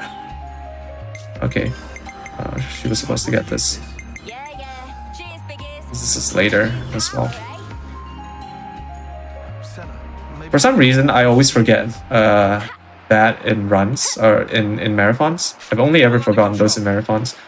There's a skill that gave Uni more attack. Come on, whoever. That's probably the reason why I missed the overkill on DJ. No worries, we're still on a pretty good XP route here. Alright. Shield wall. So here we got ourselves a whole lot of birds. So essentially the first thing we're doing is applying some buffs onto Uni before moving on into the Ouroboros into, well, Union spam. Yeah, these birds, I think they're pretty weak to knockbacks in general, so even though we are pretty underleveled, we can just keep these guys subdued for the most part. Get a nice launch here, just to make sure he can't dodge, and also increases damage done by our Atomite. Yeah, nice power charge. Yeah. Yeah, one big problem though with this is that sometimes the birds get knocked out of the range of some of your other attacks. So they'll be out of Atomize's range. Yeah, pretty decent fight here, I think. All things considered. Don't have the optimal setup here, but was able to get through it pretty handedly, pretty easily, thanks to that launch. And yeah, now we should be on track again. I will be able to check my XP very shortly because I'm going to be taking a camp. And then afterwards, I will be able to do all the menu stuff that I wasn't able to do there. Here we talk to Salmon, and he always praises us.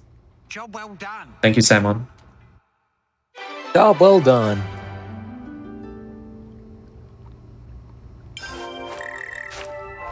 Right, we're preparing to head out of city into the Erythia Sea, which is most of Cadencia, really. What we've seen of Cadencia so far is really just like the tip of the iceberg.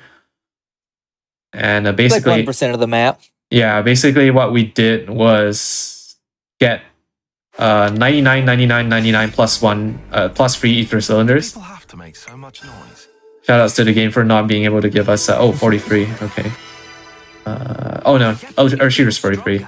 Yeah, our party is at 44, which is the correct level here.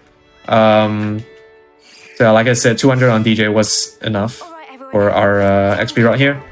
I am, of course, still behind on XP, but it's nothing that we can't make up. Important thing is just I want to be level 44 here. That's the level that's routed here. Ashira being lower level is not a big deal. Mainly need to level Ashira up. Because when you're 10 levels lower than an enemy, you get reaction chance penalty by 20%. Which also affects launch, so she can just like randomly not launch enemies, and that's why you have to level her up at least a little bit. Otherwise, you might run into some consistency issues later. And here we actually pick up, the DLC hero, and I'll let Orphe handle that. Yep. So while Ina is kind of mediocre, Masha basically makes the DLC pay to win. Masha is a very good hero, at least for chains, but the big thing about Lapidaris is its master skill, Beaming Edge, which boosts allies' crit rate by 12% and crit damage by 30% pinch points. It's really nice for allies since we'll be smashing soon that crit damage, crit bonus will do a lot of damage. With crits, we'll be able to build up talent chain attacks a little bit faster. And yeah, I guess some other skills includes crit healing, boost damage when in a field, and increasing fields that can be set from 3 to 4. As for arts, Masha can increase the recharge rate so we can use arts more frequently, which is very helpful because at this point we really don't have any ways to increase our recharge rate. There is another way, but that won't be until about midway through chapter 6 or so. So yeah, and then Masha can also remove buffs from enemy. All around Lapidaris, I would say it's probably one of the best classes in the game, top 5 for sure. Yeah, really good class. Unfortunately / fortunately for us, Masha is really all we need for the run. Not really worth it to go the extra mile and get the class for ourselves, even though it's really good. But yeah, that's good because, I mean, we don't have to spend an extra 2 minutes or so getting her class. Now we get access to the rest of Cadencia. So at this point, if you thought, oh yeah, this game's pretty cool, lots of stuff to do, pretty expansive map, well, you're gonna be in for a surprise when you get here. I know I was certainly shocked. And you see we're on a boat here. Recommend using a boat when you want to get around this area. If you try to swim in this area, you would realize how it doesn't seem like it, but you're really small here. If you got off the boat and swam, you would realize like how slow it is. I mean, heck, just trying to swim around the boat itself takes quite a bit of time. Okay, anyway, what we're doing here, we have to go to Beanstalk Home for the story, but we're gonna ignore that for now. The reason being is because we have to come back here later, Corn Island, and specifically we have to go to the back of Corn Island. But if we trigger the cutscene at Beanstalk Home, the back of Corn Island gets sealed off. So what we're gonna do is we're gonna go to the back first and get a landmark there, and then we're gonna proceed on the story. That way we can skip having to run through Corn Island later.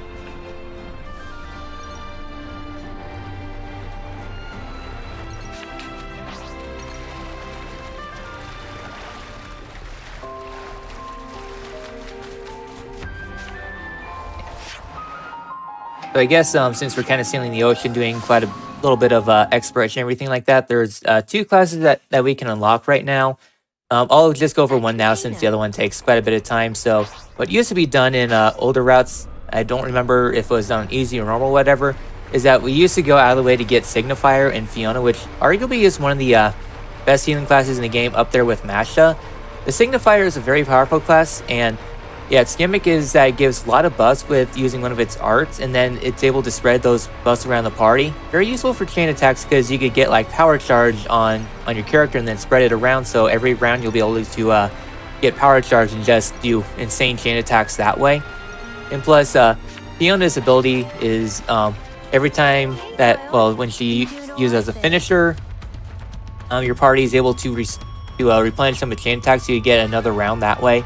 I know it's definitely very powerful and easy. Normal, it's not quite as potent of a buff, but still pretty useful.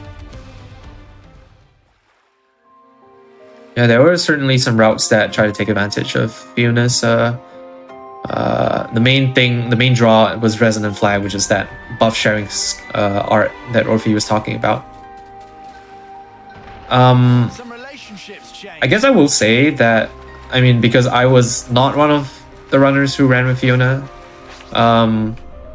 was pretty much like between using Fiona and just using the hero which we got later, Miyabi. I think both arts were pretty viable. Both have their ups and downs. Yeah, but Fiona definitely is a very high utility character. But that all changed. That her quest is very long. Yeah. So Signifier would be a very good job to pick up if it weren't like super slow to pick up, because there's a lot of forced battles and a lot of running around you have to do. But yeah, that all changed when the DLC got released, because Masha is, while she's not strictly better than Fiona, because they have different kits and different uses, as far as the speedrun is concerned, Masha is levels of magnitude is more consistent, and yeah, the amount of utility that Masha provides is just unparalleled. I'm not sure if Orphe's talked about Masha's skills yet, but basically, have you talked about Masha's skills? Yeah, about beaming edge and all that beaming stuff. edge. Have you talked about the field skill one? The field. I just brushed on it. Oh yeah, because that field, being able to place 4 fields is also pretty. Well, it's not game breaking, but it does matter a little bit on the final boss as well when you want sting powers. Yeah, so Masha is just very, very. I would pretty much say clearly the best hero for the DLC speedrun at this point. That sound. And I believe Clamber up here. some runners also did use Fiona in the easy route. Again, I was one of the runners who opted not to use Fiona. But yeah, now in DLC as well, Masha would be used as well for DLC easy route. Well, we've been found. Yep. So as we're climbing up this island here, will be one of the instances where we could obtain one of the legendary accessories. Essentially, across Cadencia, there are 7 accessories that you can use that are basically the ultimates in their classes. Like Saturnian Rings is a 40% attack boost, which is the most in the game. Lunae Rings, which increases fusion damage by 100%, unique and very powerful. These accessories are one of a kind. The thing though is that they do take some time to pick up, and a couple of them, one of them is locked behind Side Story Tyon, which is Chapter 6, and another one is camping out behind a level 102 semi-super boss, so... Yeah, but all of them are pretty out of the way. The big one here, I think this one's the crit one here that's along the wire. What would be useful, it is quite a bit out of the ways because you have to platform onto the other wire and then it's a little bit of a time to get back to it, but it definitely is a pretty useful accessory to pick up. Yeah, I believe the Lunae Rings were once in the route. Lunae Rings is available on Corn Island, but it's a 3-minute trek from the front of Corn Island. So with the new movement, we don't go to the front of Corn Island anymore, so it's going to be a very much longer trek to get the Lunae Rings now. Definitely not worth it to get it. Yeah, and didn't really save enough time to be worth getting it. So it was a pretty short-lived in the route, but definitely it was nice for that damage bonus when it was in the route. Coming up, we have another little skip here. Basically, we have to get 2 pieces of info before we can proceed on with the story. One's on the Corn Island, which is why we tagged that place just now. The other is here on the relay base, in the relay base. And there are a bunch of guards guarding that info. So what we're going to do is we're going to de-aggro the first set of guards, and then the second guards we're going to do a tutorial. Oh yeah, And- Shadows to Chain Ring, unique monster. Oh yeah, that's Navigator Helios. You can get a chain ring from there. It's a weaker version of the Shackle Ring. But yeah, by doing a tutorial, you can despawn the second set of guards inside and then get the information for the story before they respawn.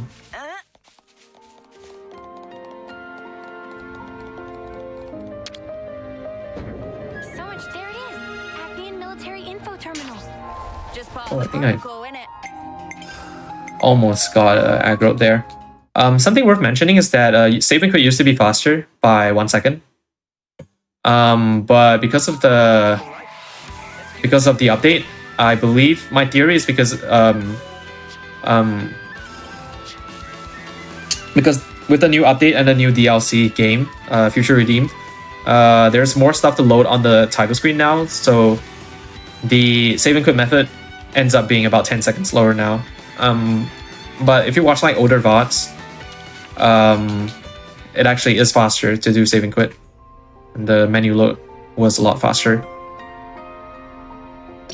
Okay, that's the first info. If I'm good, I can skip getting re-aggroed here. Yeah, there we go. Nice. Saves a little bit of time. Just a couple seconds having to death warp, shake off the aggro. You get aggroed. Here's the Testidos. This is where Masha's first run with Masha. Yep, so Testidos, this fight can be pretty tricky, all things considered. Thankfully, with their level ups, we're much higher leveled, so we're not going to be getting shredded immediately. But the big thing about Testidos, besides these guys have quite a lot of HP, like even with their union spam, it's not quite destroying them immediately.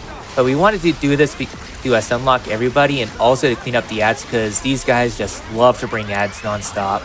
And then their auto attacks, they're kind of area of effect. And they have some annoying arts here and there too. The one thing I'm doing is I'm trying to spread out the damage from my atomizers as well. Oops. Yeah, the loadout's a little bit annoying because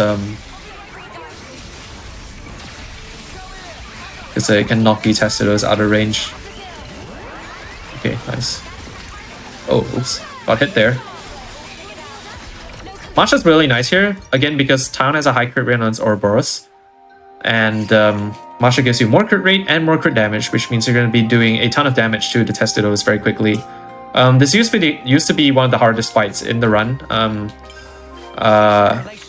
Funny enough, because of the fact that there are so many enemies and the Testidos just do so much damage. But yeah, with eventually we found more consistent strats, Could you all come round for a second? like smashing.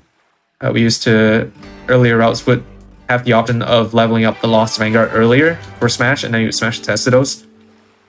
But now with Masha, it's even simpler. You just use Masha, and then you can do the Yunnan spam on the Testidos, and takes them out very quickly, very consistently as well. Okay, so we got a little section now of walking before we get into the prison, which is where we're gonna continue on with our run. Probably a good time to take a break as well. So I think after I'll do a few more cutscenes, and then once I have a chance to go into the menu, then I'll give a countdown. So yeah, basically right now with the info, now we can break into prison. We have to meet a person there known as Gondor. Right now we don't know who Gondor is, we just know that they're kind of important. Monica tells us that we have to meet Gondor. But Gondor is currently being held in the prison. That's why we have to break in. And here's where we're gonna be cooking. This is the only time in this route, which I'm doing, that we'll be cooking. With that dish from the city, this is gonna give us 20% extra XP for, I believe, close to an hour. That's gonna last us until the end of chapter 6. So this chapter plus the end of the next chapter. And yeah, that's gonna set our XP up for the rest of this run.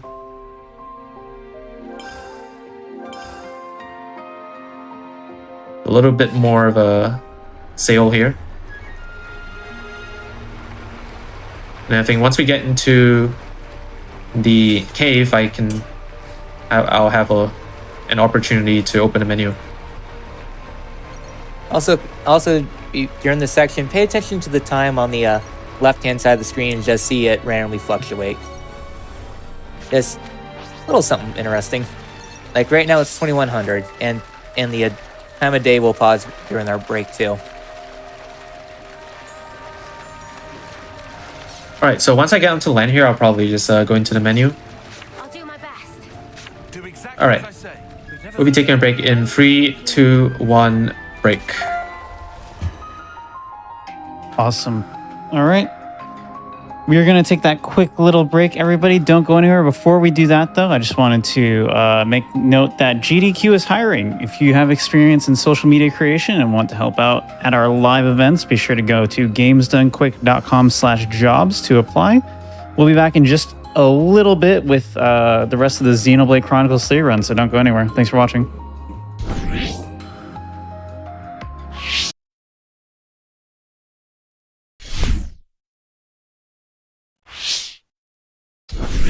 Hello and welcome back, everybody, to the Games Done Quick Hotfix. We are back with the Xenoblade Chronicles 3 Anniversary Special.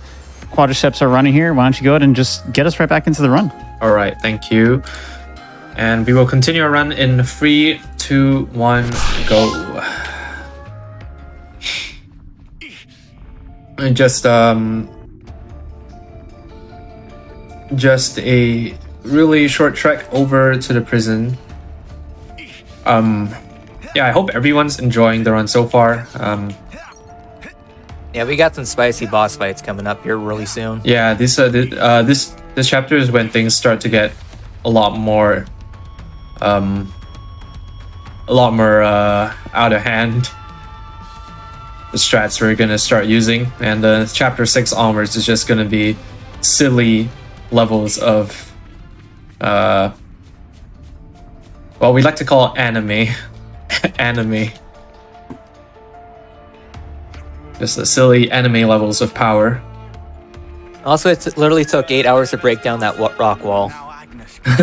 It was 2200 before. Eventually. I never noticed that. That's why you're telling us to pay attention to the time. Yeah.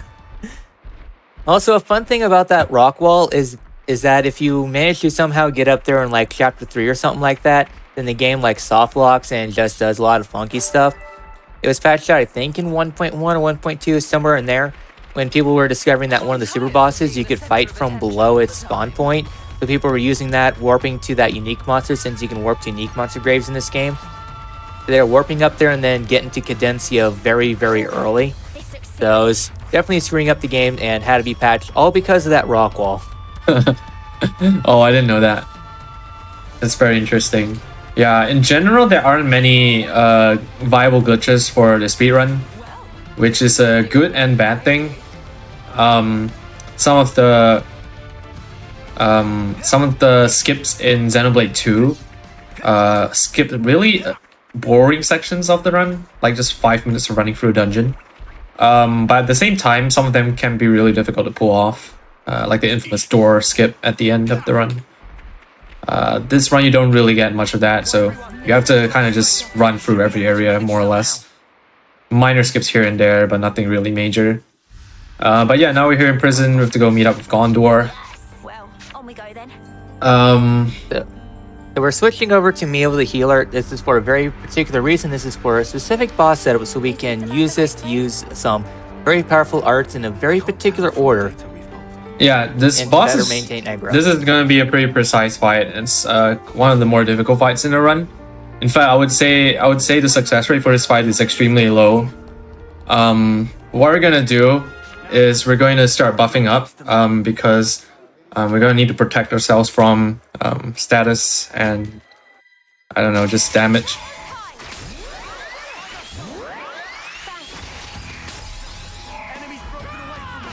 Wait, why did you put your gun away? I don't know, I misclicked. Oh, God. Oh no, what no. happened? Well, that's unfortunate. I guess it's a reset. Well, rip run. Anyway, we yeah, end that up fight in doesn't matter if you win. yeah, or we lose. end up in the cell. So two things we learn. The first thing is that Gondor is actually a girl and she's Monica's daughter. The second thing is that we actually can't show any of the cutscenes that Gondor is in because it's not safe. It's not safe language. But it's okay because we're gonna skip all the cutscenes anyway because we're speedrunners. But anyway, now we're here in prison. We have to basically pretend we're good prisoners, even though we're dressed in like different costumes, and pretty soon we're gonna give Senna a chef hat because that's what prisoners wear. But yeah, so we're going to pretend to be good prisoners for a few days, and then we're gonna have an uprising, break out of prison. Woohoo! Worth mentioning that up to now, Uni's been on Lost Vanguard because I didn't really need her for anything else. So might as well just get a few ranks on Lost Vanguard, save us some coins. Saves a total of 6 coins. Patience is golden. And now she should be a rank 3, and so I need like 24 coins to get her up to rank 10, and that should be pretty much the rest of the coins that I need for this run. And here we got first day of prison, also known as Torna, the Golden Country, because what we have to do here is collection simulator. Yep, we need to have 20 of 4 different collectibles. Yep, and they spawn. There are patches like these where 4 of the drops spawn and are fixed, like honey plums here. But they're also like just random drops like these ones here. But there are also NPCs that give you like a fixed amount of items, and everything is routed in a way that we try to get through as efficiently as possible, pick up all the fixed items. And then at the end, depending on what we're missing, we can actually branch out and pick up backups. Ideally though, we just have everything by the end, although that's not usually the case. So I'm gonna have to eyeball what I have and react accordingly.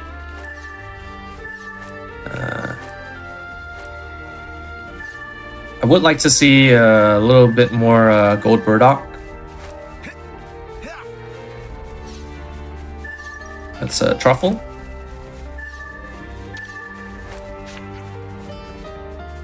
Yeah, so while we're kind of going on through the section here, one thing to note about New Game Plus is that they have to collect all the collectibles beforehand. So if you want to do a optimized New Game Plus speedrun, you would have to go through and make sure you get all 20 collectibles. And these collectibles are heavily boosted when you have the when you're doing the side quest. Otherwise, they're relatively rare, all things considered. Like, they're definitely not the most common. You don't have all the guarantee drops and everything like that. So it makes preparation more annoying. But as someone who's run Xenoblade Definitive Edition, New Game Plus, this game is way easier to optimize because you have to do like hundreds of hours of RNG gotcha and everything like that. And I feel that a few months after they are done patching Xenoblade 3, there's probably going to be some major glitch like zombie hovering or something. Like, it always happens.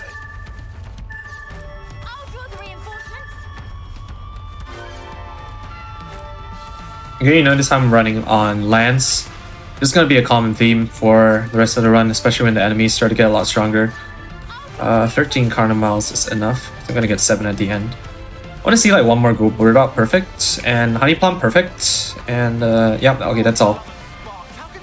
So nice. Hey, we got everything we needed. Stop whining. Before we got to the end. Do it already. That's good. You're just dragging. Okay, so that's first day. Second day is where we start to... we actually get to do a little bit of combat. This fight used to be one of the harder fights in the run as well. Not really that super hard, but it's... Well, okay, it is hard. It's just very inconsistent because basically what's this gonna be? It's gonna be the Bastaric Ferris. The thing about the Bastaric Ferris is that it's possible to kill it outside of using a chain. However, it deals so much damage, it literally just shreds through your entire party. Especially once it gets enraged, gets a lot more damage and attacks a lot quicker. So in general, what runners tend to do is just smash in chain, which I think optimally is slower, but on average just tends to be way better. Yeah, just way better than trying to kill outside of the chain. Way more consistent as well. So yeah, because we're gonna need smash, it's the first use of smash in this run, I believe. We're gonna be doing a little menu here just to make sure our party is prepared for this next fight here. Let's do a little bit of a menu here once I warp here. Yeah, this is like one of the very few times where you can actually warp during the prison segment. Yeah. Okay, sword, and we're gonna go up all the way. And shouts to Youngsmith. I go wherever you go.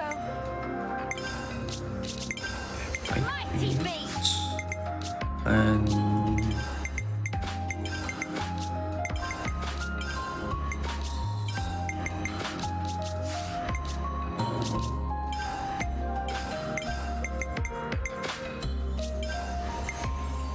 Yeah, so one of the things that we picked up earlier was the white wraps. The white wraps are going to be very useful because what the wraps do is that it boosts damage. I forgot the damage number specifically to enemies that are launched. And the smash does apply to the launch, so it's just a general increase to just our smash damage with the chain. yeah, for the math nerds out there, it's better to use launch damage increase for smash rather than smash damage increase, because the smash damage multiplier, the bonus, the smash multiplier is very large, and smash damage increase affects the smash multiplier, so you suffer a lot from diminishing returns. Whereas with launch damage bonus, it doesn't get affected by that. Thanks for turning around when I was going to... Okay, thanks for the break. Topple. Nice. There we go. Yep, clean. You notice I did 2 arts before my break there, and unfortunately it turned around. But that's also another one of the side effects of Shackle Ring. Not just arts damage, but also arts effectiveness, which applies to reaction chance and also reaction duration, top when launch, and like other stuff as well. Not really relevant for speedrun. Main things we want, as Orphe mentioned, damage of course, also topple launch duration, because those affect smash damage as well. Also why we have the white belt on Taion that increases topple duration by 17%, which factors into your launch damage as well.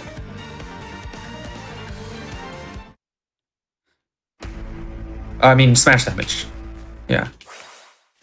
Okay. Alright, so now is Ferris 2, which will be... This fight will be going into a chain, since the first fight we only have to get it down a little bit. Well, it doesn't have as much health as this fight here.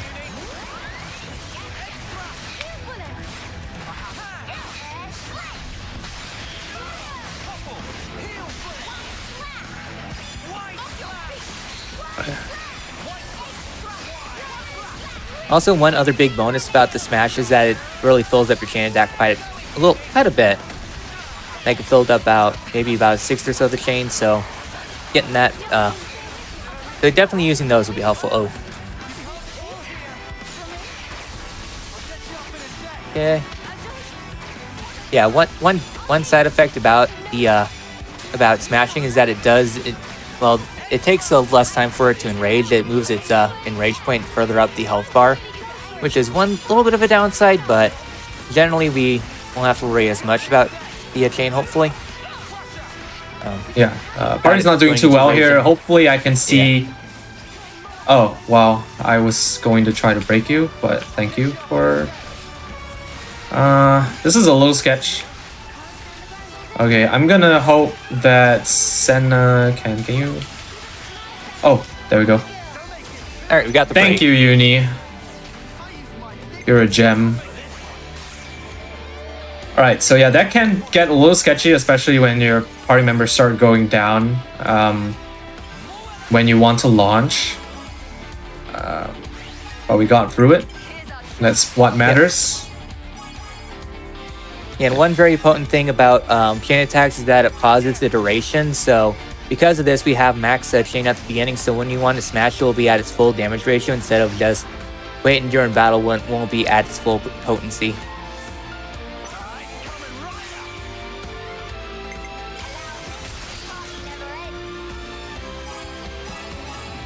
Yeah, it only actually like 500,000 damage on its own with only like a 300% damage multiplier. Yeah.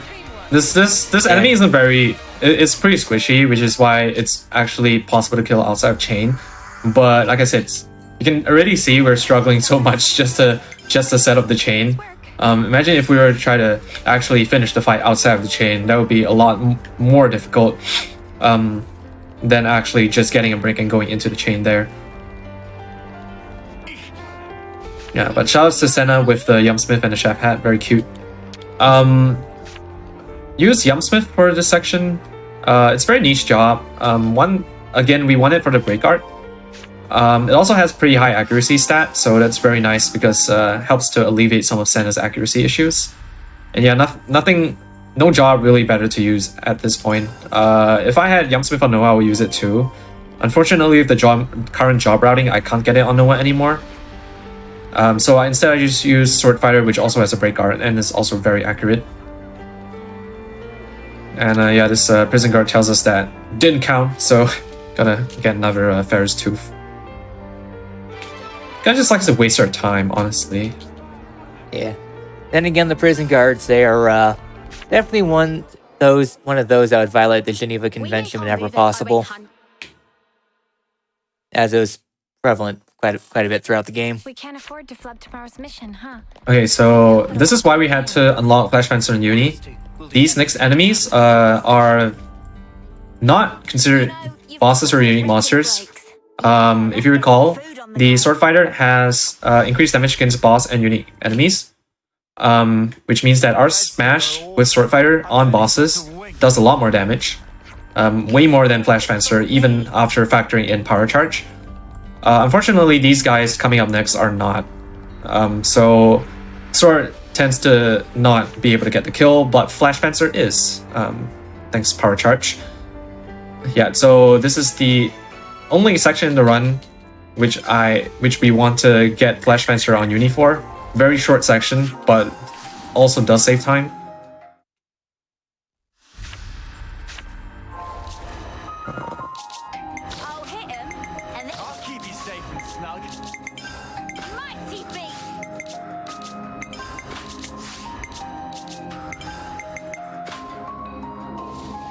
Yeah, and these guys are the Grappas. I can attest to it.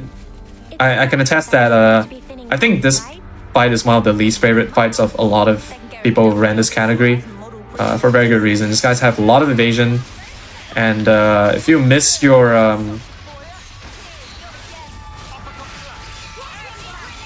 topples, it can be very slow. There we go. Yeah, especially because these guys can heal as well. We're unstoppable with you around, Senna. I'm the girl with the gall. Crash now! Crash over here! I got Another thing is your smash can also AoE, and if your smash AoEs the other Garafa, they will get lured into battle. That's why I had to lure that. Fusion. Yeah, that's why I had to lure that one away.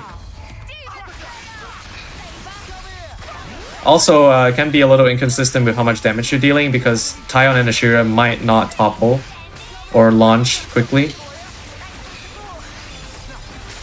One thing I like to do is to try to build up to my smash, keep my cross impact, and once I see the launch, cross impact and cancel into Hidden Thorn instead of waiting for an auto attack.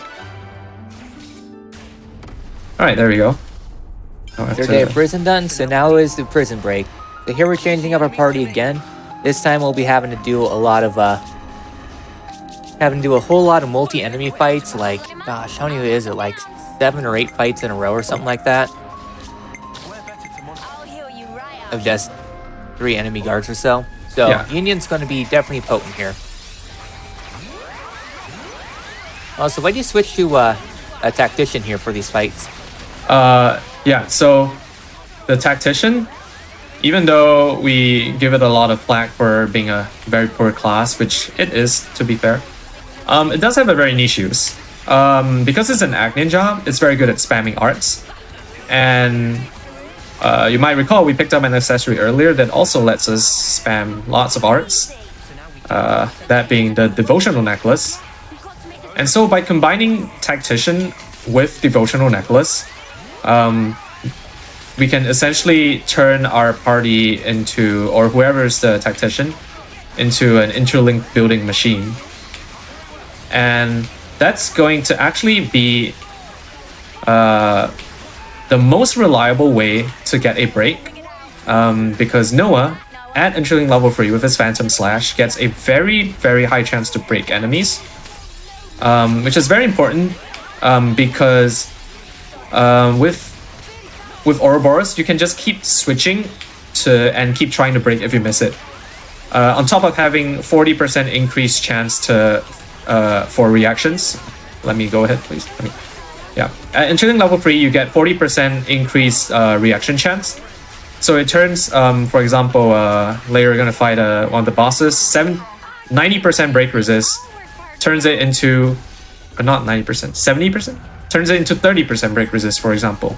So we're meeting. And then you can keep switching and spamming your Phantom Slash if you miss the break. On top of that, also high accuracy. The bosses later also have high evasion. At interlink level 3, you also have very high accuracy. So yeah, all in all, just very consistent way of getting a break. And of course, break is going to enable your smashes. That's why you want it. If you have to rely on your party members to get the break, it can get very, very inconsistent if you get unlucky. I mean, if you get unlucky, you can stand to lose a lot of time. So it's not the most consistent strategy. Since you have to build to chain anyway, you might as well use that time to do something else like build interlink 3. So that's basically the reason why Tactician is used for this section in the run. Unfortunately, Noah is rank C, yeah, aptitude level C, which means he needs quite a bit of class unlock to get that. So that's why we have Uni and Taion on Tactician here.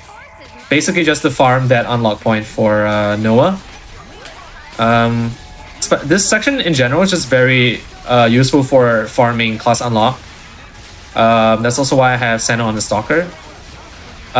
Because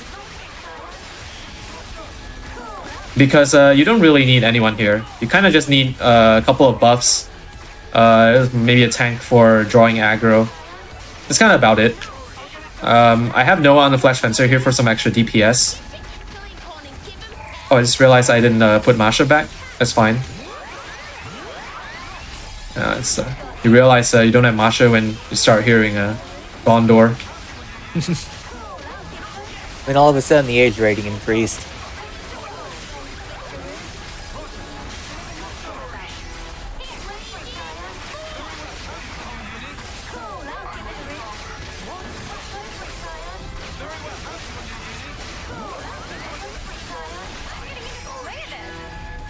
There we go. So 2 fight. Well, I'm fully equipped for action. all right. Yeah, so you'll see how much faster this last fight will go with Masha crit.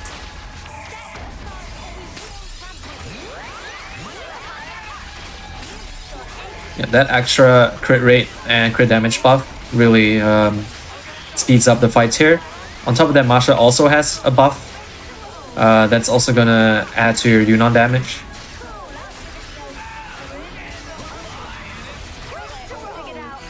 That went by a lot quicker. Yeah. Yep. Yeah, so with all those fights simulator down to one last fight, which has four enemies in it. Leave it to me. And then comes the big old boss rush. Yep. So last fight, pretty much the same. Just gonna do double interlink this time. Because Noah will be able to get off his Infinity Blade after the interlink. Shoutouts to missing my atomizers there. Yeah, you really want your atomizers to hit, especially your power charges.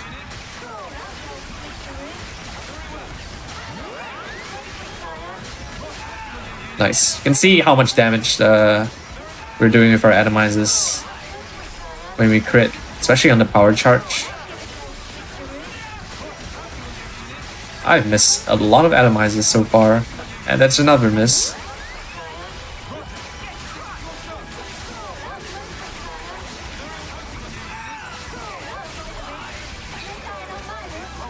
Oh, there we go.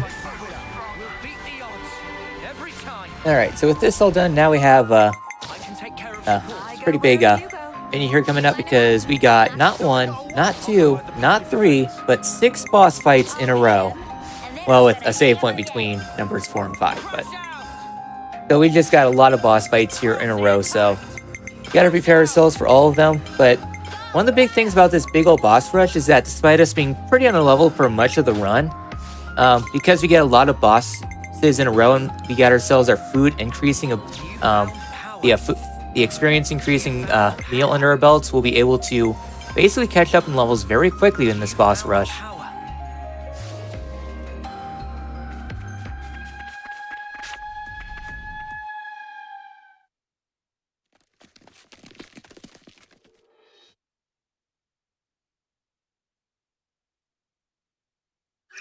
Alright, so the first fight we have here is against the Guyernus. The Guyernus, well, it's a boss that exists. It has downpour, which will do pretty decent area of effect if I remember right. I know this fight has quite a few annoying parts to it too, but is far from the least concerning thing in this boss chain here. Yeah, anything to add?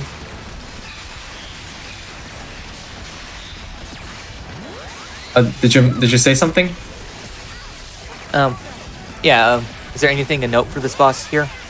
Besides using chain attacks to build chain fast? Not really, we're just rushing to our interlink free here. This is gonna be, I think, the last fight which we do our Noah spam. Not really any chaining here.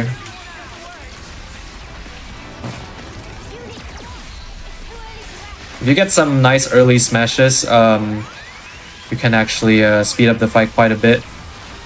One thing you probably want is to try to get a Cure Bullet on your party. Yeah, I think that's fine. I'm gonna try to interlink Lance as well.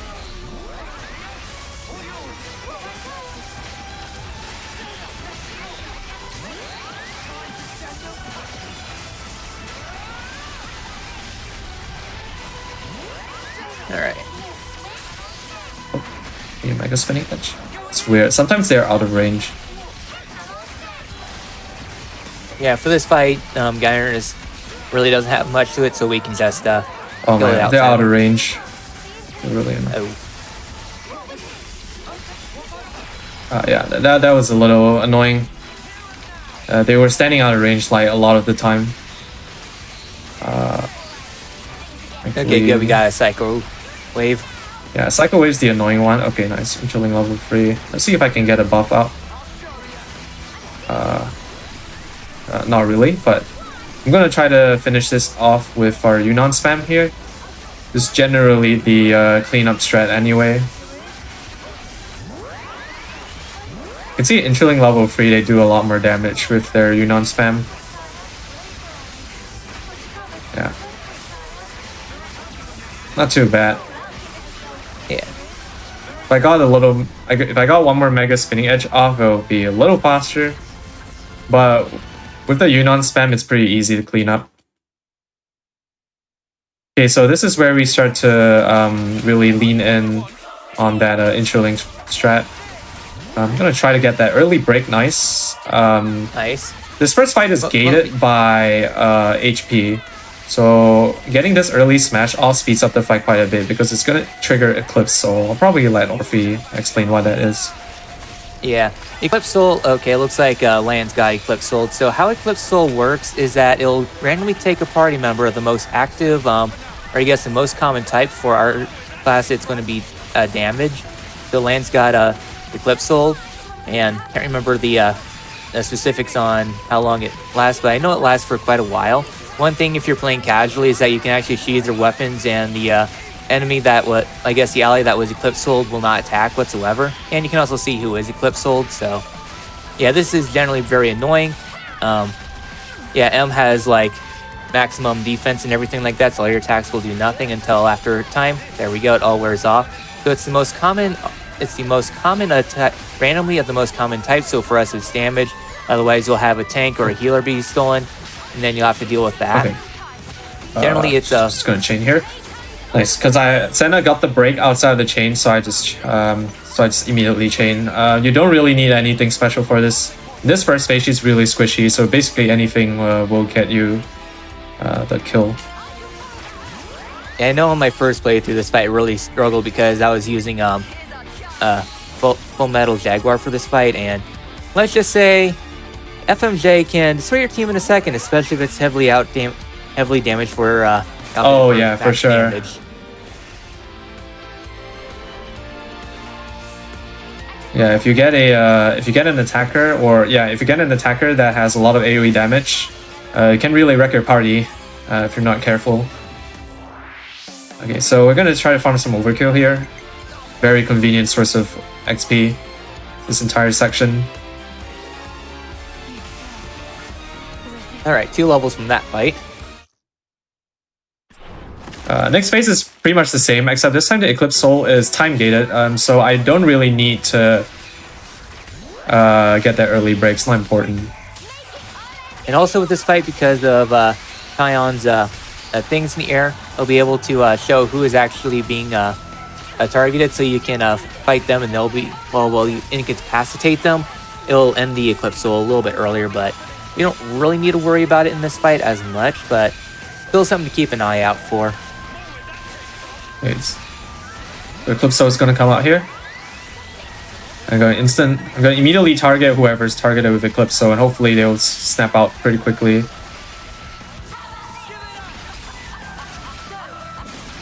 Yeah, there we go. There we go. Yeah, so now I just kind of need okay, nice. Ashira's down. That's good. Gonna give me a lot more arts. Ooh, a nice break going here. I'm actually going yeah, to. kind of suspicious that M looks awfully like Mio, except with long hair. Okay, I don't know. I wanted to wait for the power charge, but I kind of just have to. Yeah, because of that break's almost done. Yeah. I don't think I can kill. I don't think I can kill with Tyon here, so I'm gonna go for a free round. If I got that power charge off, I would be able to go 2 rounds with Tyon here. But yeah, a good call to actually just immediately chain, otherwise that break would run out.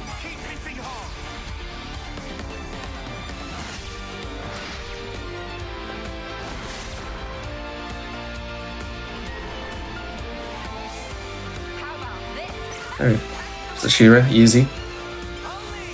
Yeah, get that power charge back. Yeah, free rounds with Tyon always does the job here. So you don't really need Ashira. If you're going to the chain without power charge, only Ashira's order would give you a round 2 smash. Although if you get a lot of pre-damage early with some smashes, you can actually, I think, get enough in some cases.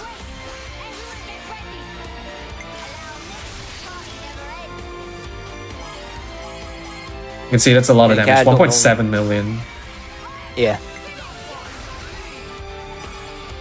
Nice fat overkill here as well. There we go, level 48. Okay, so that's both M fights. Can we explain how she looks like Mio? It's almost as if they're the same person. Yeah, kind of suspicious. Kind of similar to how N looks a bit like Noah. Yeah. except more unhinged.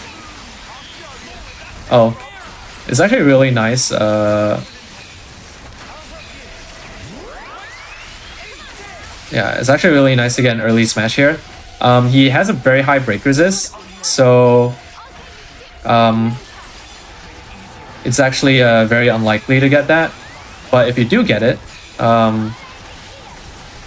it's really nice because it gives you a lot of extra arts because Uni's gonna immediately take aggro. So instead of we do have the option to have like 2 technicians, but they're really poor at healing. I kind of want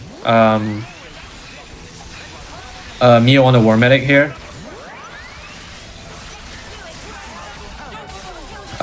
It's for survivability. Okay, hopefully I get a break here. Nope, resist. Try again. Wow, free resist. Unlucky. 30% by the way to... Okay, there we go, finally. Okay. What you saw I did there, I moved Uni to the back of N. That's because he has front block rate, and if he blocks your smash, you're not gonna have a good time. Also, this is the first instance where I intentionally go for a key pair. By using the opposite character of a pairing. So for example, this is Noah's Order. By using Mio, I can guarantee a minimum amount of damage bonus I get, which is higher than if you just let it higher on average than if you just let it higher than average versus a non-key pair. So I'll be guaranteed at least 600% here, which is actually on the low side. You're 50% to get at least 650.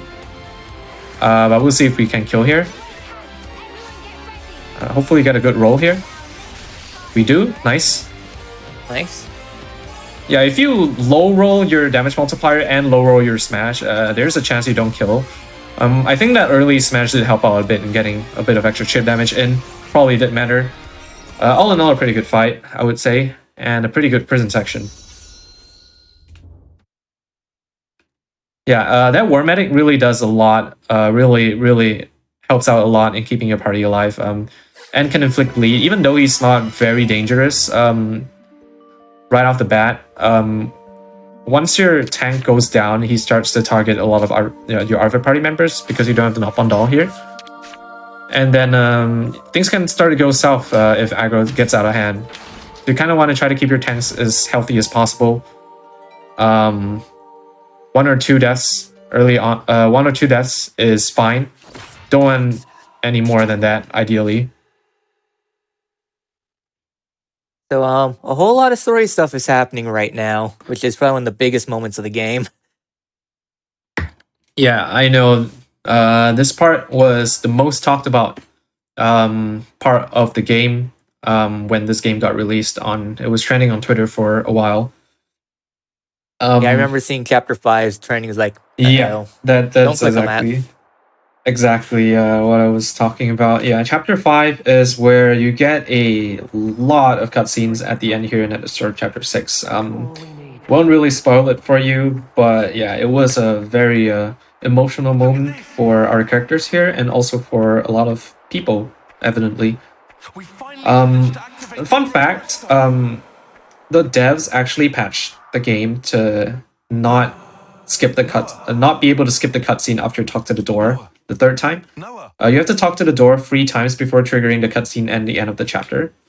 But in previous versions of the game, you can actually skip that last entire cutscene, which is like 20-30 minutes long, if you skip that last door cutscene. So what the devs did was actually made it so that you couldn't skip that, or you could skip it, but it's basically telling you, hey, there's something important here, so I'm not going to let you skip this door.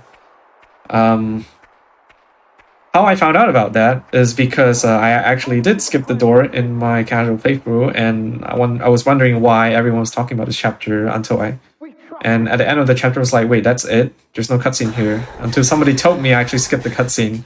I was like, oh, you're supposed to watch the cutscene. Yeah, but now here we are in chapter 6. Got a little bit of a walking through clouds. This is where we get a massive lore dump as well, behind who is N and who is Noah. And then, yeah, just a bunch of stuff happening. It's your call. You're good. And after this fight, we are going to get a very special costume for Mio for a very short period of time. So hope you all enjoy that. A new way of life. And yeah, coming up very shortly on probably the most broken mechanic in the speedrun. Broken skill in the speedrun very shortly. After So just one more of these walking segments left. yeah. If you pay attention, the light at the end, they actually change into like Mio and like on the first light, the first one actually changes into Mio. Have you wished the now? Yeah, I think this one changes into like something like a Z or Z. Yeah. Have you never prayed Spoilers. that time would simply Little silhouette of a dude with long hair. Anyway, now we fight N again. This time he's very sad, and all the sadness made him lose like 500,000 HP, and he's a lot weaker here. But the fight's gonna be the same. We just don't need as much damage, so pretty much guaranteed to kill here. Start off in Ouroboros, and a nice battle theme here. Words that don't reach you, I believe that's the soundtrack. Yeah, definitely a very emotional one. But so and here the reason why he doesn't have as much health is because, well, you're kind of in a long story sim and you can't really skip away right now, so so if you're able to get through the last end, you should be able to get through this one. I honestly swore for the longest time that Noah couldn't die in this thing, but apparently I just got lucky with my talent arts, because if you use a talent art, then you won't be able to that you'll live at 1 HP while the talent art is in effect. Something I learned here yesterday about, well, I guess this fight, since I swore for the longest time, I knew that the talent arts, you'll be able to survive if you're using it. So yeah, so Dread the Strawman, being annoying. Yeah, and does spam arts pretty quickly, like Chimera, Blood Moon, Dread the Strawman, all that fun stuff. But for the most part, this fight's relatively the same. Hopefully we get ourselves a chain attack here pretty soon.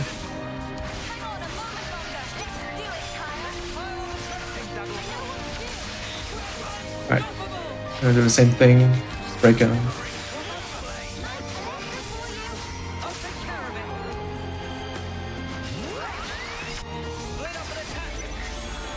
Yeah. So essentially the fight here is essentially the same. Disposition, Union, time behind and go to town, but looks like N sort of turned there, but they'll hopefully be fine. Yeah, as long as it's not from the front, it will be fine because he doesn't have side block rate.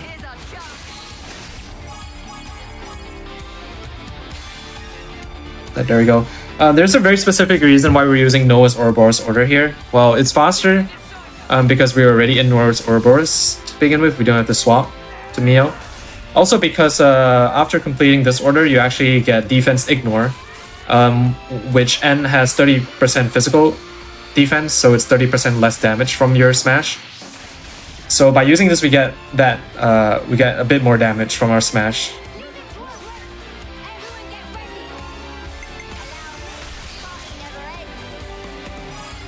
Also, shoutouts to how the enemies just like perpetually are stuck and spinning in the air when they're launched. Yeah, it's funny because in chains. it's funny in Xenoblade 2 because launch it would it'd go down pretty quickly in chain attacks, while here they're perpetually launched forever.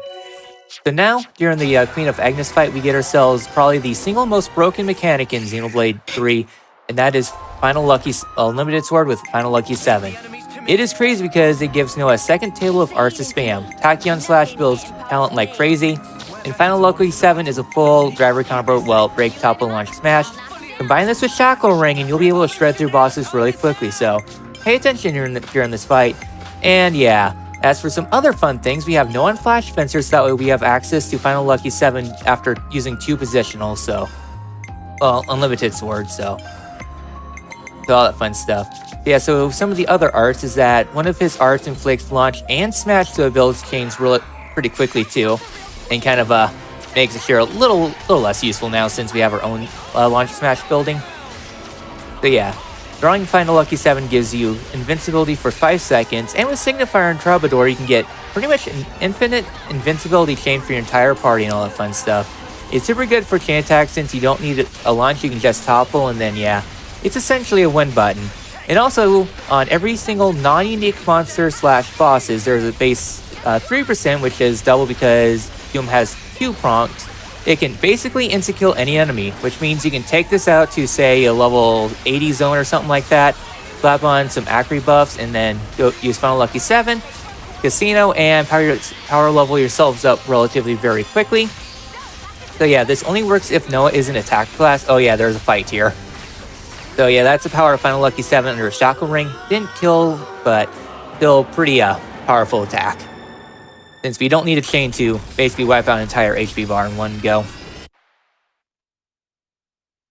Yeah, Shackle Ring, you can see, is so incredibly strong. Final Lucky 7 is even more busted when factoring in Shackle Ring, because not only does it get that 80% extra arts damage, it also gets that 80% extra launch and topic duration, all of which increase Final Lucky 7's damage. Overall, it's about a 2.7 times damage increase if you go to a full Shackle stack for your Final Lucky 7. Yeah, close to 3 times. It's incredible. It's so strong. And basically transform the way which we approached the endgame fights. Whereas with the previous routes, we would be focused on launching with Final Lucky 7 and then smashing in the chain with Uni. But now we can just depend on Final Lucky 7 for pretty much every single fight. There are some fights where the enemies are tankier still. Also, shoutouts to Mio's costume here. This is her Mobius suit, which we only get for this section of the run, and the devs decided to take it away forever. And I believe New Game Plus never gets this. So No. yeah, shoutouts. I think it does. I don't remember. Maybe. But yeah, anyway, Final Lucky 7 is incredibly strong. It is a break, topple, launch, smash on every single enemy on the screen. And it is a guaranteed break. The only caveat is that you have to land the attack, which is 97% for both break and topple. That's the only drawback, quote unquote drawback. It's the only condition. But yeah, on top of that, if it's not busted enough, every single Lucky 7 or every single class, healer, attacker, defender have like different sets of skills with Lucky 7. And the attacker one has a 3% chance to doom on every single attack. And because of a bug, it's actually rolled twice. So you get like it's close to 6% chance to doom on every single hit to non-bosses and unique monsters. So wow, crazy. Probably explain a little more on the different skills that the attacker Lucky 7 has in a bit. But for now, right now we get to pick Neo's hair color, or not hair color, hair length. Team long. Yeah, I'll pick long. I usually pick long in runs, even though I like short hair. But long is also nice because it bounces a lot when she runs, and I think it's really cool to look at. Okay, anyway. Nice little tidbit here is that depending on which character you're actually controlling, you actually get a different voice line in the section upcoming here. And so if you control, I think, like anyone other than Noah, or control like someone from the Agni side, you get a little dialogue about how Sen is telling Mio that the hair really suits her, and it's just really cute and wholesome little exchange. So, I guess since we have a little bit of walking here before the next major fight, We did get a new class back there, Martial Artist, which is very important for New Game Plus. Yes, it has a couple of decent abilities. Storm and Stress is good, as well as it boosts damage whenever you cancel an art. The big draw, though, is its talent art, Raging Force. It uses every art's recharge, and it scales damage depending on how many arts are used. So in New Game Plus, if you start about with 6 Raging Force, 6 arts in reserve, you can one-shot a whole lot of enemies. This is basically the bread and butter of New Game Plus, as we have one Soul Hacker power charge the entire party, and then everybody else, because of how the AI is programmed, they like to use Raging Force as soon as possible, though sometimes they can derp here and there. So yeah, so they all use Raging Force at once, and they're able to one-shot basically almost every fight except for the final boss fight. And they use quite a bit in New Game Plus, 100%, one-shots 80%, and then the remaining 20 one-shots like 90% of the enemies, and the remaining few percent have very specific builds for those. But yeah, definitely the bread and butter in New Game Plus. So now we are going on into Upper Asia, and we get ourselves Upper Adia, and we get ourselves Side Story and Mio, which is we get ourselves a fun class at the end of this. So Time for the eye patch to go on. Yeah, so we're now in Upper Atia. This is where we have to go to Colony Omega, which is Mio's old colony, and we get to meet her partner in crime, Miyabi. I like Miyabi a lot. She's really cute, nice design, really fantastic class, especially when Speedrun is concerned as well. Also in casual is just really, really good. Something I think I was supposed to do a menu back there, but because of my DJ overkill, I actually don't have Stalker on Tyon yet, I think. So I'm gonna do it like right before the fight later. One thing I should mention right now is that we pretty much only need Noah to carry the damage for pretty much every fight now. And then we want like a couple of tanks just to make sure Noah doesn't take aggro. A couple of healers just to make sure we can revive people, and also I need a power ring for some of the upcoming fights. And yeah, so we have like actually a free slot for Tyon. Tyon's actually going to be on Stalker. The main reason why I want Stalker and Tyon is not because of staying power, even though everyone else wants staying power. I want the evasion expertise master skill on Tyon. You get that at rank 5 Stalker. That's going to give extra 35% or 30% evasion against ranged attack. I think it's 35 at rank 5 against range attacks. And that's going to be very useful for the final boss, where the final boss uses exclusively range attacks, and Tyon's going to be our tank there. So he's going to get a lot of mileage out of that extra evasion on top of stacking other evasion buffs. So he's going to be almost untouchable on the final boss. And yeah, very worth it to get that Stalker set up for Tyon. And again, don't really have anything better to do with him at this point, so might as well. it actually feels nice to not be under level compared to the local enemies. Yeah. But it's not going to be for very long. Later on in the final dungeon, we're going to be very under leveled as well, but that's in preparation for the final boss. Even for the final boss, we are relatively very under leveled. Okay, so little tech here you see me doing is I'm following leader. This is to group everyone up. You charge your Tachyon Slash or your Final Lucky 7 by attacking enemies from the front. By using follow leader, I can manipulate everyone to come to me, and then in that way I can control where the enemies are facing, which is towards me. And that way I can charge up my Final Lucky 7 very efficiently. Okay, now I get to do my menu. I believe I just need a Tyon on this, and you get this. And Slam braces. Yep, that should be all. Okay, so we are all set up here. Coming up, we got a couple of fights. Some trash mobs. Got a fight against Miyabi and Mwamba. Mwamba's back. Later on, we got a fight against Omega Y, or Mobius Y. I like to call him Omega Y because we fight him in Colony Omega, and there's one more fight against Y later. But essentially, he's one of the tankiest bosses in the run. Before we had Masha, used to have to do different strats because he's so tanky, but now because of Masha, we actually have enough damage to one-shot him So hopefully I get to pull that off. It's really flashy kill.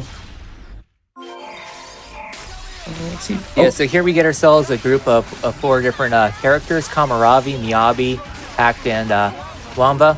They were all basically dead before this part. Oh, wow, that's really weird. Oh, never mind. That's fine. Yep. Yeah, just retry. Yeah, very quickly.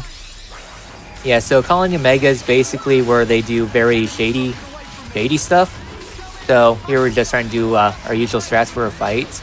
Yeah, so Colony Omega, basically what they do is that they take capsules of humans and then they basically rapidly age them up. Also, a nice one-shot on everyone. Yeah. Nice thing about that reset there is actually sometimes resets their position so you can get the one shot a lot easier. So yeah. Yeah, basically why he does a lot of shady stuff. He's basically kind of the genius behind like the piranhas and everything like that. He's able to finesse a lot of things around. Yeah, he was basically the one that developed a lot of the piranhas, a lot of the I guess how a lot of the soul essences kind of go into things. Yeah, he likes chucking our party members around and everything like that. And he starts a battle with the barrier, which will heavily reduce damage. But once that wears off, then we can kind of go to town on him.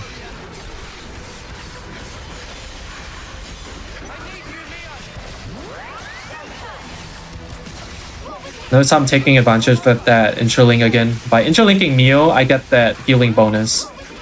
I'm gonna try to get my tanks on the other side here. Oh, oops. Uni's having a little trouble there. Oh yeah, one of the things about Final Lucky 7 is that when you interlink with Final Lucky 7 established, it changes Noah's Ouroboros talent art to Origin Sword, which is a very powerful attack. I don't remember its side effects besides damage. Yeah, I know that we rush it every fight we should be good here for the one shot. I kind of wanted to put my tanks on the other side so I can face the back here. He has front block rate, which is why I want to attack from the back. Nice, it's really cool. Really cool one shot. I love it. I love it when that happens. It's 3 million damage from that one Final Lucky 7. It's crazy. It's so strong. 3 million out of a chain attack. Especially at like level 50. So here we get ourselves Miyabi in the Troubadour class, which is probably one of the best classes in the game. I'd say it's like in the top 3 for healing besides Signifer and Lapidaris. So the big thing about Troubadour is reducing art recharge, regen fields, has access to a burst art, not talent. Since we never really went over burst, it essentially makes the enemies drop their drop pool and subdues rage. It's better on hard mode, but Smash is just better in every way. The talent art pauses buff timers and recharges everyone's arts to full, which is definitely very powerful. So you can combine this with capable hands, and you can have like everyone use like Raging Force, use that, and then they have basically all their arts back for the fight. So definitely very good, and Miyabi's just a great character in general. So we're going out of our way to pick up this item here. And notice how I took a level before this. I have to level later anyway because we want to prepare ourselves for the upcoming fights. Also allows us to run past those skeeters without getting aggroed, so it actually saves time there. And then notice how I didn't pick up the items again. Similar to Colony 4, gonna pick up those items automatically when we get into this next cutscene here. So a little bit of a movement optimization. I think we haven't even mentioned this, but yeah, I did allude to it. But you want to make sure you're on top of, you're at a certain level for a lot of fights. Every level you are below the enemy, you start to receive penalties, more damage taken, for example.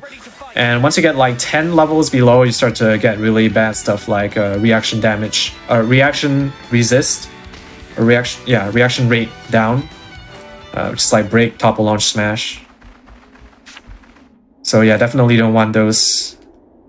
But one benefit is that you get extra experience, class unlock points, CP, class points for every level you are below. So you kind of want to find a balance between being under leveled and trying to milk as much of that catch-up bonus as you can.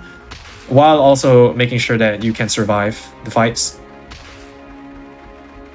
Maybe we should take a break. Alright.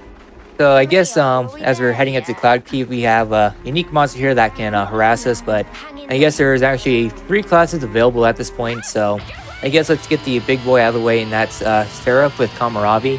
Seraph is all about damage and one of the best DPS classes in the game. Besides the topple art, which isn't the best because it requires you being on the side and everything like that, Seraph damages itself to use very powerful arts. It can inflict blaze, which is very useful for the chain attack records.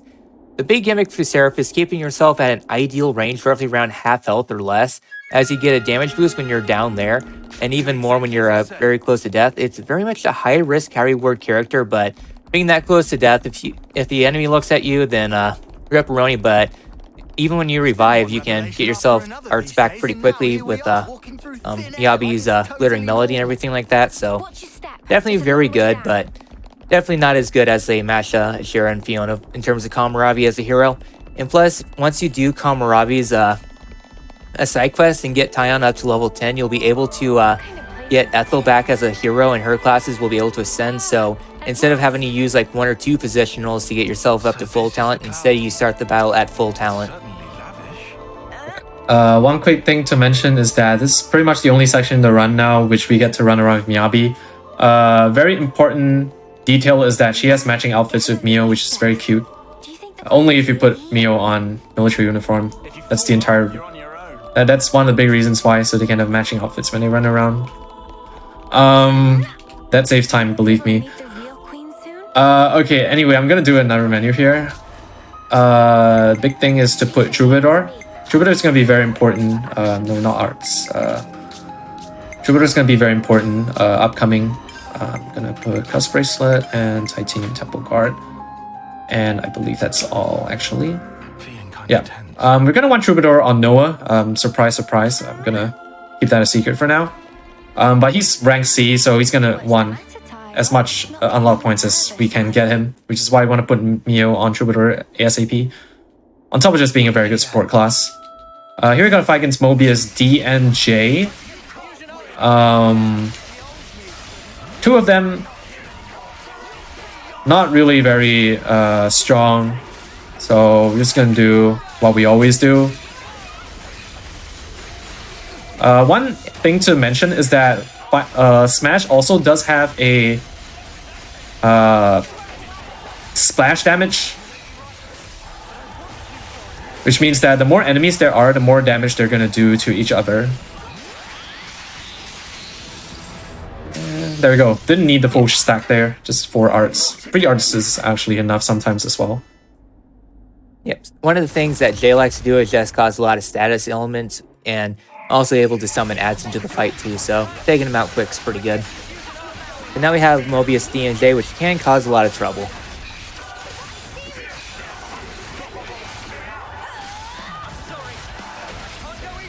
Yeah, so one thing that we're going to be doing during this fight here is that we'll be doing something a little bit interesting. Once we get down there, we want to be able to build chain pretty quickly. This might sound weird because we're not necessarily going to be doing... Ooh. Okay, for a second I thought that was Noah who was launched there. But yeah, we want to build chain as quickly as we can, because one of the things we're going to be doing is chain attacking while Final Lucky 7's going off. Because, well, we'll see the magic once we get there, but it'll essentially help out getting experience up because, yeah, the next chapter expects us to level about 20 levels, so...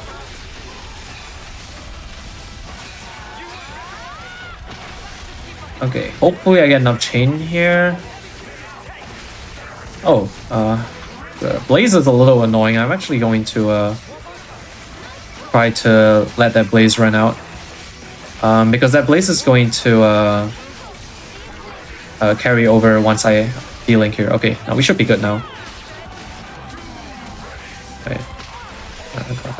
Make sure I'm in range after Doom Rain here.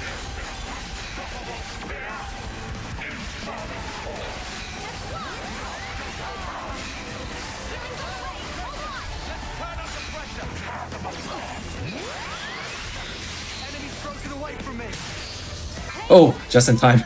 I was slightly late there, but I got it in the end. Okay, there we go. Yeah, so this is a little special thing that we do.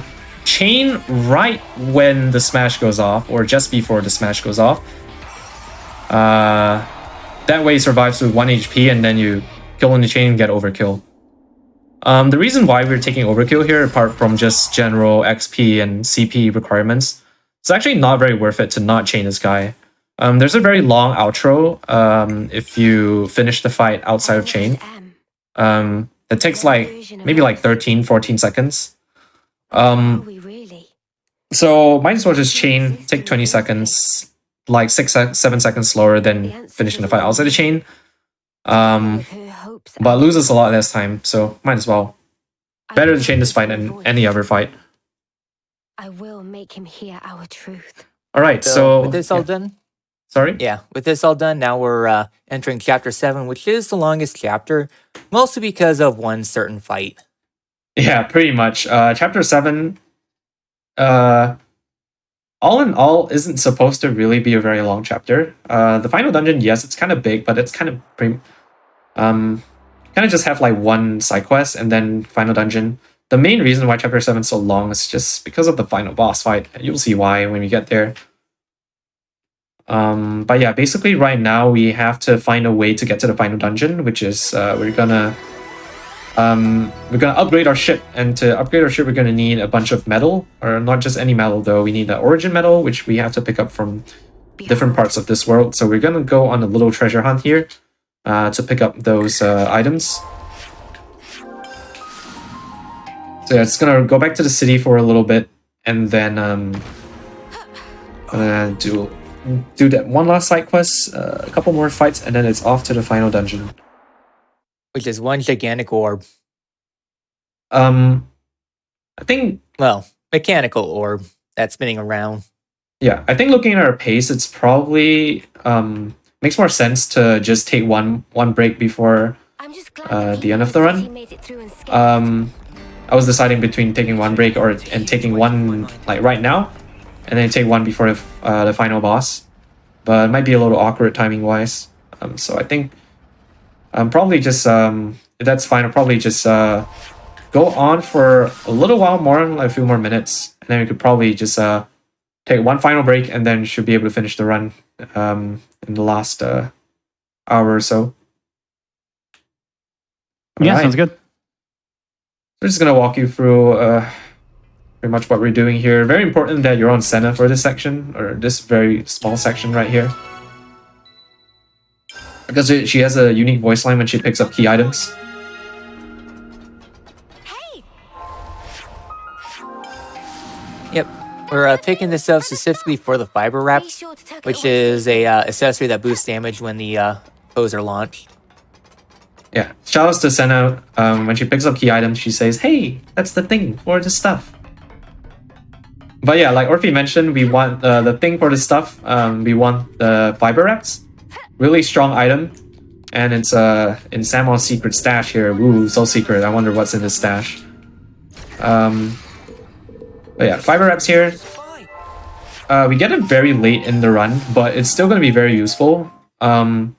Mainly because we're going to be, once again, leveraging on Uni's smashing abilities. And like I said, going to want to stack as much damage as we can on Uni. Launch damage increase is going to be much more effective than smash damage increase. And with that, basically want to try to diversify our sources of damage increase as much as we can. So I did mention this before, but there's a thing called diminishing returns. I guess one thing which we haven't mentioned up to this point is that is how the damage formula kind of works. So a lot of the damage increases or effects or stuff that says increases damage by X amount.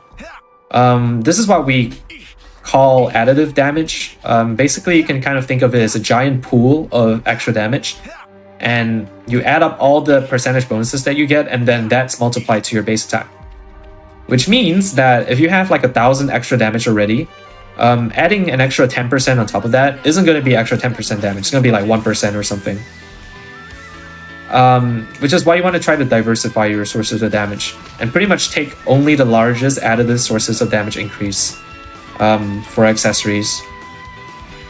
Which is why our final setup on Uni is going to be silver belt because that affects your attack stat, which is what all your damage is based on.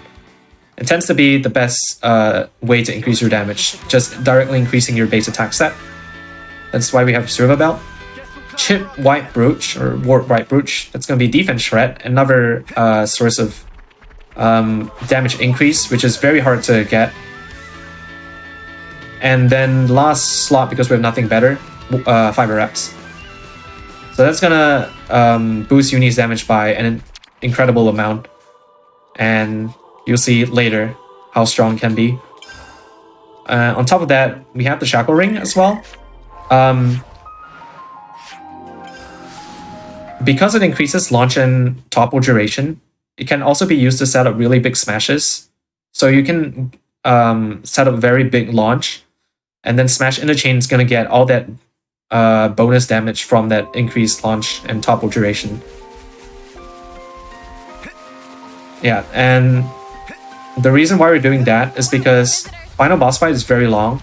We cannot use Fencer, or it's not the most effective strategy will not be using the Fencer because we just don't have enough time on Lucky 7 to last the entire fight. And rebuilding Lucky 7 as an attacker or as the Fencer is very slow and very difficult because he's probably going to take aggro and lose all his talent.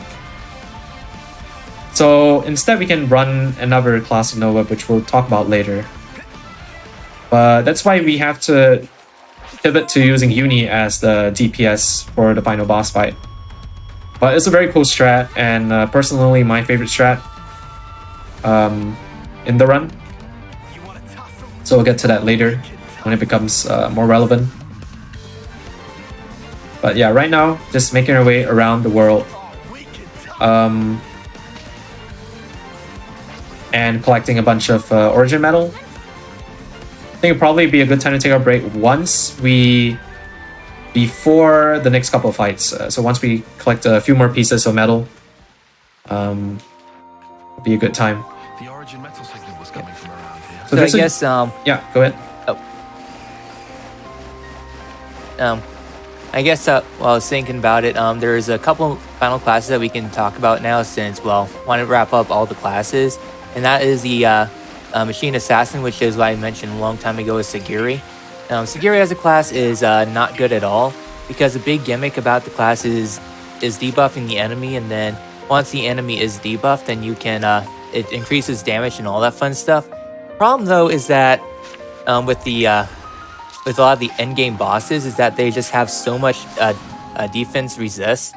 Well, I guess resist basically all the debuffs with like a 90% or so, something like that. So you can't consistently get the debuffs on, and essentially all that damage will be for naught, and the class just falls off in general, which is sad because the quest line is really good, but the class itself is kind of mediocre. And I guess next up we're jumping off a cliff. Woohoo! Yeah, there are some sections, or I think that's the only section rather, or this around this building, where you can actually jump off the upper mecta into lower mecta. Everywhere else, you kind of just drop into a death plane and respawn. But yeah, this is the fastest way to get down here. Walking down is very slow. Yep, so we just have to be careful down here because there's a bunch of level 70 enemies. Or I guess if you're feeling risky, you can just use Final Lucky 7 and try to casino for that doom % chance. So I guess next up we have ourselves the Soul Hacker class, which is, well, the last class I haven't mentioned that's main story worthy. It's, well, saving the best for last. Soul Hacker is the blue mage of the game, and basically like every other game with a blue mage in it, it's incredibly broken.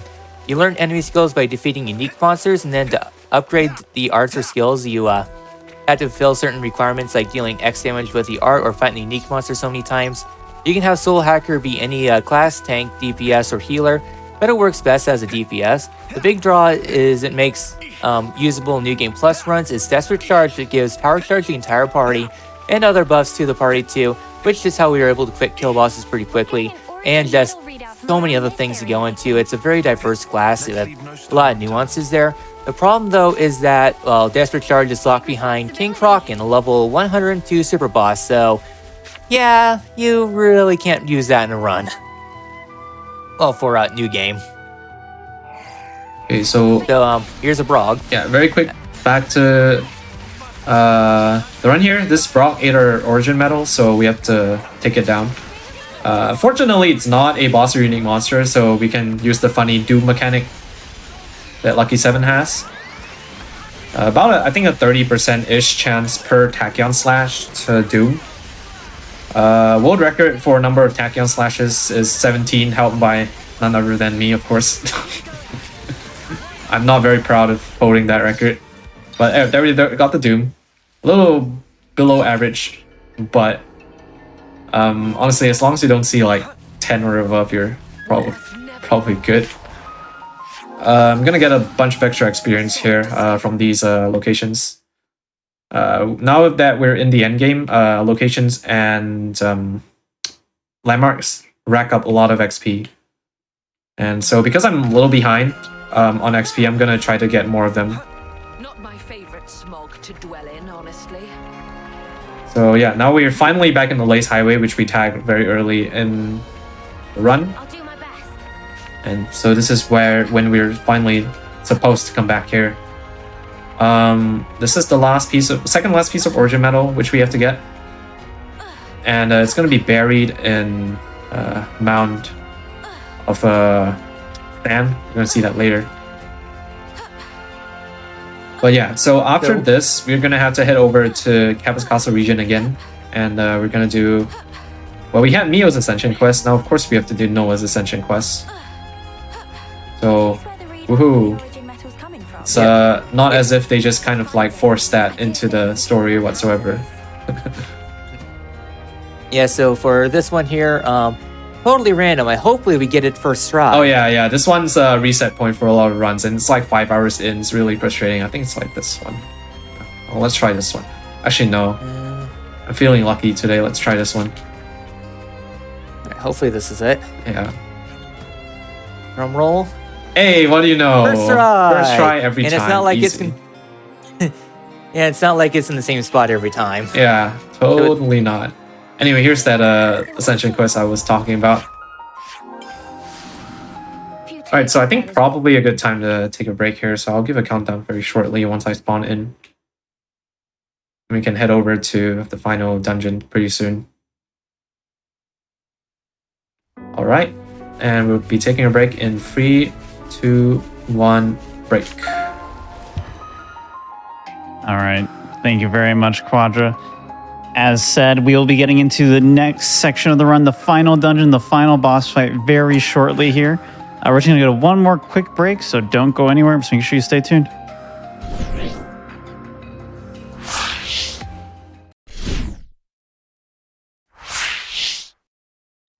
Hello and welcome back everybody to the GDQ Hotfix. We are back with the Xenoblade Chronicles 3 Anniversary Special. Before we get right back into it though, I just wanted to say, if you're not already following Quadriceps and Orphelius, they are amazing at both this game and other games too. So be sure to drop them a follow. Quadriceps, if you just hover over the name on the title of the Twitch stream, you can just click the little heart and drop a follow on Twitch, no problem. So go ahead and do that if you've been enjoying it. Also let them know in the Twitch chat. And Quadriceps, why don't you go ahead and take it away? Thank you. Okay, let's resume the run in 3, 2, 1, go. Yep. All right. So go ahead, Orphe. So now we are returning to Kevis Castle, since that's where side story Noah takes place. Essentially, they get an origin reading here from the castle, but as things, as this cutscene kind of points out, that it's starting to move, so they know that somebody probably has it. So yeah, this entire side story is basically around the relationship between Noah and Chris, who was his mentor, kind of like how Miyabi was Mio's mentor. Except, well, spoiler alert for something that's going to happen in about 5 minutes-ish of walking, is that Chris is actually joined Mobius, so. Oh, what a big surprise. You think we'll be able to slip Semi-important character that the character has alluded to multiple times throughout the run, but is actually passed away.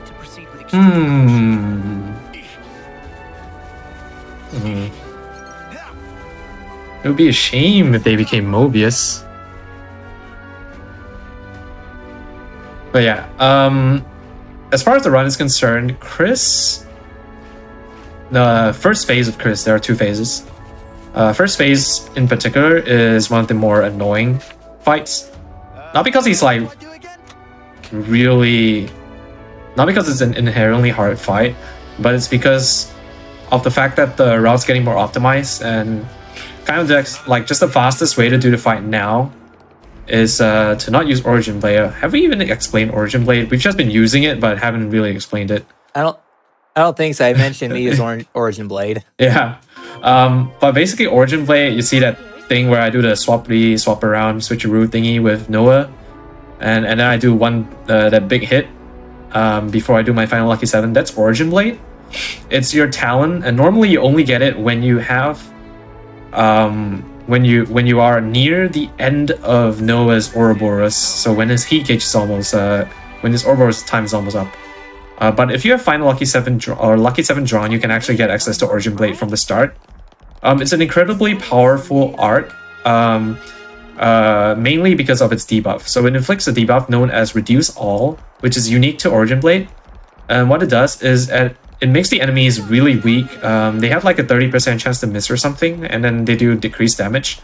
The most important thing is that they take, I think it's either 30% or 50% increased damage, which stacks multiplicatively on top of all your other sources of damage increase. So it's an incredibly powerful source of damage increase. Definitely want to take advantage of that as much as we can. One of the big reasons why Masha is so good and why she saves so much time is because she actually lets you skip Origin Blade on quite a few bosses. And bosses that you couldn't previously one-shot, and now you can one-shot them, like Omega Y. Yeah, Chris is one of those fights where you don't have to Origin Blade anymore, the other being Queen of Kevis, or Queen of Agnes, sorry. And, well, that's kind of a double-edged sword. Because on one hand, the fight is faster, but it's also a little less consistent now because you don't have the safety of Origin Blade reducing the damage and the accuracy. And because the fight's so fast, and Masha increases crit damage by so much, Noah actually runs the risk of drawing aggro from Chris, and that can get a little wonky. Noah's very squishy, and Chris can one-shot him. By the way, I first met Chris. He always says this here. Yeah. Something we haven't mentioned or talked about probably is the skills of the Lucky 7 class. So I've talked about the Doom. There's also a crit stacking skill. Every critical hit that you do, you increase your crit rate and your damage dealt. Stacks up to 200% damage dealt, so after 20 crits, you get your max damage stacking. And because Noah crits so much with Masha, and he does so much damage, you actually draw so much aggro, can get a little wonky at times. Hopefully we don't run into any of those issues now. If I want to play it safe, I can also do Origin Blade. It tends to be a little slower though.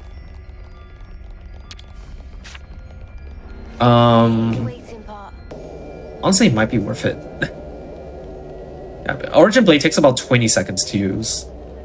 But you probably could go with one less art, so maybe about 15-second time loss, all things considered. Right, I'll try to do this without Origin Blade. For the most part, it's fine. I'm gonna try to spam some arts with Neo first. Oh, nice miss. Alright. Mio went down. That's intentional. I want her to go down. And she went down again. Not bad. Good job, Mio. Yeah, I mainly want Uni to take to get out of her interlink. Lens as well, that's a bonus. Because I want them to hold on to that aggro. I don't want them to lose that aggro.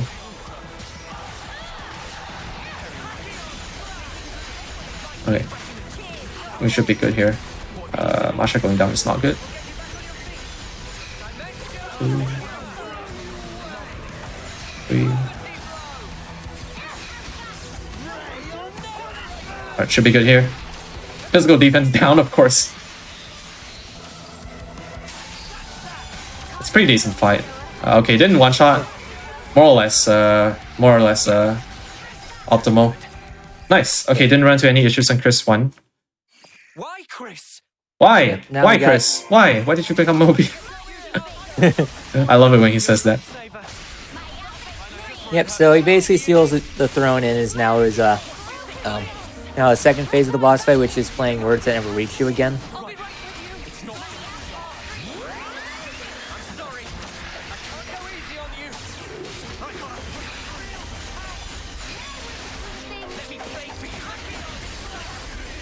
Oof, once went down. That's fine.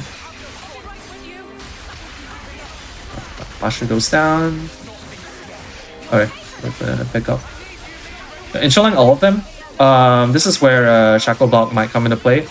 So hopefully Lance goes for that and lands it. No, he didn't. That's fine.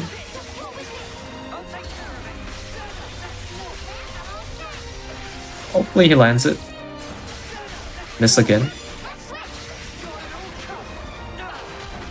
Nice, he landed it. Okay. Okay.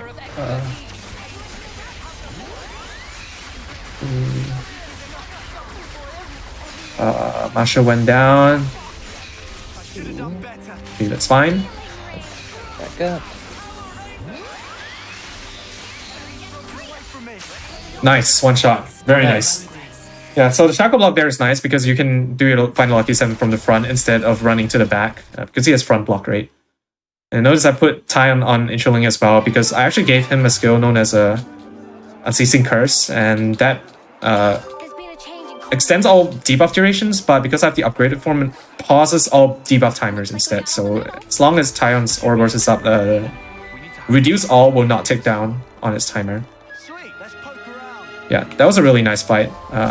Probably optimally, probably optimal. So very nice, very happy with that. Yeah, final shop here. Very important shop actually. Oops. There we go. Very important items we picked up there. Victor Gauntlets.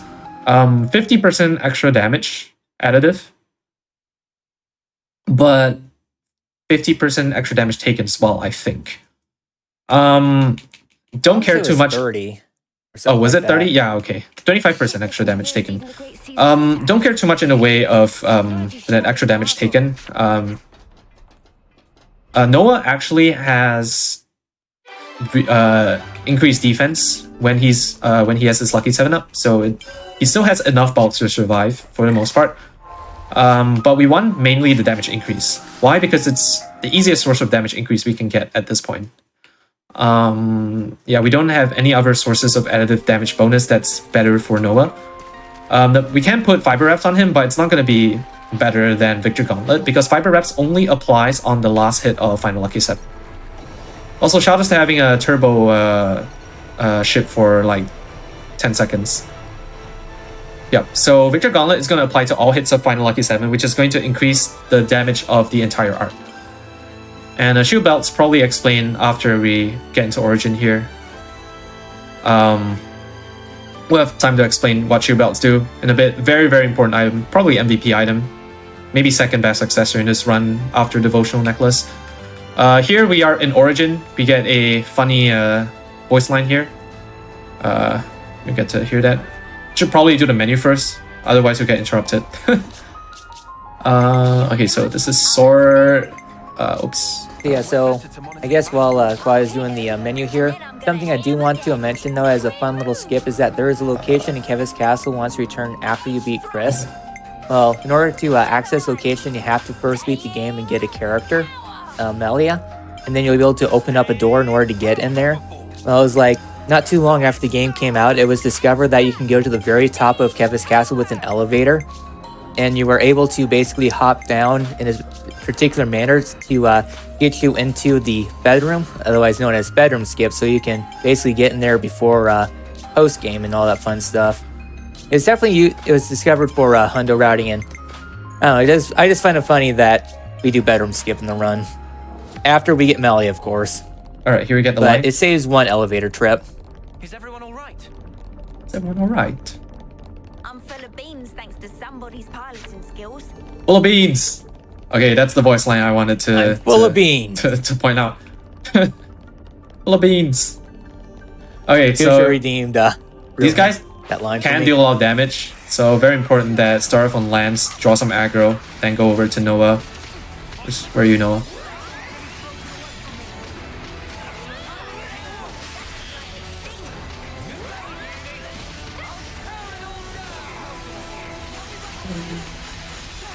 Oh. It's got the final lucky 7 and 1. Nice. There we go. Alright, so now I get to explain the shield belts, which I left off. Didn't get to explain just now. So shield belts, what do they do? Well, they decrease damage taken by 50%, I think. And as a trade-off, you do 30% less damage. But that doesn't really matter because we're gonna put them on the healers, and healers don't need to do damage. And we put them on our tanks as well. I don't really care at this point how much damage our tanks do. Yeah, you know, it does affect the amount of aggro they can generate, but they're gonna go down so often that it doesn't really matter. It's probably important to mention here that we have land specifically as a tank for a couple of reasons. Firstly, because the job setup doesn't really allow for any more tanks, or everybody else has a role that they are better at. So Lance is pretty much the best, and Lance is the best at tanking anyway, so might as well just have him as a tank. He has the highest base HP of any guy, any character in the party. Second is Senna, oddly enough. Yeah, so Lance is the tank, but we have him as a soul tank here. That means that we're doing a skip. Oh yeah, I mentioned the skip here. A nice little optimization I do is I actually swap characters before dropping down. That way I don't have to wait for Uni's HP to recover here before I drop down again. Oh, were you gonna say something? I guess as we're kind of going through here, wrapping up the whole classing with the two New Game Plus classes that, well, post-game classes that I kind of alluded to before.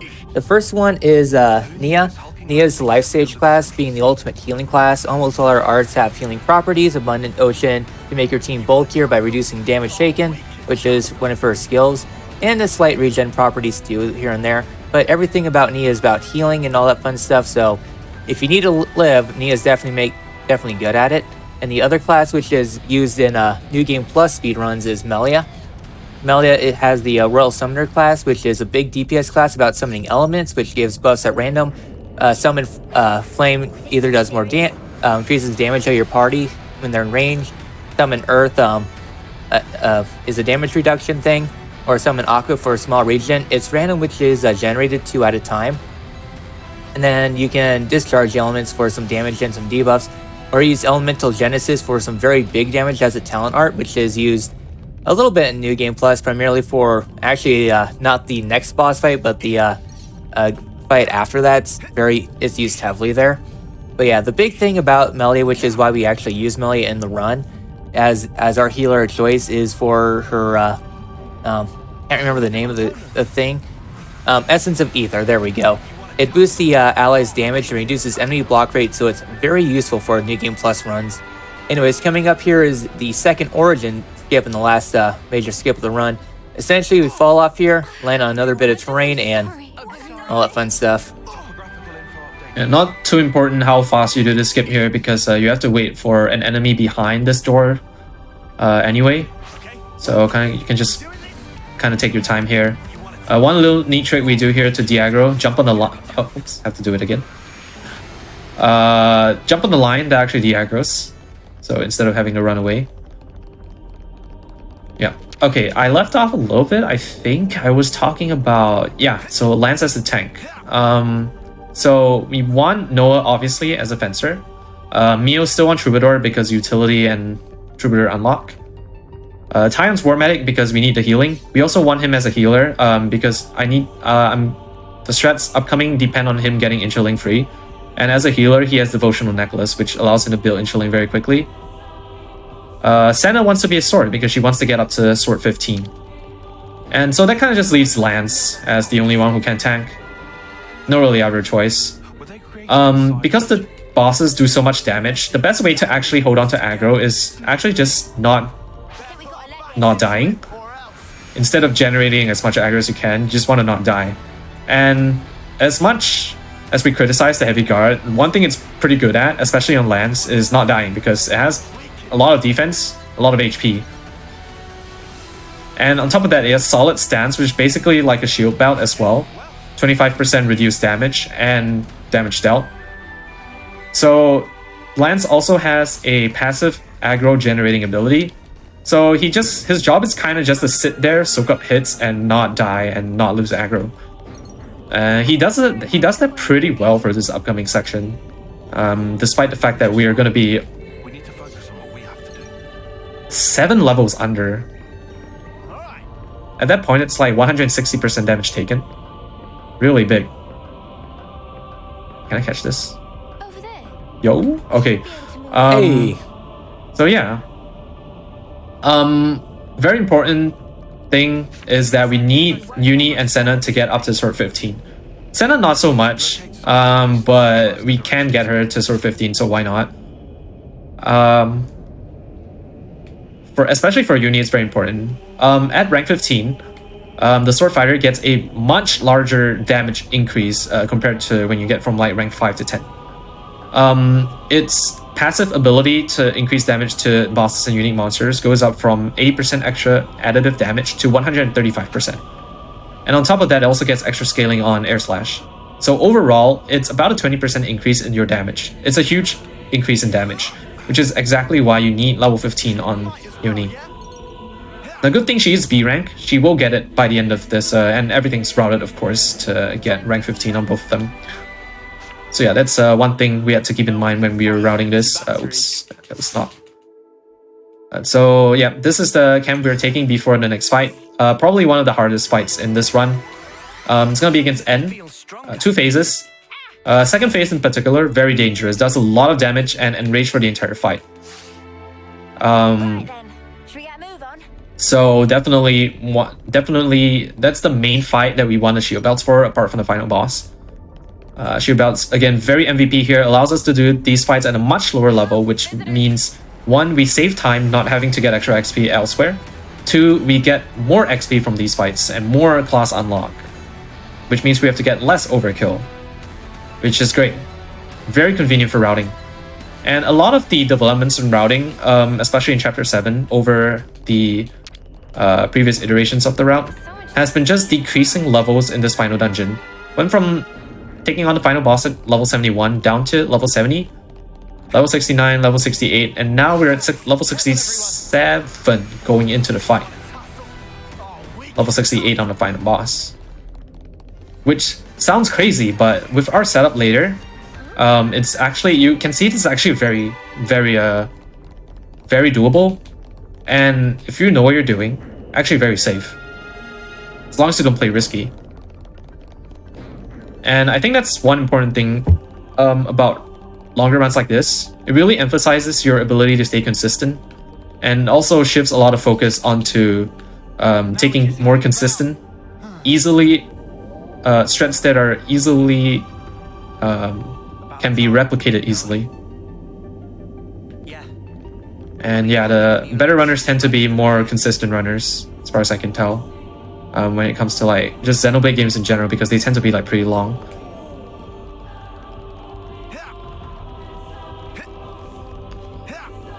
Okay, so yeah, used to grind on this giant here for extra XP. Don't do it anymore. With only one tank, aggro can get very sketchy, and one shots like pretty much everyone in the party besides Lance. Alright. So here we are going to the end fight.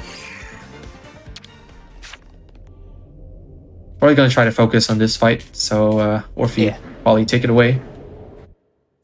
Yep. Yeah, so big thing about this fight besides shield belts is that N basically has the same gimmicks as before, except he just hits way harder. Like, basically one-shots Mio there, who took aggro there. So, not really the big thing there. So the big thing we're kind of looking at during this entire fight is a Canonic Purge, which buffs his damage and resets his aggro. Not definitely something to worry about, because if he aggro's like one of the healers or Noah, then things can get out of hand, because we want to maintain Lucky 7 throughout much of the fight. And since Noah's already pretty close to death, so basically we really don't want to have him gather any aggro whatsoever. And lands is already pretty down there. We have Art's follow-up here throughout much of the fight, and we're able to extend it quite a bit with Masha, but Masha goes down. So yeah. With Victory Gauntlets too, Noah definitely takes a lot more damage, so going for the Origin Sword here to inflict the debuff all. There we go. Mira. Alright, so just building up our lucky 7, so this fight's basically almost done here now. Oh, got from the front there. Hopefully he doesn't block. I think he blocked. Sometimes the direction gets a little wonky. I'm actually just gonna finish this off with our good old trusty Yunnan spam here. Because we have a ton of buffs on, and he's Mobius. Uni does increase damage against Mobius with her talent. I don't need her talent, actually. Alright, there we go. There we go. It's a nice, reliable way down. to clean up the fight if you're just short on damage. And Interlink 3, they do a lot of damage. Yep. Alright. And No, so here's, Noah. What are you doing? Ooh. Yeah, that's sometimes that aggro can go really wonky. Fortunately, it's a really quick reset. Gonna hope for him. Gonna wait for him to do something. Shoreman, that's fine. Oh my. And really does not like Noah today. Yeah, I was trying to get that null slash on the side. Unfortunately, it turned. I'm gonna try that again. Hopefully uses something like... Okay, there we go. It's better. Okay, Canonic Purge here. Try to quell that anger. Use that Twin Moonstare to remove his buffs. Oh, okay. Good thing we're interling 1.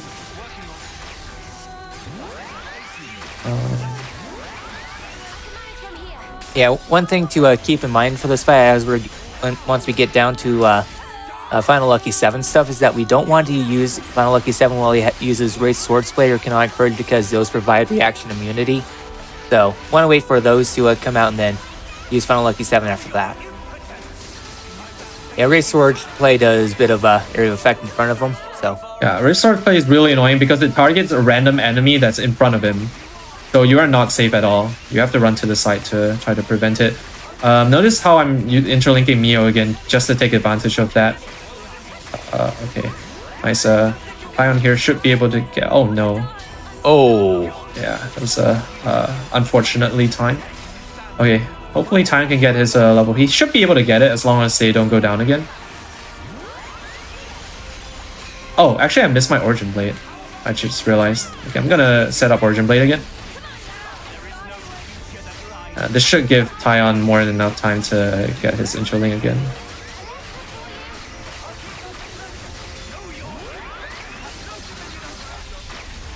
Okay, there we go. There's his Interling pre.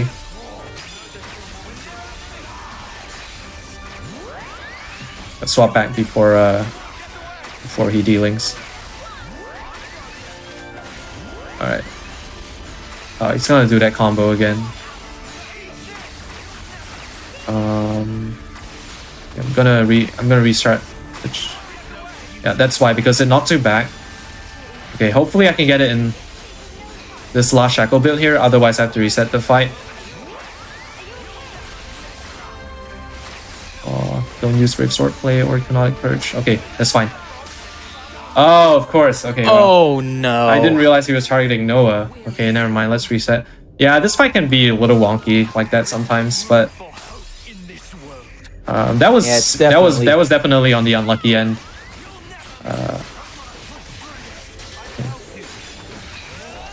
Right. Yeah, for the most part, it's very well handled until okay, there we go. Yeah, until he just started doing a bunch of reaction immunity stuff. Oh, Brave Swordplay.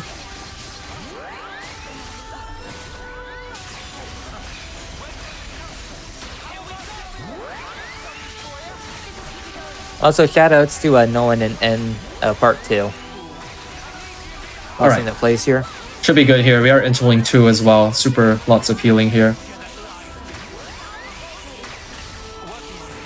Yeah, that's why we have a lot of bulk on Uni as well, just to make sure she doesn't go down Little hit. Yep. Okay, much better fight here.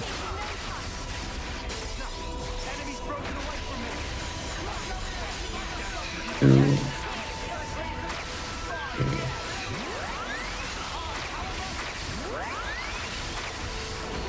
Okay, Glimmering Swiftblade's fine. Perfect. There we go. Alright. Alright, that's So a good once again, second we're fight. doing the, Pretty much the ideal fight here. So we're just gonna finish off with one round of Ion. Specifically just using Tyon because his chain order is faster.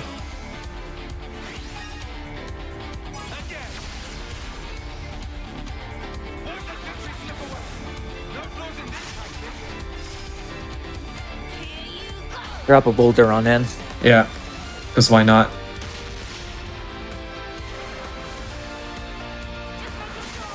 Right, D-Ripper should be able to get enough.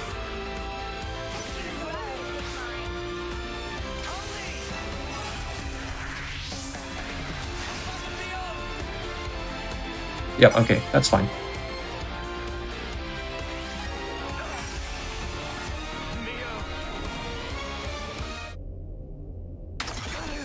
Alright, took a bit of finagling, but we got through final end, which is definitely one of the big roadblocks at this dungeon. Yeah, sometimes you just can't really do anything about it if he decides to roll with his reaction immunity. But the second fight was basically a perfect example of how the fight should go. So yeah, not too worried about that. Also, the first fight had the Origin Blade miss, which is 3%. So that also factored in because it kind of just like lengthened the fight, gave him more chances to troll. Just hang about.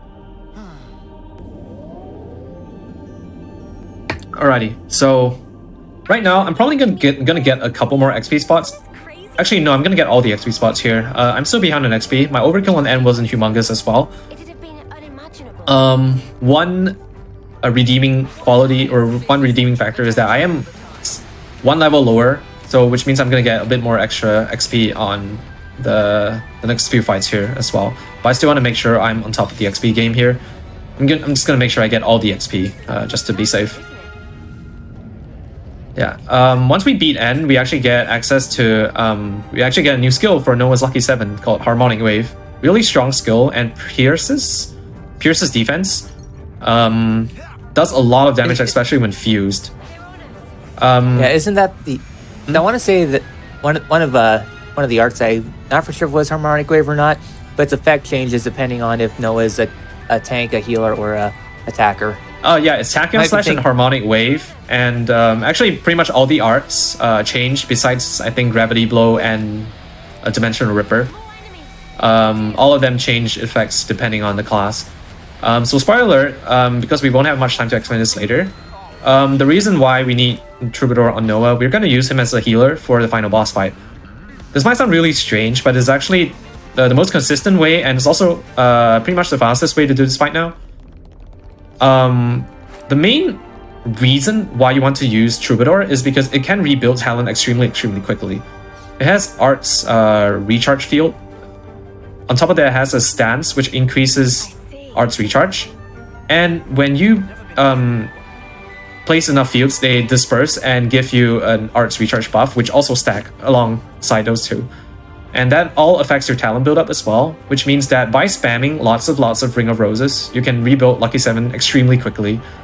And that allows you to pull Lucky 7 multiple times in the Z fight, which is extremely long, and so long that you can't make it through the entire fight on normal with just one Lucky 7.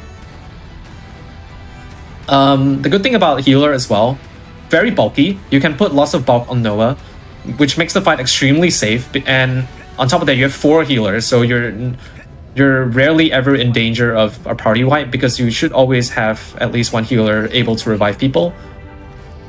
And yeah, missing Lucky 7 or any unfortunate bad RNG or whatever, not a big issue. You can always rebuild your Lucky 7 if something goes wrong. As long as you play it safe, you shouldn't be losing the fight. I think in the previous routes, the fight was a lot riskier, and then the fight got quite a bit of a bad reputation. and a lot of people just think it's like this impossibly unreasonable fight. But it really isn't, especially with the new strats here. And again, shoutouts to the Chinese runners for this. This was actually a strat developed by the Chinese runners, Troubadour Noah, Healer Lucky 7. And it was actually discovered in an accident, based on what they told me. So they were doing the Fencer strat at first, but then Noah died. And then they were like, okay, I kind of want one more healer. Just try Troubadour one time. And then to quote the Chinese runners, the results were exceptionally good. And you can see why. Alright, so coming on into the central control fight, our main goal here is going to be using Final Lucky 7. Since we can get very quickly, well, once we get Aggro off here, we can use one, well, hopefully 2 no slashes to get up pretty quickly. Of course, that turn around. Oh. That is like... Can I retry this? It's so annoying. Hello. Very, very rare that no one dies here. Oh. No, go away. Oh wait, why are you attacking me? Oh, there we go.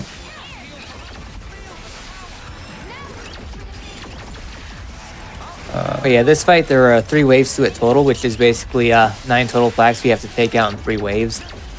Well, throughout the entire dungeon until this point, both Monica and Gondor are away doing origin things, so they joined back after this party, after this moment. So yeah, something to note there.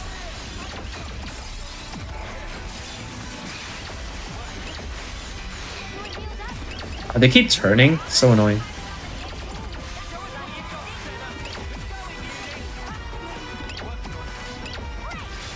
Okay, finally.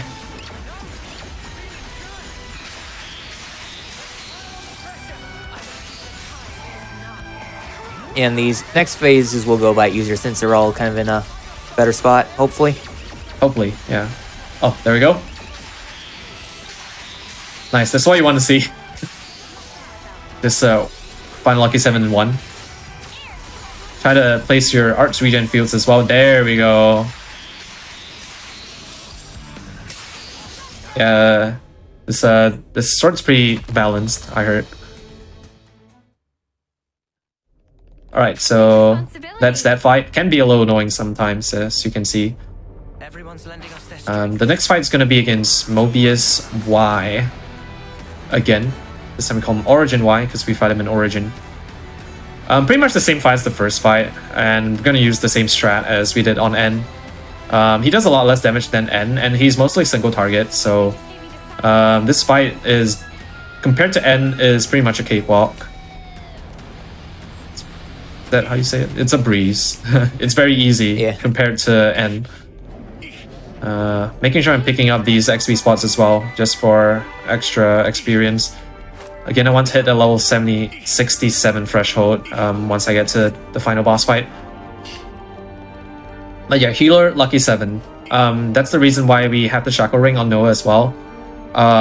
Because with the Shackle Ring, we can give Uni that increased, that stacked launch, increasing damage, increasing the launch and topple duration, which increases the final smash damage by about 1.5 times. So very, very, very useful. And yeah. So for those, so for those who play this game casually, going on to this next room, you might be wondering, wait, wasn't there a boss fight here? And that would be Mobius X. Mobius X is, well, you can actually skip this entire fight if you don't do side story Uni, since that fight only spawns if you do side quest Uni, then you'll have to fight X here. Otherwise, you can go right on into the room, and it'll just be 5 easily avoidable enemies that you can just avoid. Otherwise, you have a boss fight. X has a lot of lovely things like force, the interlinking, and all that fun stuff. It's generally an annoying fight, so thank goodness it's skippable. Kind of weird as well, though. You had that mandatory side quest for Mio, and then Origin Y appears here, but you don't have the mandatory side quest to get X to spawn here. So it's really odd, just like an empty room here if you didn't do that quest. I mean, we're not complaining. We don't have to do it in a speedrun that saves time.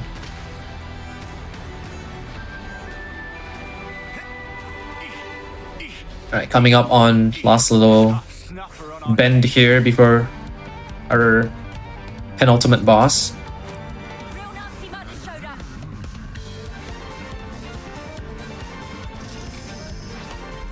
I'd say we should be pretty much on pace to meet estimate. Yep.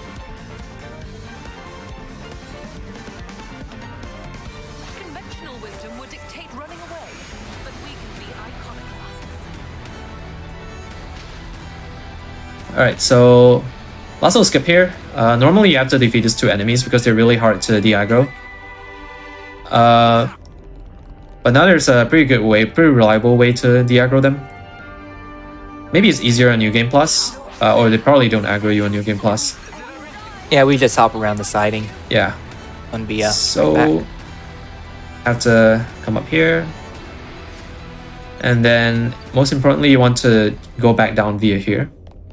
That should give you just enough time to run past them before they respawn. There we go. You want me to lead? Okay, I'm gonna try to get my null slash off before he gets his aura up, which gives him a guaranteed block for the art duration. Nice. Okay. Let's come over here.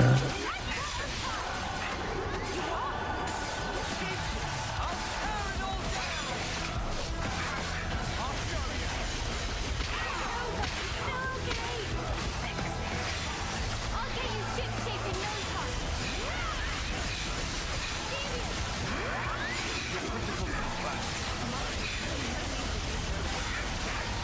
There's lots of troubadour procs with Mio there.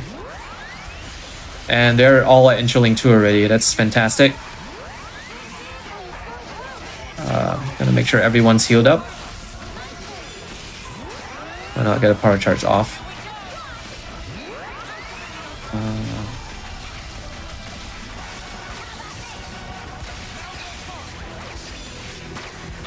Okay. Might need a little bit more chain actually. I'm gonna... Okay. That should be good. I'm just gonna pop a power razor just to get a little more chain.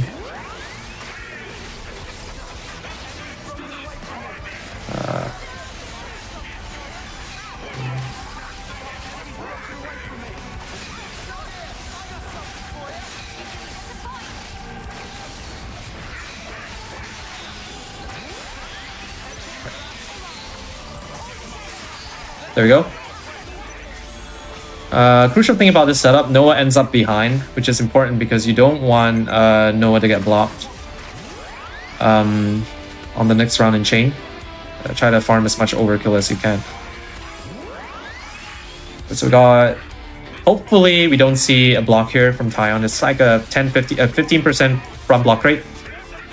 Unfortunately, the Ouroboros order always hits from the front. Okay, we didn't get blocked there, but it wasn't a crit.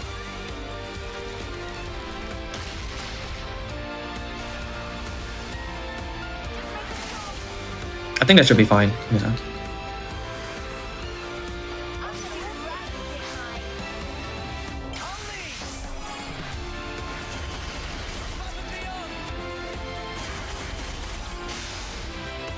Is this enough for that Noah's was a good Troubadour? I wonder. Yep, it is. Okay. Yeah, I think there should be enough XP. If not, we can always back it up very easily. And yeah, that's the last boss before the final boss. There's a little bit of a neat little platforming trick here you can do. Essentially, once you get to the bottom of the elevator, there's a couple seconds before the you can run through. But if you time your jump properly, you can actually skip that entire thing. And try to do that here.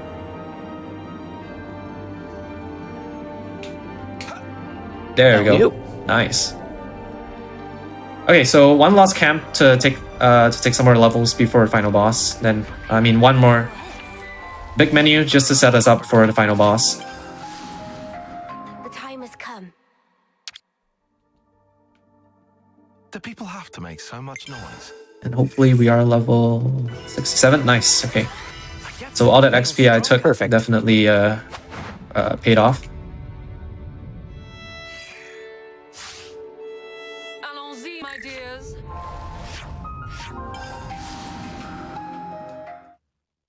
All right, so time for the final fight. So you might notice that we are running very underestimates, like 6 hours and 6.5. Oh boy, we're gonna be really underestimate. Yeah. So this final fight here is kind of infamous for some of the wrong reasons. Mostly, this fight has a lot of unskippable cutscenes, and probably the most frustrating part about this fight is that if we lose at any point, we go all the way back to Z1, so that's what makes this fight kind of infamous. And very intimidating for runners, too.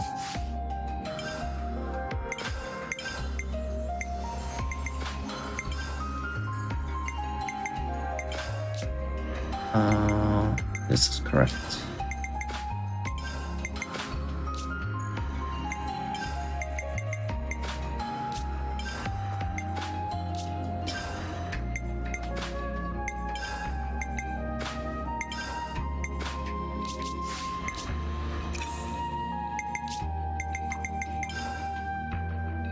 You found power. You found power. One last little thing we get here. Glorious Wing upgrade. Makes our power charge go from 50% added damage to 75%. Really nice because it stacks on top of all your other multipliers.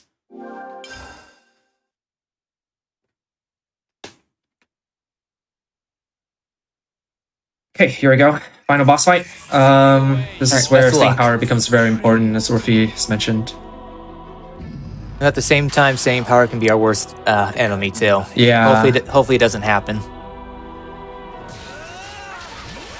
So, welcome to Zed. The big gimmick about the first phase of the boss fight is that you cannot use interlink whatsoever, and chain attack is sealed, so we're kind of stuck there in the DPS. Plus, Zed has a general massive damage reduction where we're just doing single-digit damage, so definitely makes things pretty annoying when he goes down there. But with all the staying power, we'll definitely get some good damage to get through these phases pretty quickly. Is there any arts to look out for in this fight? We're mostly good. He might use a move called Grim Inquisition on the last phase just before the chain attacks. Probably just want to avoid that because it's a giant laser that can fry your party members. Yep, so phase 2 here is the ice phase. This one here can be a little bit of annoying. Basically, it lowers everyone's movement speed, slows art speed, and talent recharge, so definitely makes this part of the phase very slow. Yeah, I like to hold the Glittering Melody on Mio for this part, just to give everyone a boost, because you do have to reduce art recharge here. It's probably worth noting, Taion has this super evasion setup right here. I like to call this the god setup for Taion. He's basically a god at this point. You can't... Very hard to touch Taion with all his evasion. So on top of his evasion expertise, which is 35% evasion, Speed Demon and Aura gives him 30%, which persists through death. So even if he dies, gets back up, has the same amount of evasion. Troubadour also gives like 10% evasion to the entire party, as if that wasn't enough. Yeah, so basically just trying to spam as many arts as we can with our Troubadours here. Try to avoid drawing Unlimited Sword until the end, because otherwise we have to build it again. Yeah, so the big gimmick with this phase is inflicting damage over time lays on the party, and typically likes to fry some party members, especially those who are caught in the fire. But otherwise, this phase goes down relatively quickly, but can give you quite a bit of trouble too.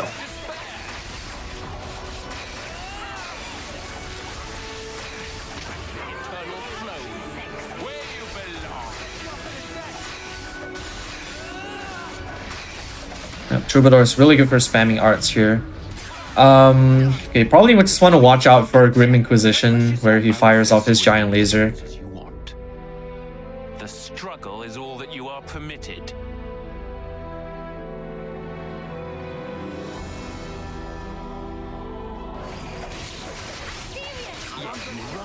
But yeah, so Should be fine. yeah, this phase isn't too long. Oh, there's Inquisition. There we go, Inquisition. That's fine. Senna was behind, so I Yeah. still do get one staying power there. You defy me.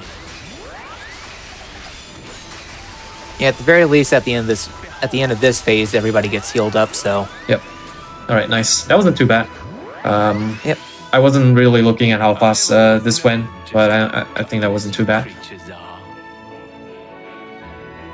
All right, So so now for movie yeah, time. now for the movie time. This is the resident sleeper part of the run, or the fight, really. Shouts to Urine.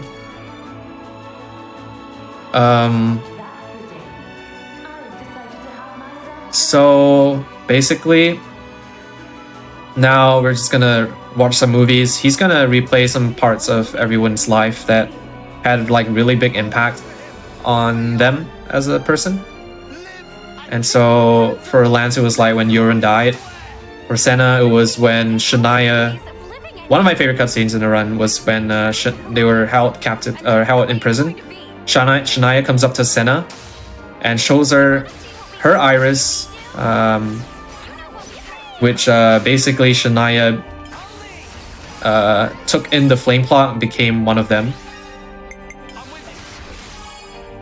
And yeah, it was a really, really interesting development there. It's very hard to explain, but basically Shania is kind of like the antithesis of what our class is being our class stands for. Like, oh, we're trying to free everyone from the flame clops, so everyone can lead their lives without being bound to like a 10-year cycle lifespan.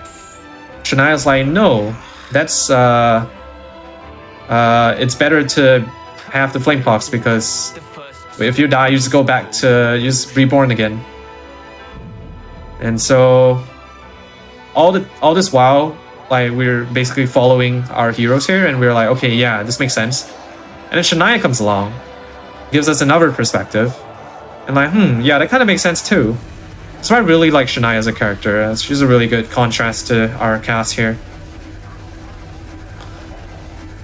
But yeah, these cutscenes are unskippable for some weird reason. I don't know why, but devs decided it was a good decision to put unskippable cutscenes in the final boss. What you would term your strength. They just want to make sure speedrunners have a bad time. Yeah, can imagine how annoying testing strats in this boss fight is, especially when you want to test strats on phase 2 of the final phase of the second phase of this boss fight. You couldn't tell there are a lot of phases in this fight. This is only the first fight against Zed. Afterwards, it's Zed Infinity. Also, shoutouts to Nimue. Who cares about the past? We aren't gonna give up. Alright, so after the chain attacks, I'm gonna want to rush Tyon and Uni to Interlink free. So I want to start building Interlink on them now. Now that they don't have the Interlink seal debuff anymore, I can start to build Interlink using Fusion Arts. And Fusion Arts also count in chain, so if you use a Fusion Art in chain, also counts towards their Interlink. So it's 4 for Interlink 1, so just so happens that they are able to start building Interlink on this round and the next round. So I got exactly 4 arts with them. Give them a head start for their Interlink. Oh, nice, we got Tion's Order, which is slightly faster.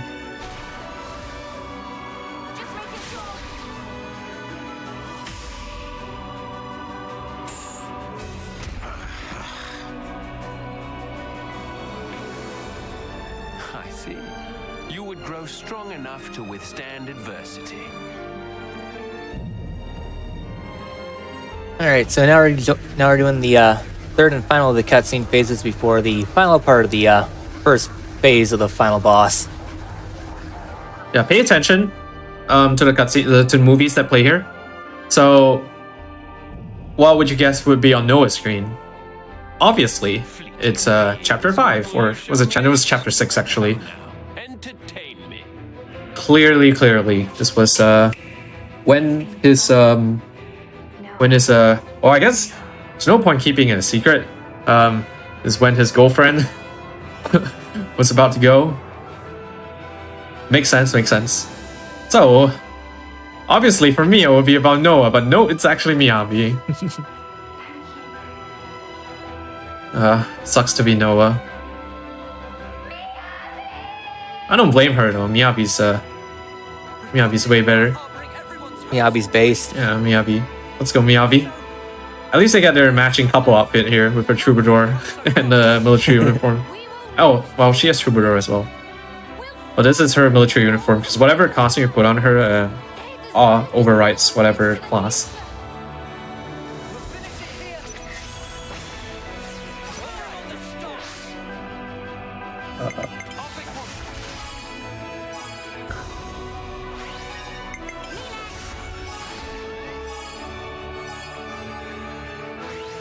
So if you pay attention to the purplish, pinkish bar at the bottom of their below their XP bars, you can see their class rank. They're both at rank 14 now.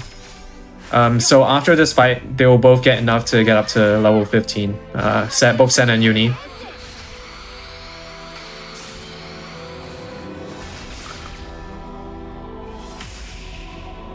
Right. So here. Got a first showcase of how fast Noah can build his Lucky 7. Again, we get triple stacking here with Art's Field, Art's Recharge buff, and also the Aura. Grasp the future. I cannot assent. The curtain closes. So is there anything to look out for in this final phase here? Well, not really. Yeah, not really. This phase is pretty easy. Probably just want to make sure that Uni and Taion both hit their Interling.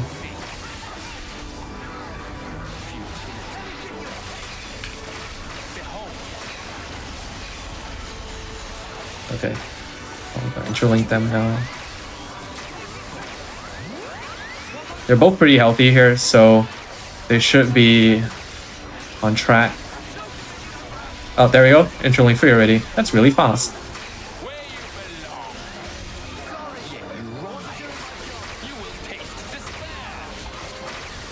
Oh yeah. I kind of want to build a little bit more chain.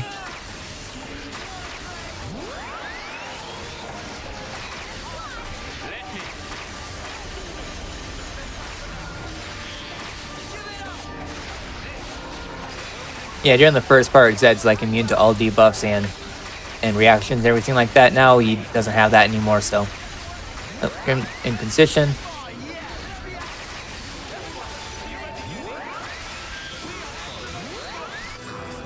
Alright, so here we're going for an overkill here, so that way we have enough experience to hit levels 68 for the next part of the fight, since this is the last time we get experience.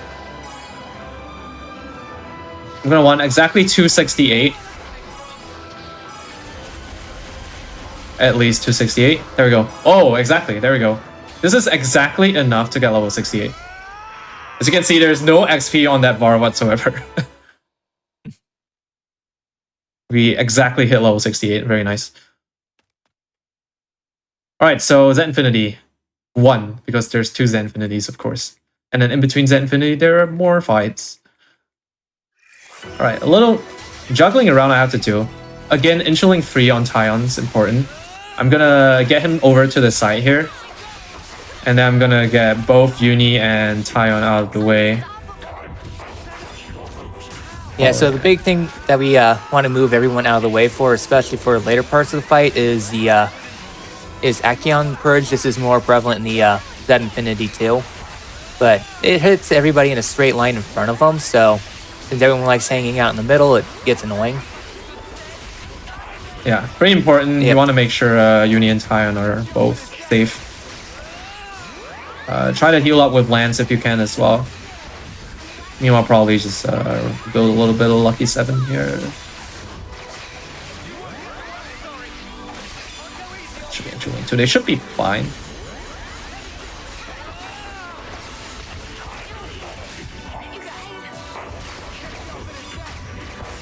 Oh, that was... Yeah, okay. Worth noting, I don't have to be at the front to build Tachyon Slash anymore, because I built talent upon healing, which Tachyon Slash will do. Okay, Interlink free. This phase is gated. 85% you trigger a cutscene, so I want to avoid that. And then he likes to use Origin Punish after he transitions, right? Because I know that's like one of the big arts to avoid during this part here.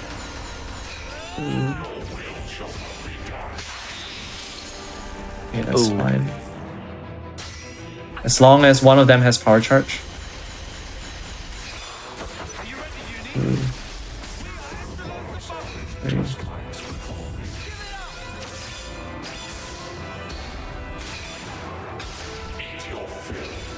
Oh, of course I miss.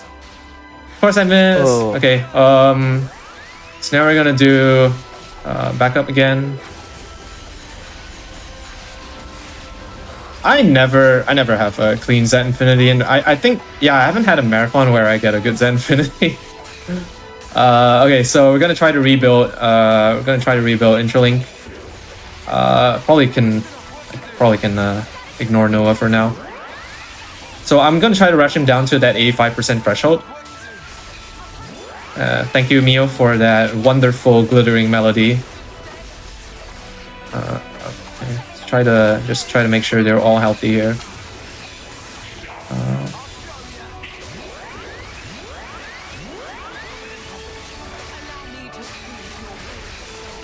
We should be coming up on that threshold pretty soon. Unless it's fine. Yep, Interlink free already. Super fast. And see, I have my unlimited sword again. Okay, here's the cutscene. That's perfect.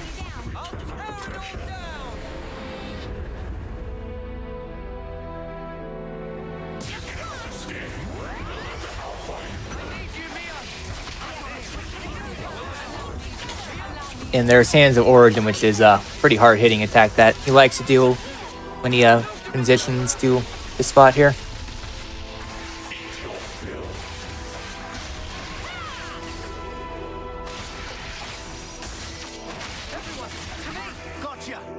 Do the same setup again. Are you okay?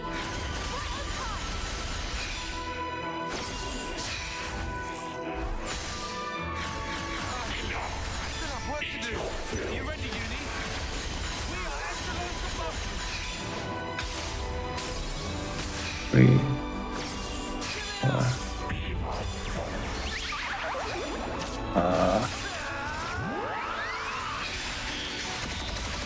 There we go. That was very tight. Wow, we got it. There we go. Something I had to do there was actually swap to Lance Cure Bullet because he put Gravity Catastrophe, which was accuracy debuff. So I didn't want to miss my final Lucky 7 again. Alright, so now we get this next phase here. Against X Infinity. Here we actually get to see X's face. The only time in the run we get to see it. Since we don't do Uni's Ascension quest. So the best way to actually trigger this fight's two-phased. Actually, I was meant to take some aggro of Uni. You want to take some aggro of Uni? Okay. Yep. So you want come here. Best way to trigger the next phase of this fight, where she uses please take down Uni. Yeah, you want her to use Meaningless Pain, which triggers the next phase of this fight, where your party's Melia says, "Hey, I gotta help you," and then you get some help from some heroes. Yeah, so the best way to trigger that is actually have someone go down, and Uni is the best candidate for that. Noah and the others are trapped. I must hurry to their rescue. Yeah, and here she will say a funny line soon. After some mecha action. It's not a Xenoblade game without some giant mechas. Now, if there was only a game where you can explore an entire planet in a giant mecha. Oh, I wonder. Now is our Xeno games have some incredible lore, world building. Definitely do check them out if you haven't already. everyone. Lend Ouroboros your power. All is Future connected. She said the line. All right. It's a reference to the So- DLC in Xenoblade D. Yeah. Okay, so we don't want to see Gondor here. We want Gondor in second phase because she does more damage. Okay, there we go. There we go. Yeah. So the thing about the fight is that every character, well, my brain can think. On the right side of that spawner is going to be primarily Kevis characters. So for example, Monica. Well, city folk are pretty weird, so they're kind of like split in two. But basically, heroes like Triton, Triton, Xeon, and a few others are going to be on the right side. While on the left side is going to be Agnes-based characters like say Alex, Miyabi, Teach, etc. And it's going to be kind of inverted for the next phase, if I remember everything correctly. So yeah, so for the rest of the fight, just mostly trying to whittle things down. So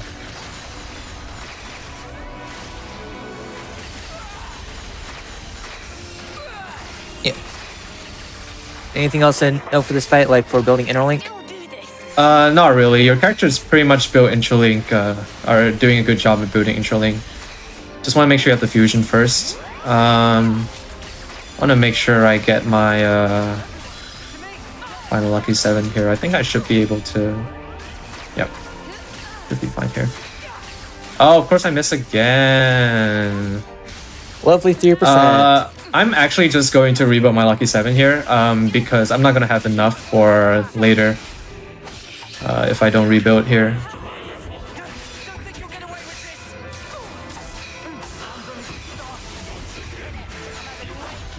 Not too bad.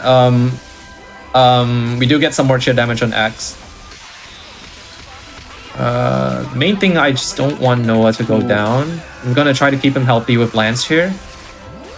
Yeah, that should be good.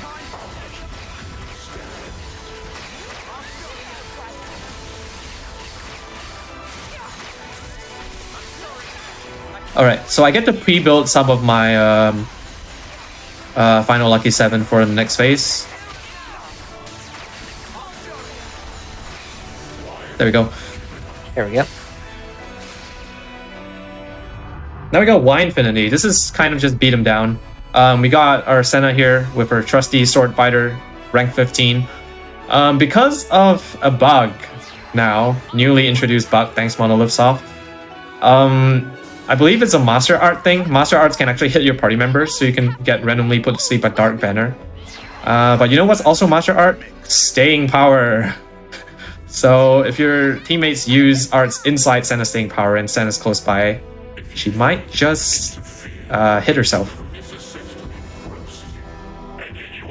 I'm gonna try to avoid that. I'd like to say this is... Many thanks. You just helped me work out the perfect plan. Now it's our turn. You best be ready. Time to rock it. Get there. I'm the one you want. Yeah. Now Spy Infinity goes down pretty quickly, all things considered. And this is the face of why we mostly fought is a Mobius form, but this is his rather more humanoid form.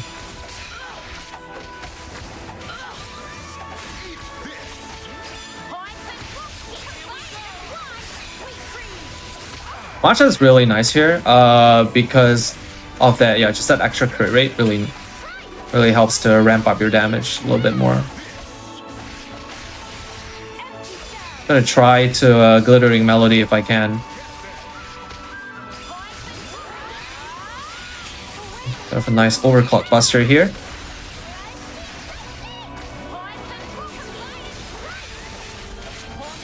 Run away from Glaring Violation here. You can actually dodge it by just running back there. Meals. Okay, should be good here. Just maybe one more air slash should do the trick here. Edge Frost. There we go. Not too bad. Got Gondor, which actually does help a little bit here because she does by far the most damage out of all the heroes you can get. Ideally, you get Gondor, Juniper, Miyabi here, but we got Gondor plus Miyabi. We'll take those. Mainly just don't want to see the Nopans here. They do absolutely nothing. Like in the rest of the run, unfortunately. They're pretty cool characters though, to give them credit. All right. Okay. Final phase. I'm actually gonna let Tyon build a little bit of aggro first. Actually, no, it should be fine. Oh, Mio's down. It's fine. Too bad. Alright.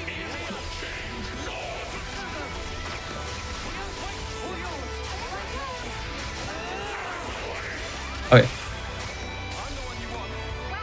So this phase is split into 2 phases because, you know, can't have enough phases. But that actually means I don't have to do as much damage with my smashes. So instead of going 5 arcs into Final Lucky 7, just go 4 arcs. 1, 2, 3, 4. Nice. I broke him out of the Moonless, which would have removed my buffs.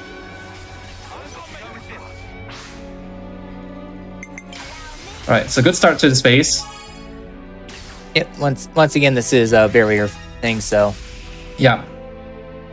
So want to trigger this cutscene here, and now we're joined by Nia and Melia. Woohoo! also regenerate. Yeah, like that. Like just have one random field art. It's like on the field there. So this next phase, things can get a little sketchy if you're not playing it safe. Literally costs you like no time to just run to the side and make sure everybody's not in the range of Archon Purge. Kind of just want to make sure at least one healer is safe. So some tactical depths would be fine for chain building. But if things get really sketchy, I'm gonna want to move people to the side. Again, it's that Archon Purge that's really dangerous, and also Mobius Diffusion. Big AoE, especially when it uses Grandmaster, gets an attack buff, 25% extra damage.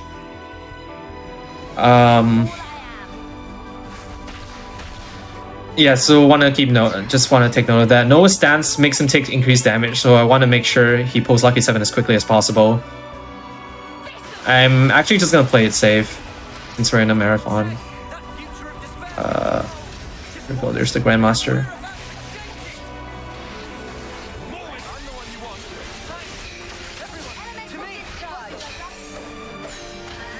Okay, there we go.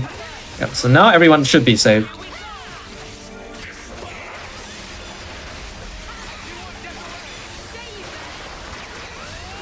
There we are. Can you see how fast Noah's building this? Holy. That's where the bulk is really nice for Noah. Allows him to survive that diffusion. Otherwise he wouldn't be able to.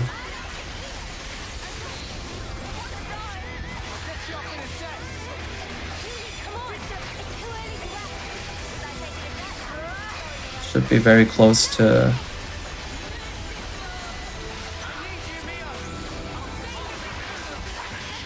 Actually don't... Would like a little bit more chain actually.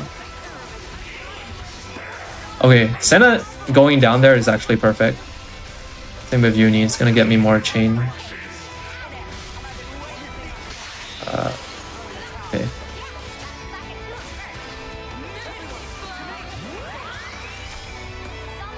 Okay, so if I get a launch here, I win. Oh, oops, wrong one.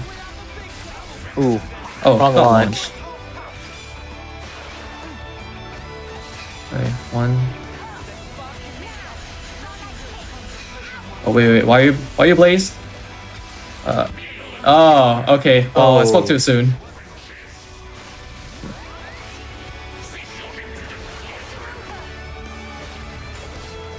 Okay.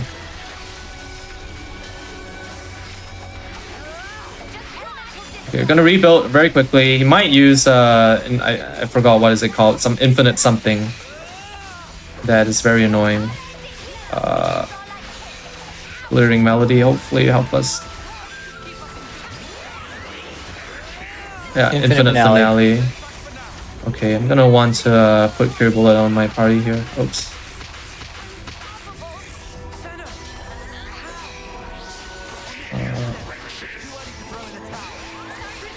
Okay, they should be hitting Inchling free pretty soon. Oh, where's Noah actually? Wait, once I get this unlimited, so I'm just gonna launch and go. Wait, there we go.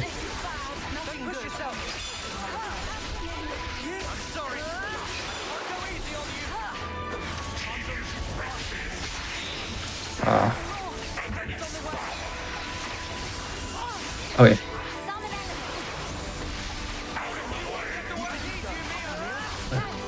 Okay, no power charge needed. I'm just gonna Origin Blade and go.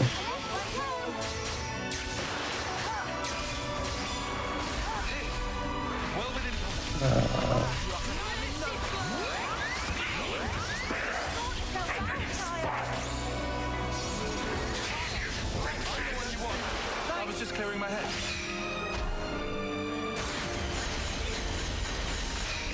Elemental discharge. Are you ready, Uni? Hey, there should be There we go. a win here. And All right, for the future. all right. So time will be in. Okay, 3, 2, 1 time. Hey, there we go. GG's are a little overestimated, GG. but I'm not too phased by that. We did have a little bit of an unlucky Zed here. Yeah, again, my marathon luck with Zeds is pretty funny. I think out of all the marathons I've done this in so far, I haven't gotten a single good Zed. This is the force of people's will. All right, yeah. Thanks for tuning in, everyone. I'm always very happy to showcase this run in a marathon because of all the work that's been done in this route on this game. So I really hope you all enjoyed the commentary and the gameplay. And I think, yeah, I'm very happy. Thank you so much to GDQ and Hotfix for having us here. It's actually my first time on any GDQ related event, so it was really cool to be on this stage. Thank you so much as well to Orphe for taking 7+ hours out of your day to help commentate here. Yeah. And one more shout outs to the Xeno community. If you're interested in running a Xeno game, there are lots of games for you to run. If this game is too long for your liking, there are shorter ones as well. So yeah, anything you want to say, Orphe? Not really. Well, I guess if anyone wants something a lot shorter, there's always the Future Connected. That's like 35 minutes or so. If you want something super meaty, there's the 100% categories. If you want to take 35 hours out of your life. I was thinking about doing a New Game Plus 100 run soon, so that'll be a fun one. Awesome. So yeah, thank you both so much for doing this. Again, make sure you're following both of the Quadriceps and Orpheos on Twitch here. They do a lot of Xenoblade type stuff and other stuff too, so you'll definitely want to check them out. And I'm so glad we got to show this off because I've been trying to use my longer time slots to take advantage of, or to take advantage of my longer time slots to show off these longer runs that do have a harder time getting on the GDQ channel. So I'm really glad we got to show a Xenoblade run that wasn't just like a super short one. So yeah, thank you both again very much. Thank you everyone for watching. Tomorrow we have, let me see here. We have PB Precipice at 1 p.m. Eastern featuring Tears of the Kingdom PB attempts. Yeah, that new Zelda game. I think some of you have heard of that before. You'll want to tune in for that. And then right after that, I'll be back. We are doing a showcase of one of the semifinals races of the Pokemon Let's Go Pikachu and Eevee 90% tournament. It'll be a lot of fun. It's a really cool speedrun. It's one I like a lot. I'm very biased. I'm also still in the tournament, but I'm not racing. But I'll be commentating. I'll be there. It'll be a good time. If you've never seen the run before, this is a great time to tune in for it because we'll be explaining everything, and it's super cool. And I can gush about it all day. But I'm not going to spend any more time here because we've been here for 7.5 hours. So thank you all so much for being here, and we'll see you next time.